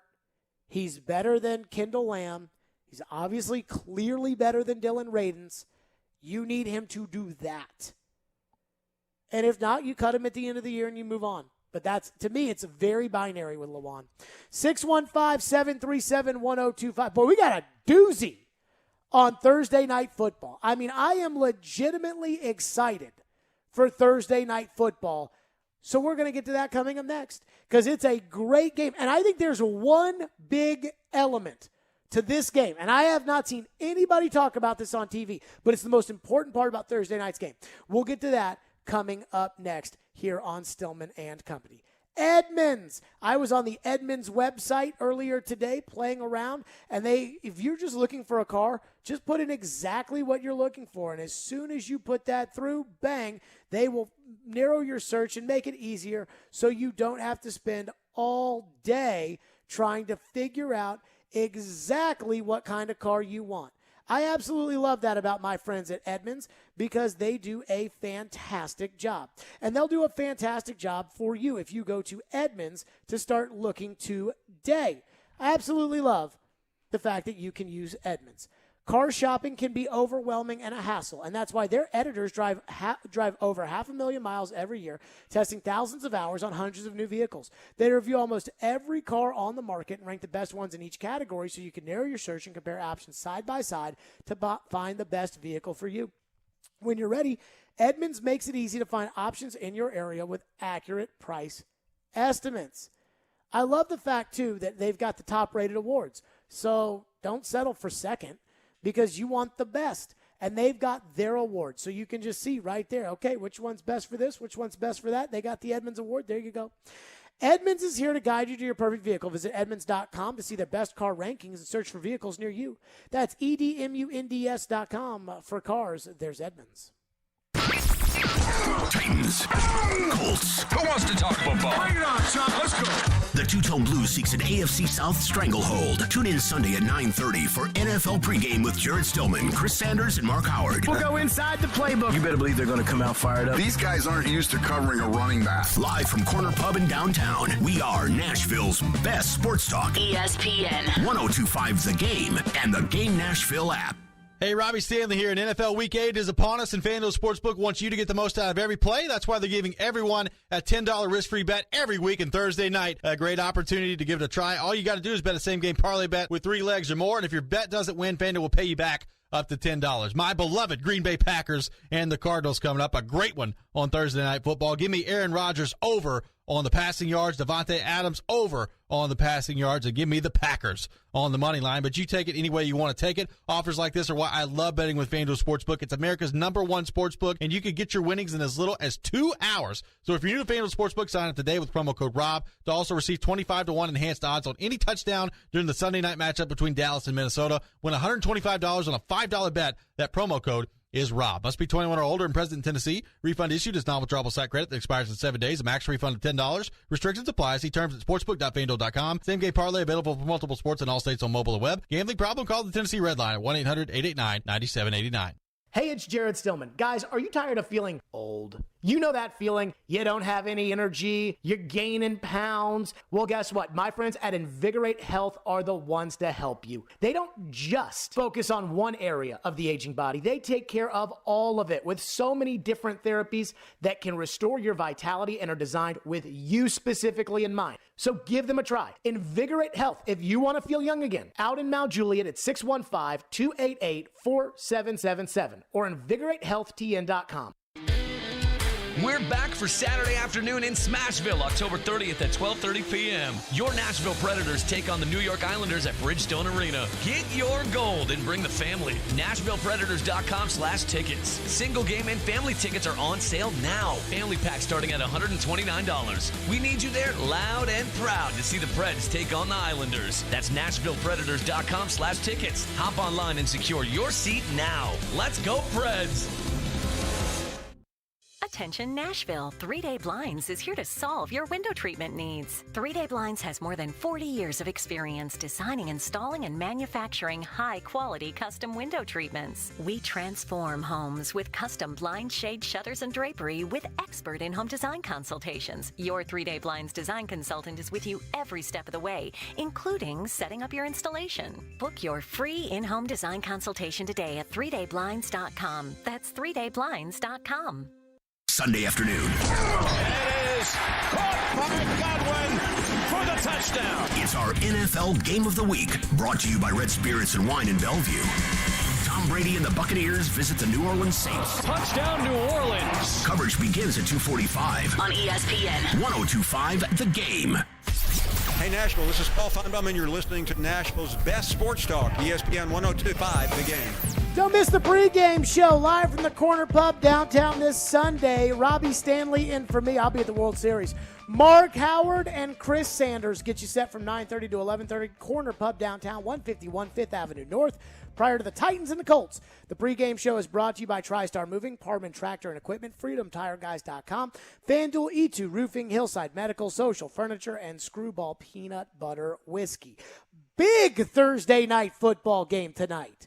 I mean, it's so funny because, like, players, I think, just constantly bitch about Thursday night football.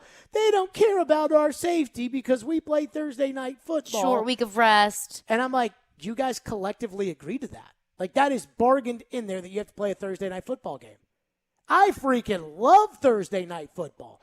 I think, like, the second to last week of the year they stopped doing Thursday night football, like, right around, like, once everybody stops working hard during the year, which is like a week before Christmas or maybe 2 weeks before Christmas. And they stopped doing Thursday night football. And when it's Thursday night and there's no Thursday night football on, I'm like, so what do we do now? It's just like the best little pregame for the weekend. The But best pregame for football. Even when there's not a good game on. Oh, it's like it's just on. at least it's something. This is Arizona and Green Bay. This is a huge game. So there's two things at play here. And I think two things that matter. Like, I've seen a lot of the TV commentators talk about, it is just kind of crying about the fact that Devontae Adams isn't going to play. Which, like, look, this is the NFL. Injuries happen. When you go to the playoffs, if this is a playoff preview, an NFC championship game preview, I don't know. If it's that way, there's probably going to be a star player that's out. J.J. Watt's not going to play in an NFC championship game. He's out for the year. And so that drives me bananas when people say things like that. But I think there's two big deals here. One kind of involves the Titans. The other has nothing to do with the Titans. The first one is this is a big game for home field in the NFC playoffs. If Arizona, who's already has a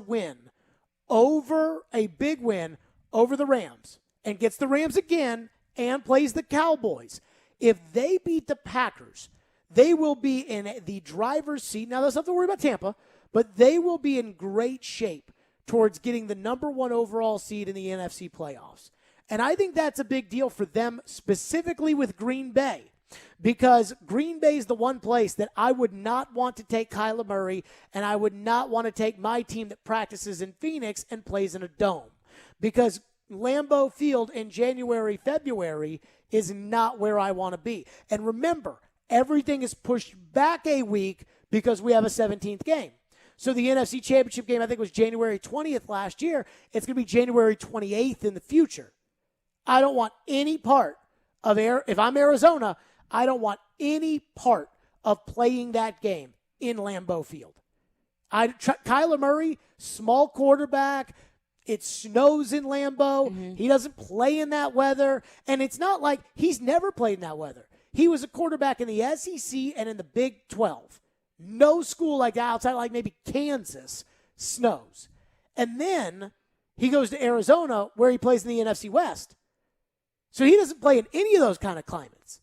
And now he's going to go into the snow in an NFC title game against Aaron Rodgers, who does it 3 or 4 times a year?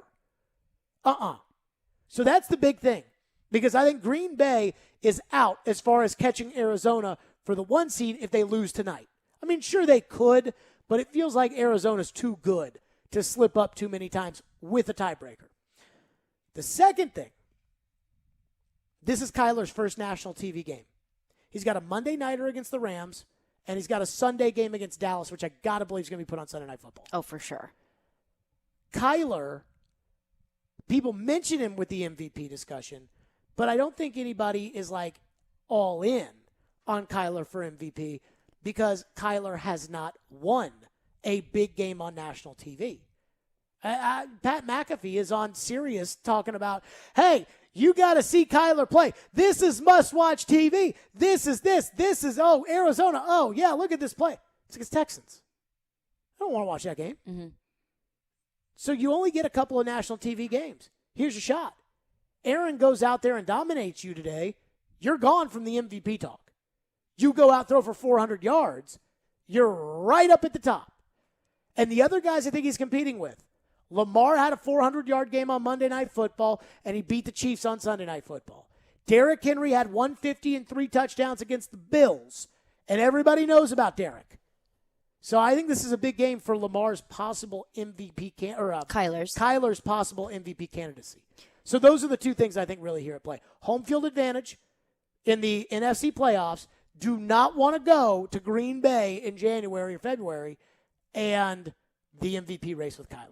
But if the Bengals game didn't eliminate Lamar from MVP candidacy, then how can we fairly say that a loss to Green Bay would eliminate Kyler from the MVP race? A loss wouldn't, but a loss where he doesn't play well would. Or where Aaron goes out there and embarrasses him, because then you would say, well, Aaron should be MVP, not him. But it's because people didn't watch Lamar lose to Cincinnati. They didn't see it. But doesn't matter. If you don't see it, doesn't matter. I don't know. Josh Allen, heard his name for MVP lately? No, I don't think I've really heard Josh Allen's name at all for MVP. Oh, after they went to Kansas City, there was Josh Allen for MVP. That week after Kansas City, when everyone still thought that Kansas City was the Kansas City Chiefs. And then what did Josh Allen do the next week? Then he lost to the Titans. Yeah. I don't hear Josh anymore. Dude, national TV, Derrick Henry was an MVP candidate. They went to Lambeau Field, second to last week of the year, Sunday Night Football. Derrick ran for like 30 yards because it was 30-0 Green Bay before you could blink. Goodbye, Derrick. That's how this works, especially for small market teams. Dak gets more opportunities because he's Dak Prescott and he'll play every week on national TV. Brady's going to get his opportunities. Derrick's not. Kyler's not. This is a big one for him. 615-737-1025 is our phone number. Caroline's. We will bet this game next. Caroline's is coming up next. Let me tell you about Invigorate Health. That's right, InvigorateHealthTN.com. Semaglutide, and they've got several different names for it, but it is the first ever FDA-approved weight loss drug, and they've got it. If you are dealing with obesity and you have tried to lose those pounds and you can't, you need to call my friends at Invigorate Health today. InvigorateHealthTN.com. They've got it. In fact, they use it. They've used it on themselves to make sure that it works and that it is effective, and they are telling me that they have seen those results. I absolutely love Invigorate Health, and I love the idea of people that cannot win their battle with obesity get it using semaglutide. The first of the year is coming. Everybody wants to look better. Semaglutide, they've got it. Ask your doctor, obviously, first. But they've got trained physicians and they've got nurses over there at Invigorate Health. They know what they're doing. They've also got IV therapies, hormone replacement. You go in there, you go get your blood work done, get a consultation. They'll say, hey, you need more testosterone. They've got it. Invigorate Health. It's InvigorateHealthTN.com. Just go to InvigorateHealthTN.com. It's discreet in Mount Juliet. They will take great care of you, and you will look the way you want to look and feel the way you want to feel. I have been using the M-Sculpt Neo over there, and I absolutely love it. That's InvigorateHealthTN.com. Can he get in? He will! What a run! And a touchdown for Derrick Henry! King Henry and the Titans are surging into a big Week 8 showdown at Indianapolis. I challenge all, bro. Win every day, not just every game. And we've got you covered all week long. Trying to get the offense up to championship level. All of this boils right into what the Titans want to do. This is Nashville's best sports talk. ESPN. 102.5 The Game and the Game Nashville app. Edwin Watts Golf Shops, home of the 90-day 100% satisfaction guarantee, serving golfers since 1968. Celebrate Thanksgiving with Social Furniture and save up to 70% off all furniture. They have sofas, sectionals with chase lounge, and recliners that are all push-button electric and wall away. They have all colors to choose from for your comfort watching any hockey game. All of them are plus leather, microfiber, and Chanel's. They have same-day delivery with no down payments and no interest. Forget the big box store. Support local. Support social. Social Furniture is a proud supporter of your Nashville Predators. More machines, more savings, and more muscle. Only with John Deere construction equipment from Meade Tractor. Hit the heavy jobs harder with our Own It offer and get special financing on select models. New, used, or rent, we have the right equipment and technology solution for you with the affordable financing you need. Contact us today at our Nashville location or go online at meadtractor.com. Offer valid on qualified purchases and new equipment made between now through October 31st, 2021. Subject to approved installment credit with John Deere Financial for commercial use. Only down payment may be required. Some restrictions apply. See store for details. Hey, it's Jared. Your body needs water. That doesn't mean it has to be boring. And I'm here to tell you to give Focus a try. Focus is a sparkling water with a spark. It's infused with a boost of natural tea caffeine, so you get clean energy without sugar, calories, or crash. Go to drinkfocus.com to find the full lineup of flavors and get them delivered right to your door. Enter promo code GAME at checkout for 15% off your first order. Focus is also available at your local Publix. That's Focus, P-H-O-C-U-S, on the web at drinkfocus.com. Middle Tennessee football is back at Floyd Stadium Saturday, October 30th. Your Blue Raiders host the Southern Miss Golden Eagles as we welcome back our alumni for a true Boo homecoming game with kickoff set at 2:30 p.m. Floyd Stadium provides guaranteed fun for fans of all ages with the Blue Raider Beer Garden, Family Fun Zone, and more. Make sure to come early to catch all the pregame homecoming festivities. Make sure to head to mtalumni.com for a list of all homecoming events. To purchase your tickets, head to goblueraiders.com/tickets. Go Blue! Darren McFarland. He's cool. He's got a personality, and they make fun of him. Willie Donick. Would this be a fun guy to come to work and hang around with all day? Chase McCabe. They're just like, hey, we need you to play yourself. Darren, Donick, and Chase have you covered weekdays from 10 to 2. Presented by Quration Cbd on Nashville's best sports talk. ESPN. 102.5 The Game and the Game Nashville app. This is Stillman and Company. Delivered by TriStar Moving. Fireball Hot Take Friday is tomorrow. You all will be with Caroline. I will be at the World Series game number 3 tomorrow.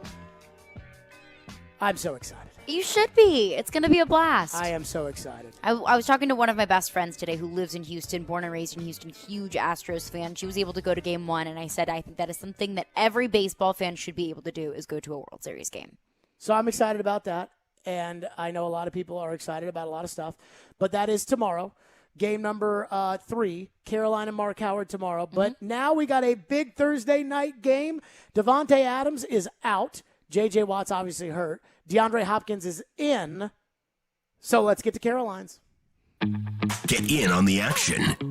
Put the money on the mahogany. What's on tap on the sports books? It's time to break it all down with Caroline's. Here on Stillman and Company. On ESPN. 102.5 The Game and the Game Nashville app. Caroline's is brought to you by BetUS, America's favorite sportsbook for over 25 years. You can sign up at BetUS.com, mention promo code GAME, and get a sign-up bonus on your first deposit. Like you said, we've got a Thursday night football game tonight, and I'm going to take the Cardinals on the money line. Not great odds here, minus 270, but it feels like it really hasn't mattered whoever the Cardinals have played so far this year. The better the opponent, the better the Cardinals come out to play. And I know J.J. Watt is out, but they have Chandler Jones coming into the mix. Marcus Golden, their backup outside linebacker, had 4 sacks in his last 2 games, so I feel like he will pick up the slack where they're losing it with J.J. Watt. Green Bay is going to be without Devontae Adams and Alan Lazard. I think that they will struggle not having their top pass catchers out there, so I'm going to take the Cardinals on the money line. So I heard Aaron this week on the Pat McAfee show on Sirius, and I thought Aaron was so cool and so calm. And I thought to myself, okay, he doesn't have Devontae Adams. He's going into a massive game on Thursday night, and yet he's still so cool and so calm. Does that mean that Aaron's going to go out there and make these Johnny Nobody receivers look like all-stars? Or do we want Aaron to be all, emotionally, in his feelings? Yeah. And then go out and play with a fire under his rear end like he did all of last year? I mean, either one is pretty scary. I don't know. I don't know if calm, cool Aaron is good. You don't think so? I don't know. Although I will say this, the RELAX Aaron went out there and kicked some serious ass. So I'm going to take Green Bay. Okay. I'm going to take Green Bay. I don't know why I'm taking Green Bay. I think this is not very convincing. I think this is a welcome to the big show. Because Arizona's never been here before. They've never been on prime time against that kind of quarterback with this much at stake. I'm going to take Green Bay. Anytime touchdown scorer, what is Robert Tonyan? Because I got to think that he's the guy that Aaron's going to look to in the red zone with Devontae Adams out. I don't see him listed in. Oh, I'm sorry, plus 220. 220. Plus 220. Aaron Jones is currently listed at minus 135. Last time I checked, like 15 minutes ago, it was minus 120. I think Aaron Jones for sure will be an anytime touchdown score tonight, especially with Devontae Adams and Allen Lazard out. It's just you get way better value with other players. That's going to do it for us. We are out of here. Who are you taking? You're taking Aaron Jones? I am going to take Christian Kirk. That's 260. exactly what I was. I'm plus thinking Robert 260. Tonyan, but I was thinking Christian Kirk. He has had a bad season. That's going to do it for us. We are out of here. We are back tomorrow. Well, Caroline is. I will be out, but back tomorrow at 2:00 for a Fireball Hot Take Friday. Meanwhile, ESPN Radio is coming up next right here on